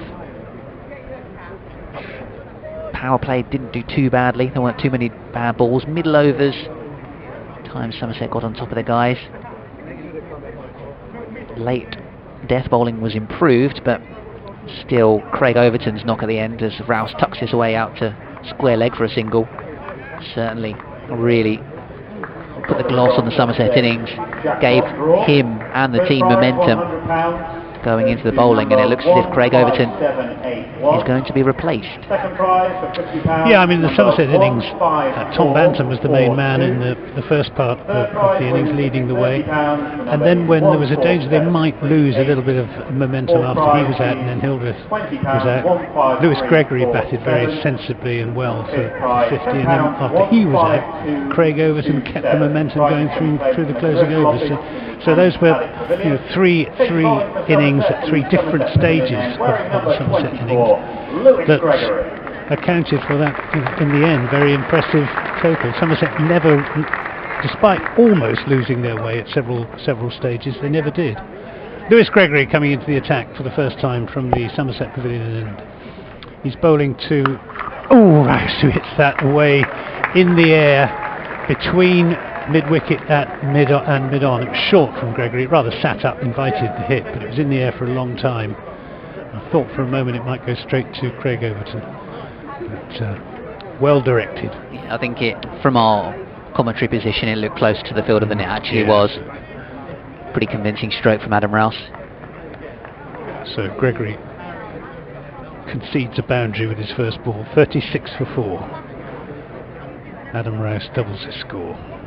Gregory's in a bowls, and that's just dropped down to third man for a single. And if I refer to Rouse as Tim Rouse at all, my apologies, but Somerset has a player called Tim Rouse who's played a few games for them. And, in fact, he's in the second 11 team that played Middlesex seconds the other day when Tom Banton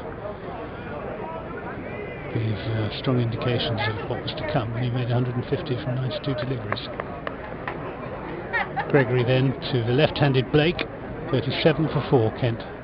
He's in a bowls on leg stump, and Blake turns that round the corner. And Roelof van der Merwe. We haven't seen much of van der Merwe, who's patrolling the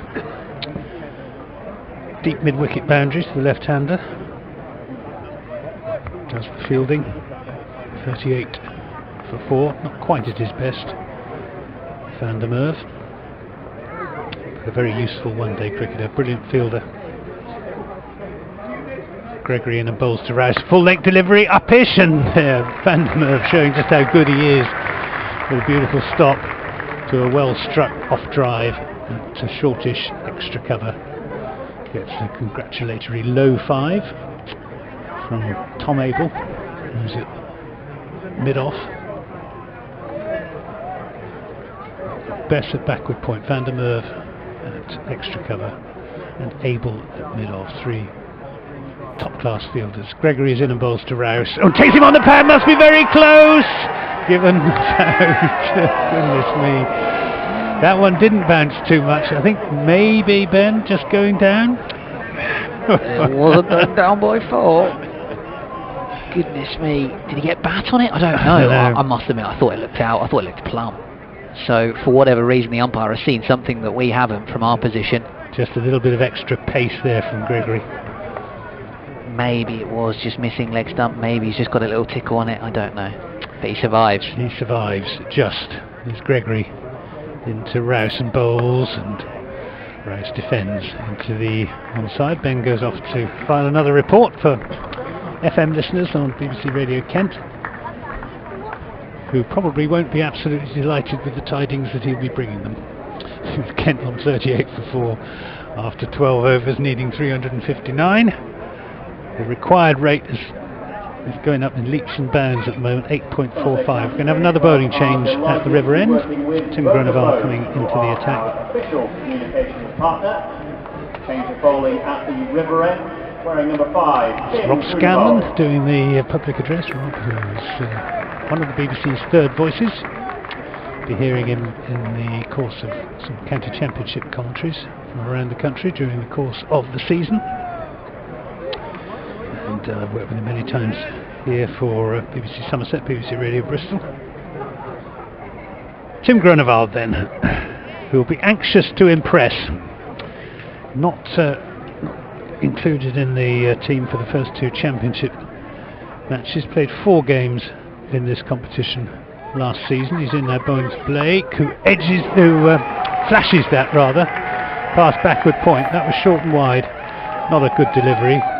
Wasn't that far away from Don Bess at backward point in the air, but fairly flew to the backward point boundary for 4 runs. 42 for 4. Blake on to 9. Perhaps that signals that he's, now that the 2 opening bowlers have come out of the attack, Kent see their opportunity.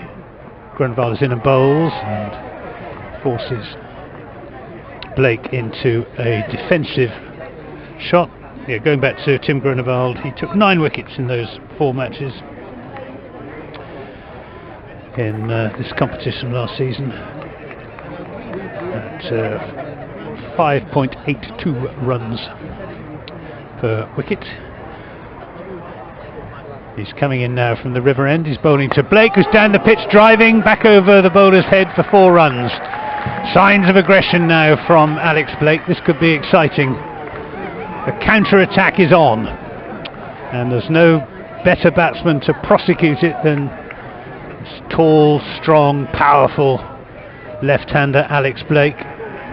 James Hildreth still there at first slip, but if Blake continues in this vein, I'm not sure he'll be there for much longer. 46 for 4 in the 13th.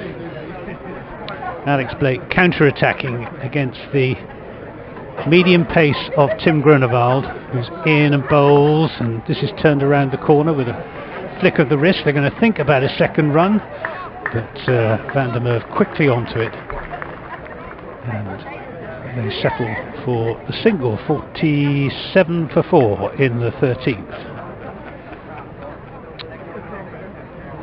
Ben Watts rejoins us after finding that report, and signs of some counter-attacking aggression from Alex Blake.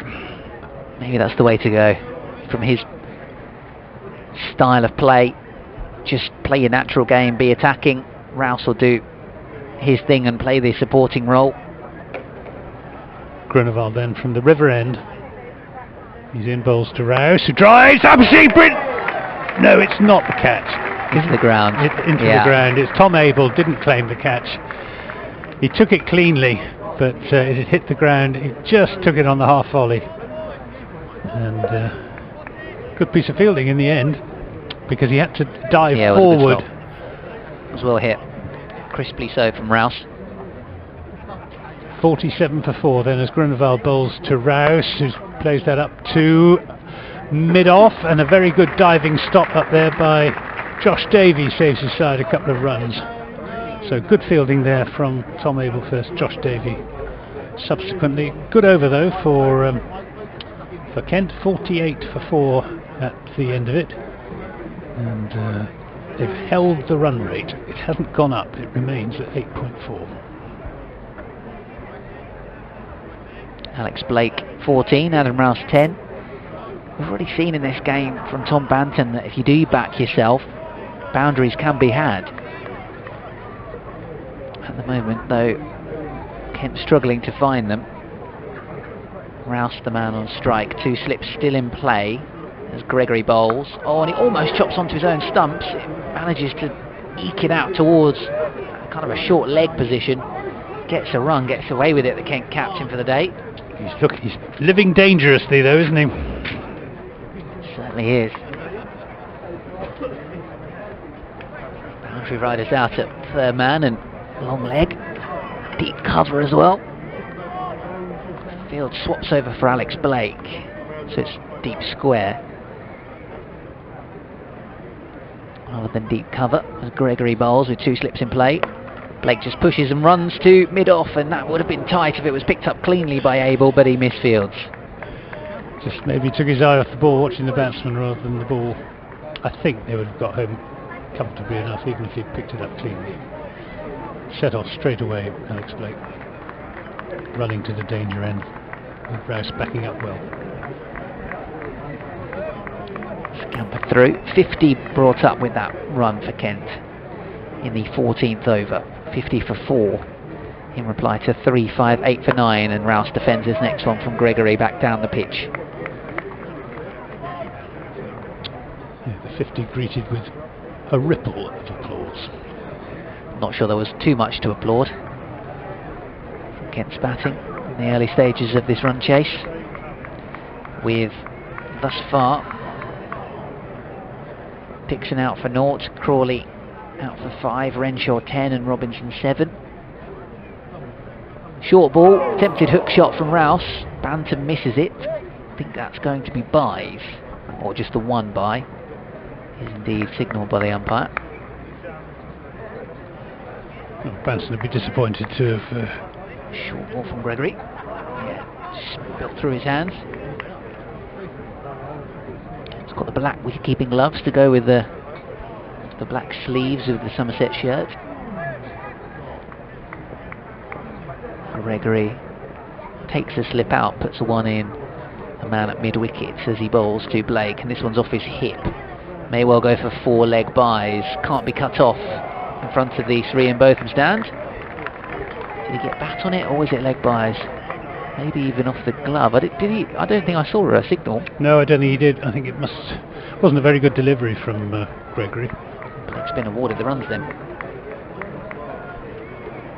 Just not bowling quite consistent enough line at the moment. He hasn't been able to maintain the pressure that Craig Overton put on at that end.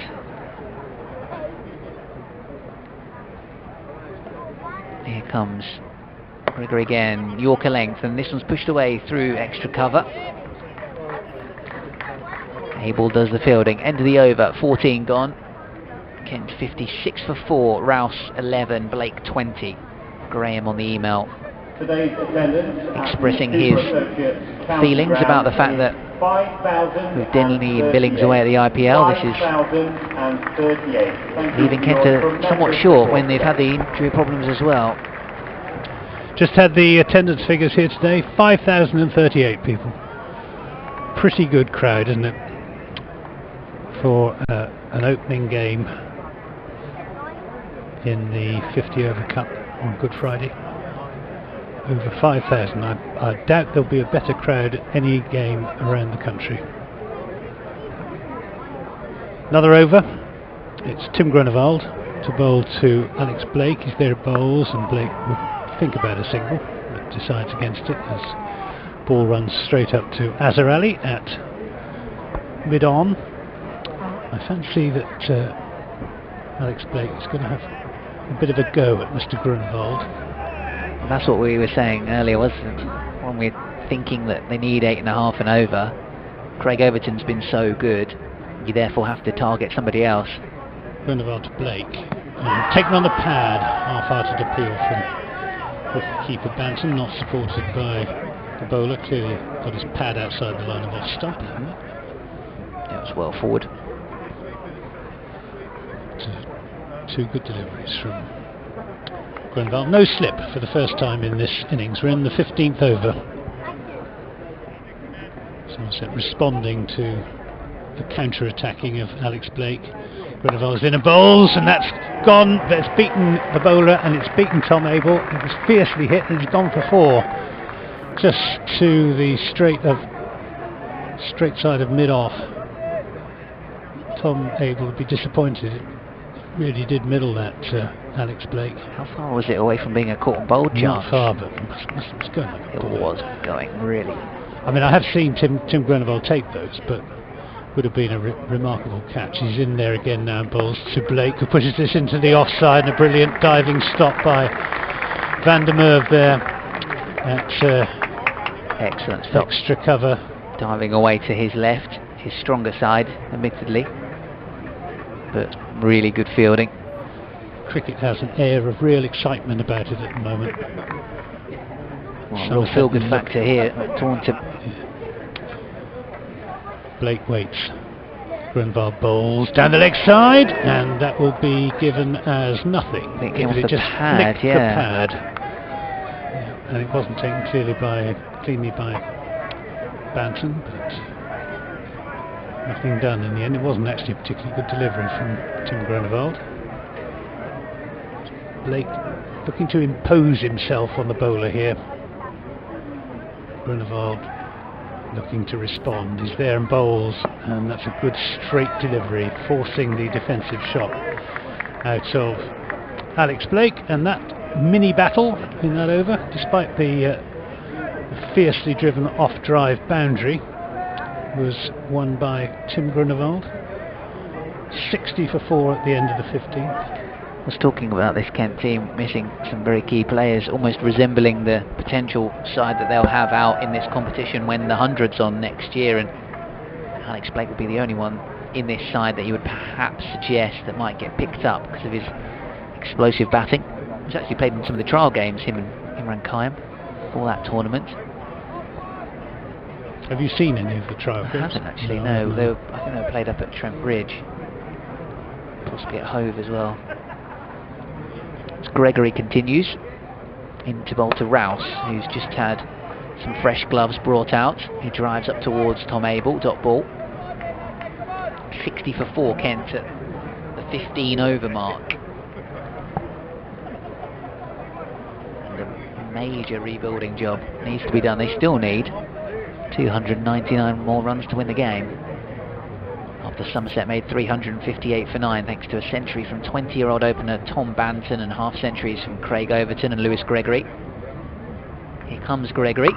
Rouse, Kent captain for the day, defends into the covers. No run taken. You're listening to Anthony Gibson and Ben Watts on BBC Sport Online, BBC Radio Kent DAB, BBC Radio Bristol and BBC Somerset hosting us for this one here at Taunton. Get in touch as well, kentcricket@gmail.com, at @antgib, at Ben Watts Sport on Twitter. Here comes Gregory once more. Shuffling in, full delivery, pushed aerially, but behind square on the offside by Adam Rouse for a single down to third man. There was almost a hint of a catching opportunity just for a moment, but the fielder at point knew that it was beyond him. Don Bess. So swaps over for the left-handed Blake, who's got 24, Rouse now 12, number on his back. Blake whacks the pitch hard with his bat as he waits, lofts it behind him now, pushes into the covers. Dot ball, straight to cover. Well, as long as Blake is there, Kent will not be without hope. There is still a glimmer, as you say. Yep. He's capable of producing the sort of knock. If Blake can play a big 100 and the others around him, support him and bat around him, it's not beyond the realms of possibility. Seems like an unlikely possibility, but not impossible. As Blake defends back towards Gregory. Somerset, their seamers continuing to bowl well, and so far no sign of spin either. Pressure not being allowed to be released upon the Kent batsmen, who are still trying to rebuild this innings after a disastrous start. 26 rather for 4. Kent were at one stage as Gregory bowls, and Blake again plays forward defensively to Gregory up towards mid-off. Dot ball, end of the 16th over. Kent 61 for 4. Good over that from Gregory. What was it, just the 1 run from it? Rate goes up to 8.76. The key for Somerset is keep the ball in the right areas and make the Kent batsmen make the running. Because sooner or later, say if they're looking to play big shots off good balls, they're going to hit one up in the air or nick one through to the wicketkeeper. Yeah, certainly are keeping up the pressure on at the moment, aren't they? They are. Good over from Gregory. Yeah, and not a bad over from Grunewald, the one before as well. He's going to be bowling to Kent captain Adam Rouse. Splendid depth in terms of the Somerset bowling options. Still with the likes of Van der Merwe and Bess. Don't want to slow it down slightly. Yes, I think they'll be wary of Blake though. I'd like to see the back of him before bringing spin into the equation. It's played into the onside by Rouse. Yeah, that's true. Certainly a very capable player of spin. Alex Blake. Darren Stevens, capable of clearing the rope as well. Absolutely. As I was saying earlier, one time the record 6-hitter in one-day cricket in this country, which is driven but not timed at all. Driven fiercely. Good stop by Tim Grunewald, even though it didn't come off the meat of the bat, still went back to him pretty rapidly. And stopped in his follow through. Good wholehearted cricketer is Tim Grunewald. Been with Somerset since 2014, mid-season he joined them. He's in now, bowls, full leg delivery, always drops just short of the diving Don Bess at backward point, leading edge that looked like from Rouse. Yeah, he was looking to turn that into the onside, took the leading edge, squirted out in the air for a long time towards Bess, who dived forward but couldn't stretch far enough to take the catch, conceded the single. The single is all it was, 62 for 4. Rouse moves on to 13. We're in the 17th over, being bowled by Grunewald, who's coming round the wicket to Blake, who's down the pitch, that's up in the air, the wicket keeper's underneath it, Banton's catch, and he takes it, and that is the end of Alex Blake.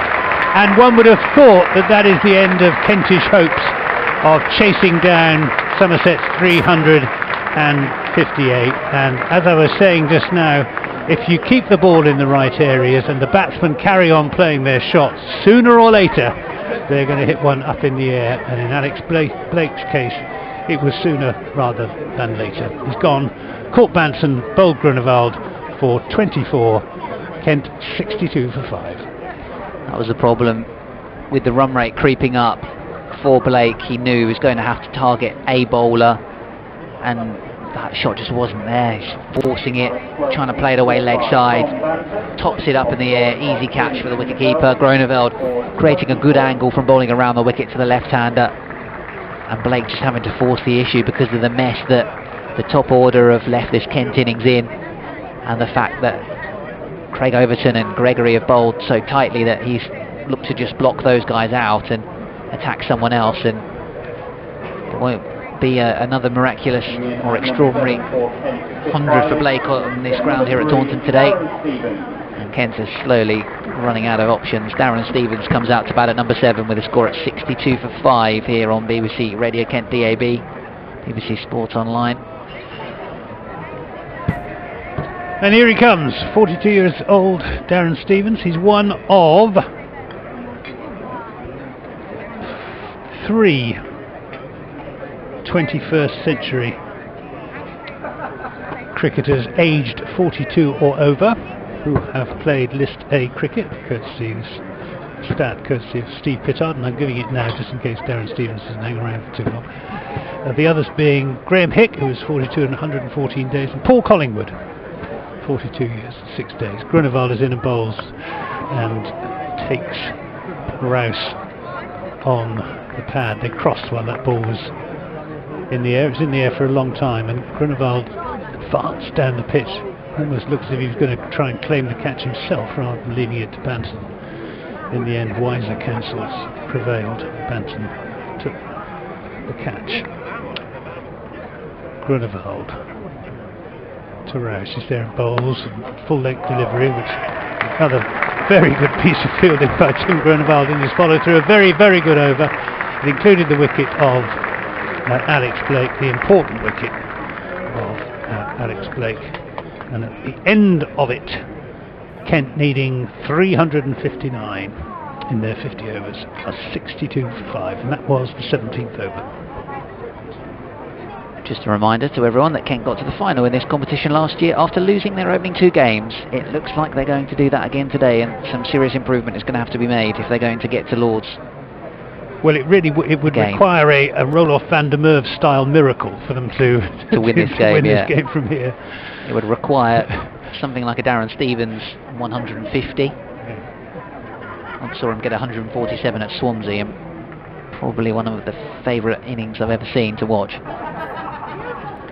going to have to roll back the years to win this game for Kent, as Gregory bowls to him and he lets it go outside the off stump. His batting has lost a little bit of its force, really, hasn't it, over the last few years. He's become more of a bowler than a batsman, would that be fair? Yeah, I would say so. He still sees himself as a batting all-rounder, but really he has become more of a bowling all-rounder. Such is his skill with the ball. Marcus Ruskothic will tell you that this one is a very nicely played drive by Stevens into the offside. It's hard to sustain the level of performance that he's produced with the bat when, I don't know, realistically at 40 you're not as strong as you were, you're not as fit stamina wise, your eyes not as, it's harder to pick.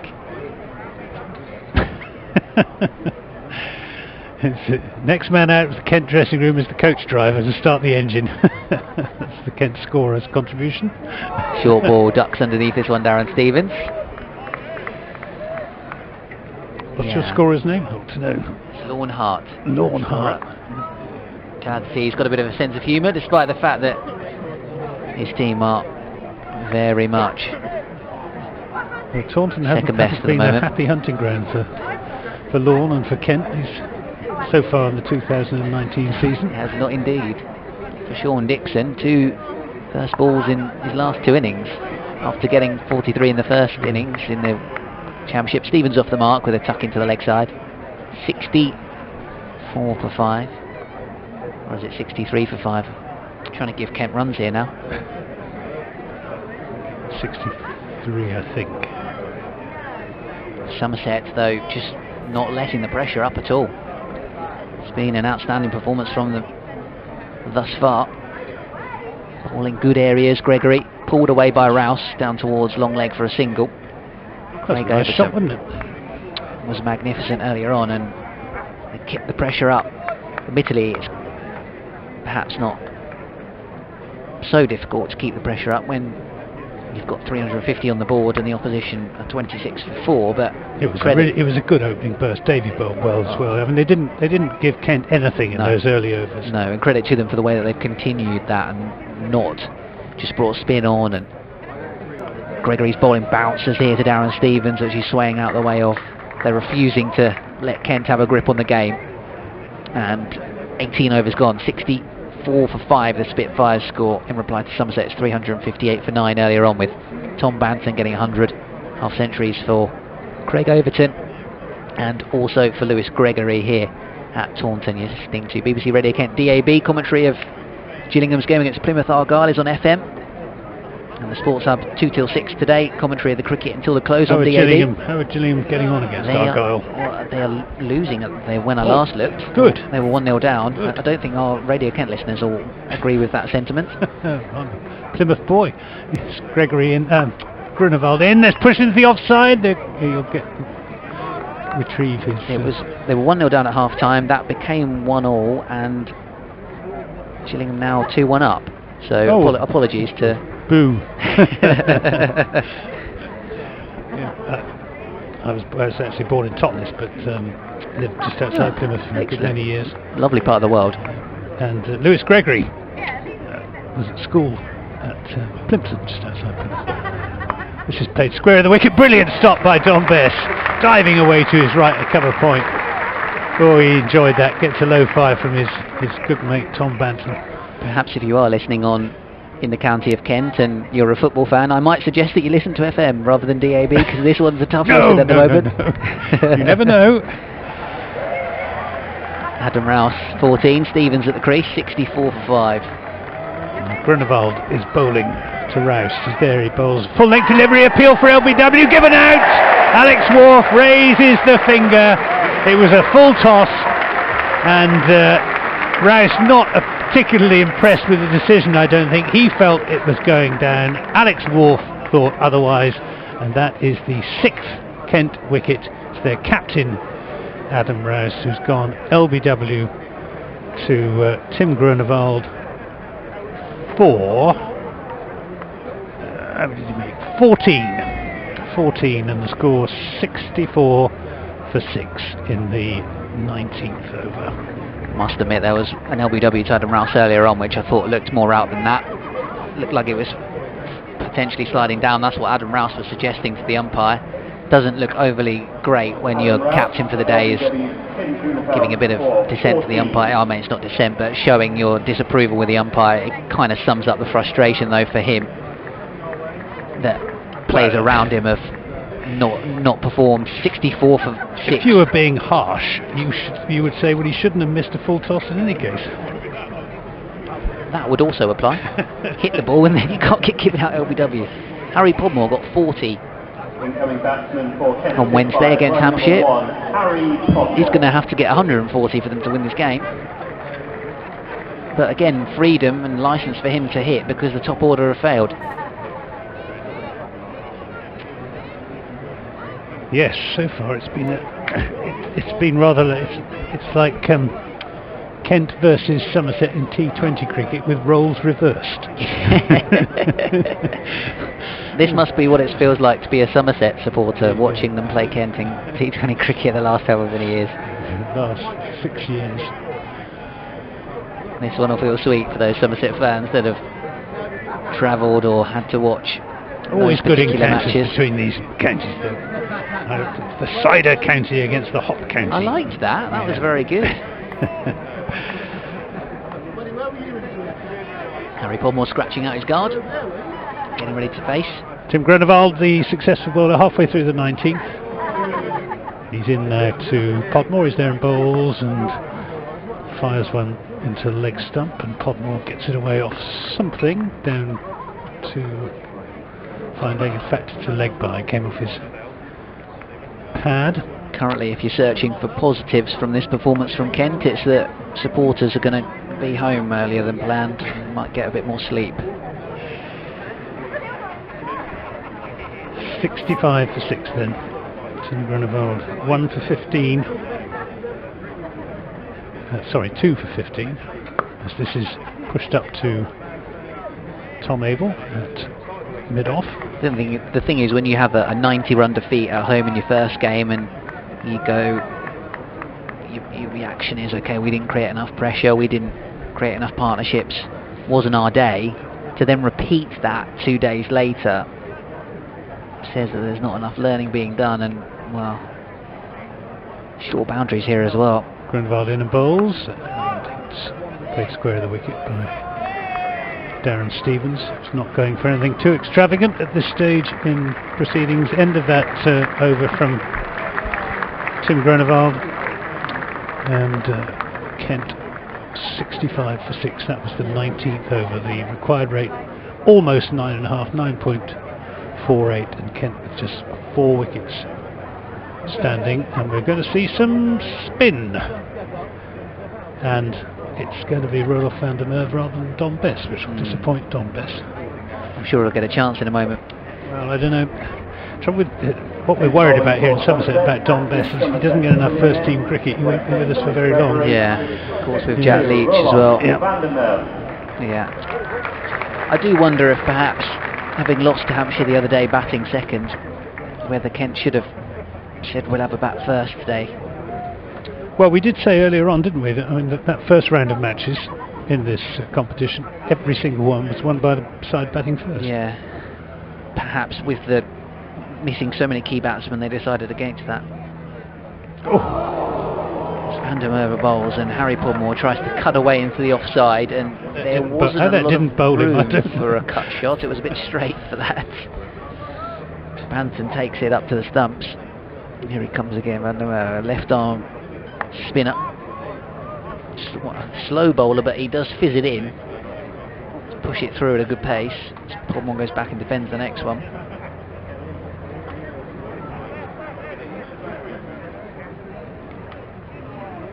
.65 for 6 Kent in the 20th over. Somerset made 3-5, 8 for 9. Podmore drives into the ground. Abel does the fielding at cover.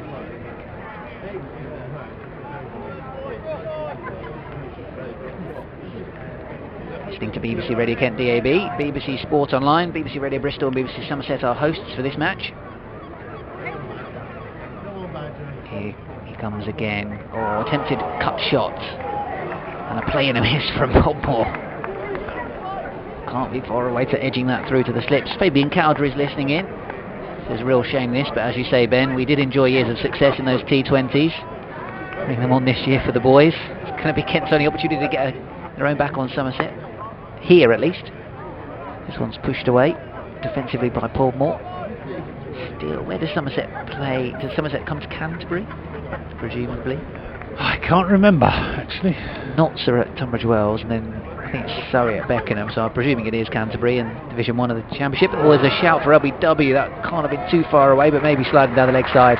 It was more of a yelp of frustration that it wasn't a straighter ball from Banton and Trigo rather than an appeal. End of the over, Kent 65 for 6 at the 20 over mark, with Stevens 1 and Podmore yet to score. In our kids activity zone today, we hope you enjoyed your time there. Yeah, good over from testing your skills in our inflatables today. Congratulations to Tom W and Jamie H for finishing top of the leaderboard. Please head to the reception area in the Andrew Paddock Pavilion to claim your prize.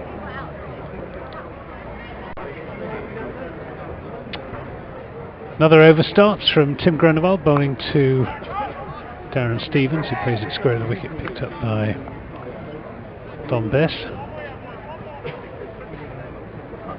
And there's no run, 65 for 6. 10th of, oh no, that's the County Championship we're playing here at Canterbury on 10th of June. Oh, there you go. 20th of July. Down at St Lawrence, outside the off stump, playing a miss from Stevens through to Banton. I couldn't have missed the outside edge by very much. Yes, I shall look forward to that. Not 7 o'clock start. leaving St Lawrence ground at about 10:30 at night with a 5-hour journey back to Somerset, dear. Tasting the bitter fruits of defeat yet again as that's played into the onside. But perhaps it'll be different this year, you never know. I've been saying that every year since 2013. With that in mind, maybe Somerset owed Kent this one. It was a terrific match though. Did you see that, the T20 down at Canterbury last year when Kent got 200? I saw it on TV. Yeah, I mean there was some spectacular cricket played. Here's Groenewald in and bowls, and that's turned into the onside by Stevens just for a single. Pete Trigo, who's sweeping in front of the Somerset stand, no doubt having a good old chat to Somerset faithful behind him. I think I saw the one the previous year at Canterbury when Denley and Bell Drummond chased. Did they put on the they record first wicket stand in the run chase? Groenewald then to Podmore. There and bowled. Oh my goodness me, how that didn't bowl him. It went straight over the top of the middle stump. Podmore's fond of that cut shot. He was trying to cut it away, wasn't he? No room for the cut shot. He's backing away to leg side to try and free up room for that stroke. Just a reminder for any Kent supporters, Heino Kuhn, the interim captain, not playing today due to a back injury, and then Daniel Bell Drummond not in the squad due to a family bereavement for this one. So Kent are light on there. Groenewald to Podmore, who is back on his stumps. Again, looking to play it through the offside. Doesn't get a run. It's the end of the over, and Kent just gradually subsiding now. You feel 66 for 6. The required rate is over 10 now, and I guess, Ben, that these two batsmen out there having a chat. What are we going to do? Well, just try and stick it out. Just sell their wickets dearly. Perhaps for these two. Try not to get bowled out. The side, I mean. It's hard to really know what way to go about it when you need 10 and an over to win the game. Do you try and get it and fall to a bit of a slumping defeat, or do you just bat as if it was a bit of a net and try and work yourself into a bit of form? I don't know what's the best way to go about it, really. These two are attacking players by nature. As Van der Merwe bowls to Stevens, and he looks to try and hit the ball over the top, and has got this in the gap. It plugs down by the cover boundary, and Darren Stevens has really not got a hold of that. Harry Podmore sent, well, Stevens sent back. They've only managed to run one. Podmore needs to remember who he's batting with. Kent cricketing royalty, who is not as quick as he used to be between the wickets, but Darren Stevens has managed to get just one for that. They could have run one while it was in the air, surely. They could. I mean, it was always comfortable to the. So Podmore on strike. I think maybe they were assuming it was going to go for 4 and on the first one hard. Well, I still can't believe how badly Darren Stevens has mistimed that, because it's probably the shortest boundary of the ground. Stevens, if he hits it cleanly, would be able to clear the scoreboard quite comfortably. Didn't get it right at all. Slip in play for Podmore. Van der Merwe's got long off out, long on, deep mid wicket and deep cover. As Podmore cuts hard out towards deep cover, who does a good bit of fielding. Pete Trigo out there, belying his 37 years. Trigo's posing as well for the crowd. He's enjoying it. He's a great showman. Great showman.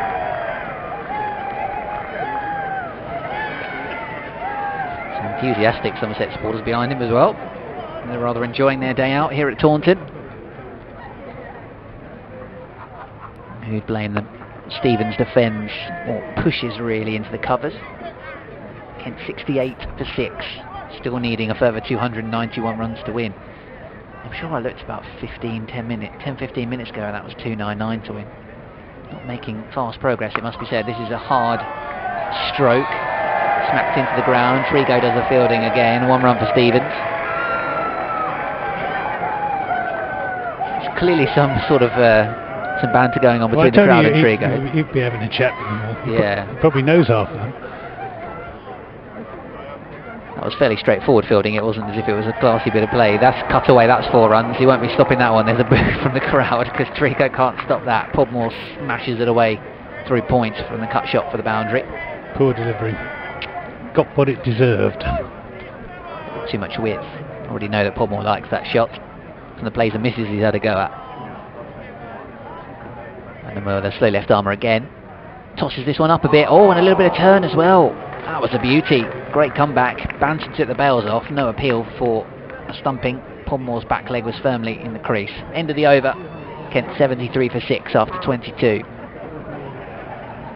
Yeah, I don't know how many Somerset had on the board after 22 overs. From memory, 140-ish? 144. Yeah. So not far off being double what Kent to run. And they were only 2 down. And who are we getting on? Bowling at the River End. It's Tom Abel. Coming on for Somerset, captain and number 28, Tom Abel. Not captain, Rob. He's captain in County Championship, isn't he? County Championship. Yeah. But, Lewis Gregory is the captain in this. He's not done much bowling in white ball cricket, Tom Abel. Did well in red ball cricket last season, took 19 wickets. Got picked up some valuable ones. Saw him get a hat-trick up at Trent Bridge in the last match of the season. Guess it's an opportunity to give another guy a bowl. See him bowl himself doing a bit of form. Yeah, but I'd like to see him give Dom Bess a bowl. Is Abel then? In a bowls to Stevens rather, who runs that down to third man, wide third man. Lewis Gregory doesn't pick it up cleanly and then come back for the second run. Strange to see the captain fielding at third man, isn't it? That is a bit awkward.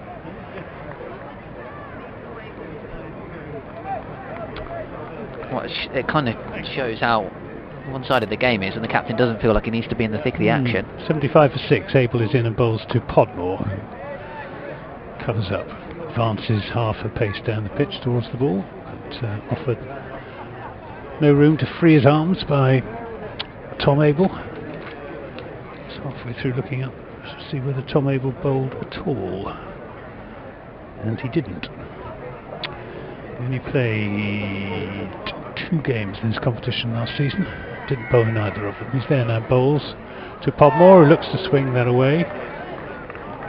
Banton up to the stumps, isn't he? It's Stevens rather, and takes the delivery and just putting that little bit more pressure on the batsman, having to stay in their crease.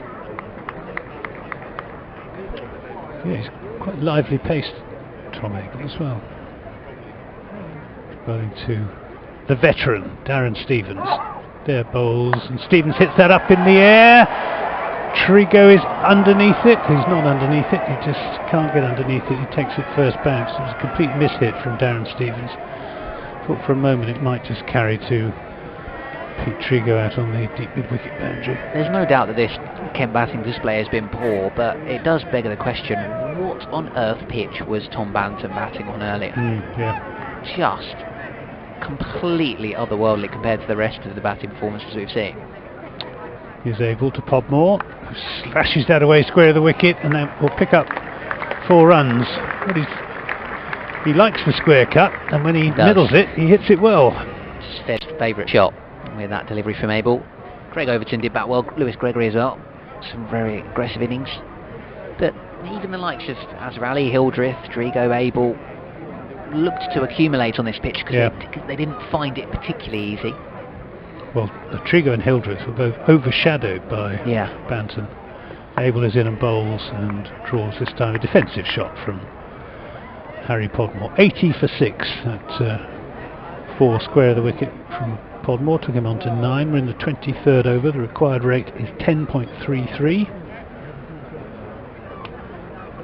So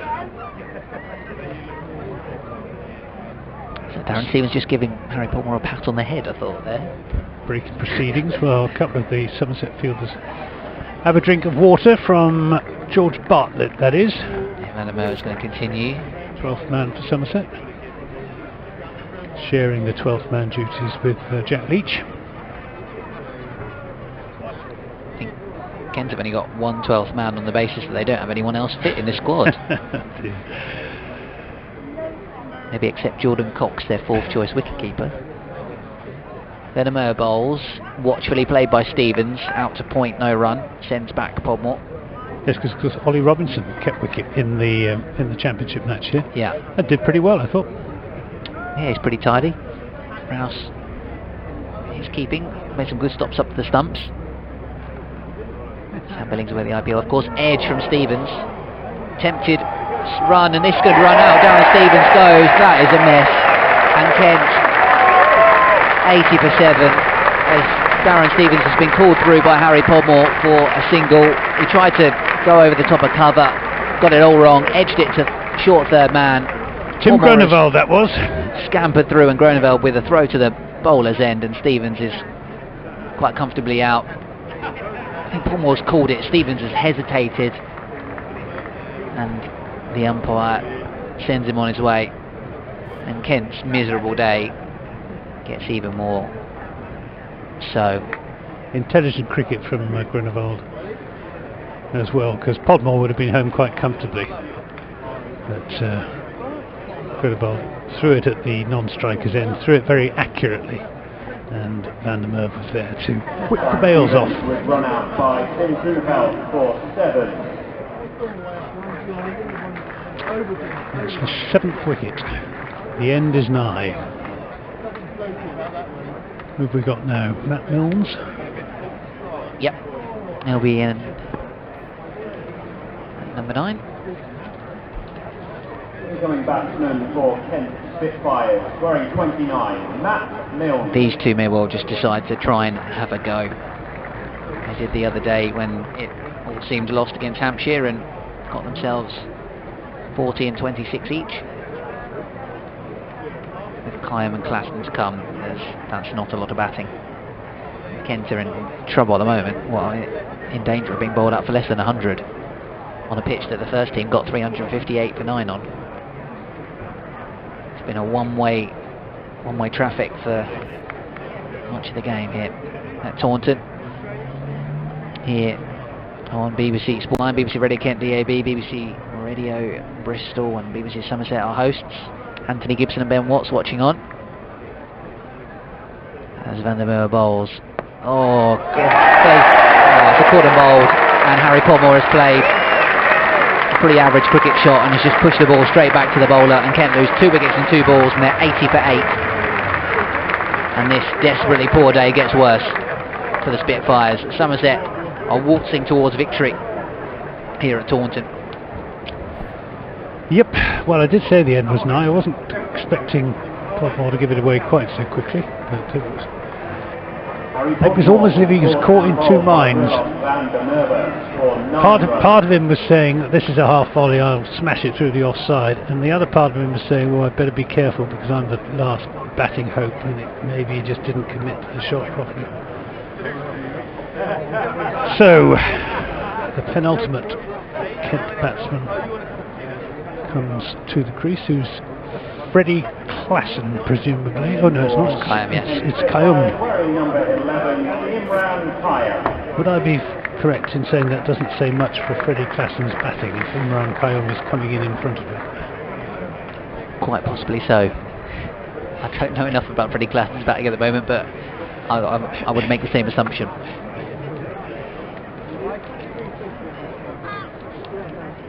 Elsewhere, what do we do elsewhere in this southern group? What's happening? Hampshire cruising against Glamorgan, 161, needing 293, 164 1, 26 overs. Essex going well against Middlesex, they need 367, 160 for 1 in 24 in the 25th over.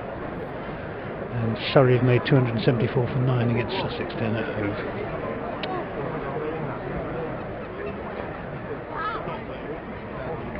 Van der Merwe to the new man then. Kayam lets it go outside the off stump. Don Mesh might not get a bowl on the basis that Kemp might be all out before it comes to him coming on. He might. Top score last season, 9 not out in this competition. The left arm continues, pushed away defensively. 26 runs in 5 innings with 2 not outs. Averaging 8.66. Hard to form a judgment as to his batting skill on the basis of those figures. And the Moore again. Defensively played from Kayam. He can hold up an end and play the odd ball shot. Imran Kayam, and in terms of troubling the scorers to an extent where Kent can win the game, no. They need almost 11 and over now, and they're 80 for 8 after 24 overs. Still can't understand why Lewis Gregory is all on his own down here below us. Enjoying the sunshine, he's getting a tan. Big Craig coming back into the attack. This Crikey. time from the river end. This could be over quite quickly. He wants 2 more wickets, doesn't he? To get his 5. He has figures of, I can reveal to you, 5 overs, 2 maidens, 3 for 9. So having been 26 for 4 Kents, they've then lost 2 wickets on 63 and 64, and then 2 wickets on 80. He's bowling now to Milnes. Overton is in and bowls on leg stump, turned down to long leg, and Azarali does the fielding. I wonder how long Azarali will keep his place in this side. He's played quite a few one-day internationals for Pakistan, but he wouldn't say he was a natural one-day cricketer. Somerset have got likes of George Bartlett, who scored a century up at Trent Bridge the other day. Ben Green waiting in the wings. 81 for 8 then, as Overton bowls to Kayum. He's there and bowls on leg stump. A brilliant piece of fielding, shy at the stumps, and if that had hit, that would have been a remarkable run out. It would have been out, yeah, definitely. Quite extraordinary piece of fielding by Roloff van der Merwe. Such a good fielder, and he's no spring chicken either. Roloff, he is, I can reveal to you, 34. Fit as a fiddle. Here's Overton to Kayum. He's there and bowls, and that's turned down around the corner. Again, go down to Azarali for a single. Hasn't got his line quite right in this over so far. Craig Overton, too much leg side. Who are you saying Somerset's next game is against on Sunday? Glamorgan at Sapphire Gardens.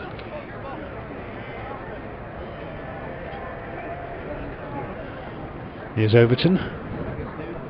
Bowling to Milnes, 82 for 8.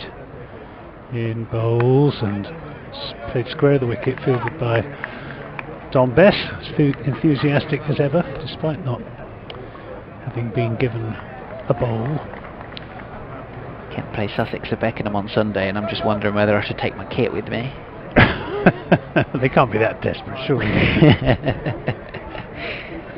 Certainly troubled by injuries, Kent. Well, bring Fabian Cowdrey back. Yeah, maybe. If you're talking about cricketing commentators, that's good delivery from Overton, which is just run down to fine leg. Good stop down there by Azarali. They come back for the second run.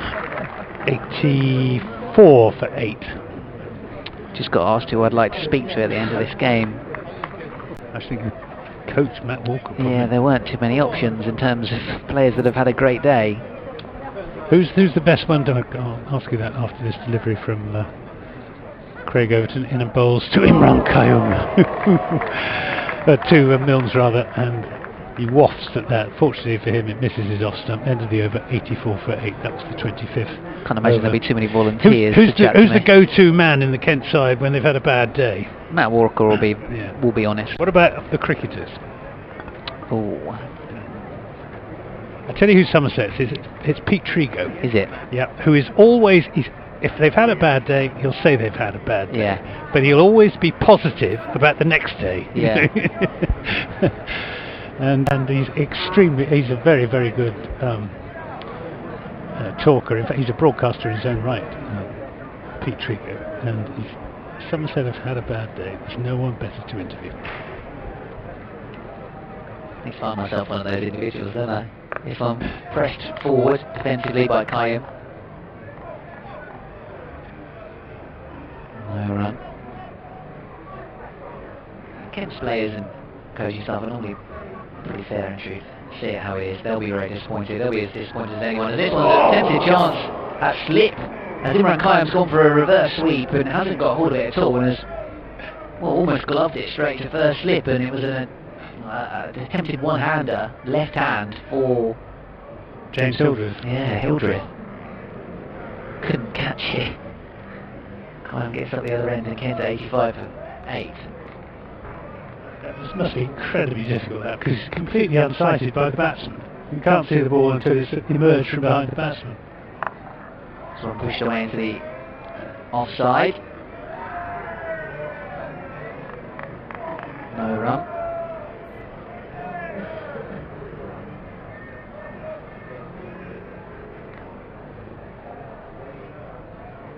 And the ball continues. Qayyum flicks this one away and not far away from the catcher at short mid-wicket.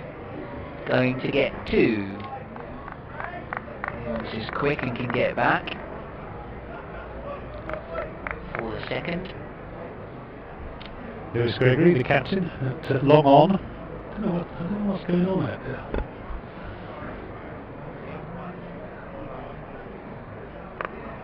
So it's pushed away defensively by Imran Qayyum. I can tell you that Chile got 3-1 up against Plymouth Argyle. Oh dear. So Kent have won one of the battles against the West Is that Chillingham down at Home Park? It was at Priestfield, yeah. Tossed up this one from Van der Merwe, turned away into the onside. For a single for Milnes. Kent 89 for 8. At the end of that over, 26 gone. Here on BBC Sports Online, BBC Radio Kent DAB. Final hour of the Sports Hub on FM between 5 and 6. Might even be on all frequencies if this game is wrapped up by Somerset soon, and Craig Overton hunting a fifer back into the attack. Or continuing at least from the 3 in Overton stand in the ground, the river end. Oh dear, Yeovil 2-0 down up at Crewe in the relegation zone.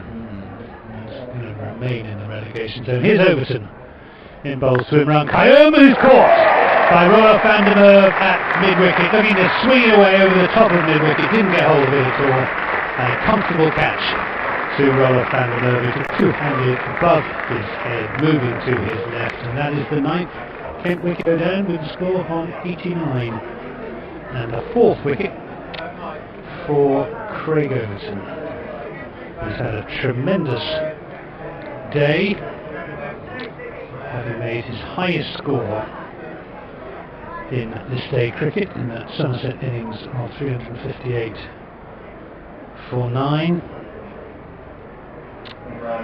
He made 66 from just 66 not out from just 36 deliveries, 4 fours and 4 sixes, and played a really crucial role in sustaining the momentum of the Somerset innings after wickets had fallen in the middle order.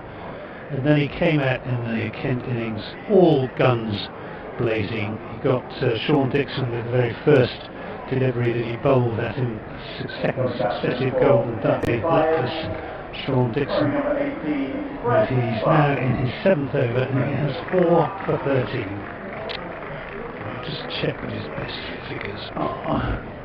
Ben Watson has gone off to fire his latest report for BBC Radio Kent. 4 for 27. So as things stand, these are he'll have 2 personal bests in this game. In this day cricket, the best score with the bat and best figures with the ball. So if it wasn't for Tom Banton's 107, he would be man of the match. He's there now bowling to Freddie Classen, who gets in behind that, pushes it into the offside. 66 not out, followed by 4 for 13. 89 for 9. Some measure of revenge here for Somerset for all the defeats they've sustained at Kent's hands in the T20. Overton is in and bowls, and Classen gets that away into the onside of something and is absolutely delighted to get up the other end. He got a little bit of bat on it, and that's 90 for 9. It means that Matt Milnes has the strike. Can Craig Overton get his 5th wicket? It'll be his first 5-up in this day cricket. If he does so, he's there, he's in, he bowls, and that's pulled away out towards Pete Trigo, and he takes it on the bounce. Good piece of fielding in the end, out in front of the Somerset stand, moving to his left. The crowd baying in anticipation as that ball was in the air for quite a long time. He's had a great day. I was going to say great afternoon, great day. 5,038 the crowd here today. Is Overton in and bowls to Classen, who gets that away through the offside. A classy Classen shot, you might say. He won't get 4 as it's chased down by Tom Abel, but he will get 3, and it means that Craig Overton has just 1 more delivery in this over to secure his 5-for and seal. I was going to say an emphatic victory, but I'm not sure emphatic is strong enough. Crushing, how about crushing, Ben? Whatever adjective you'd like to use, to be honest. I can think of a few from the other way around as well. Here's Overton then to Milnes. He's there, he bowls. Milnes drives it in the air, he's caught. It's 5 wickets for Craig Overton. It's a huge, crushing victory for Somerset against their old enemies, Kent.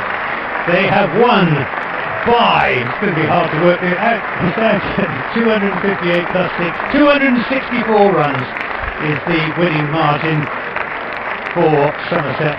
An absolutely huge margin of victory, which correctly reflects a huge gulf in class between these two sides. A century, a brilliant century from young Tom Banton for Somerset, backed up by half centuries from Lewis Gregory, and a very important knock, 66 not out at the end from Craig Overton. And then when Kent came out in pursuit of that 359 that they needed, Craig Overton struck with his very first delivery, removing Sean Dixon without scoring, and he followed that up with 4 further wickets to finish with 7 overs, 2 maidens, 5 for 18. Somerset, as I say, winning by 264 runs, which I am fairly sure, Ben, would be the highest margin of victory between these two sides in the long history of encounters between them in one day. Yeah, you would assume so, because that is about as one-sided a game of cricket as you're going to see this summer. And from Kent's point of view, I desperately hope that that is their worst performance of the summer, because if it gets any worse than that, then it's really going to be embarrassing, because that was a very poor performance indeed. Excellent performance from Somerset. Banton and Overton jointly leading the side off the field. Rightly so. The two standout performers. Stunning performances from those two. Overton with the bat and with the ball. Banton with just a sublime, extraordinary knock. His name is going to be one that is going to be heard by many county cricket supporters over the next few months, you would assume.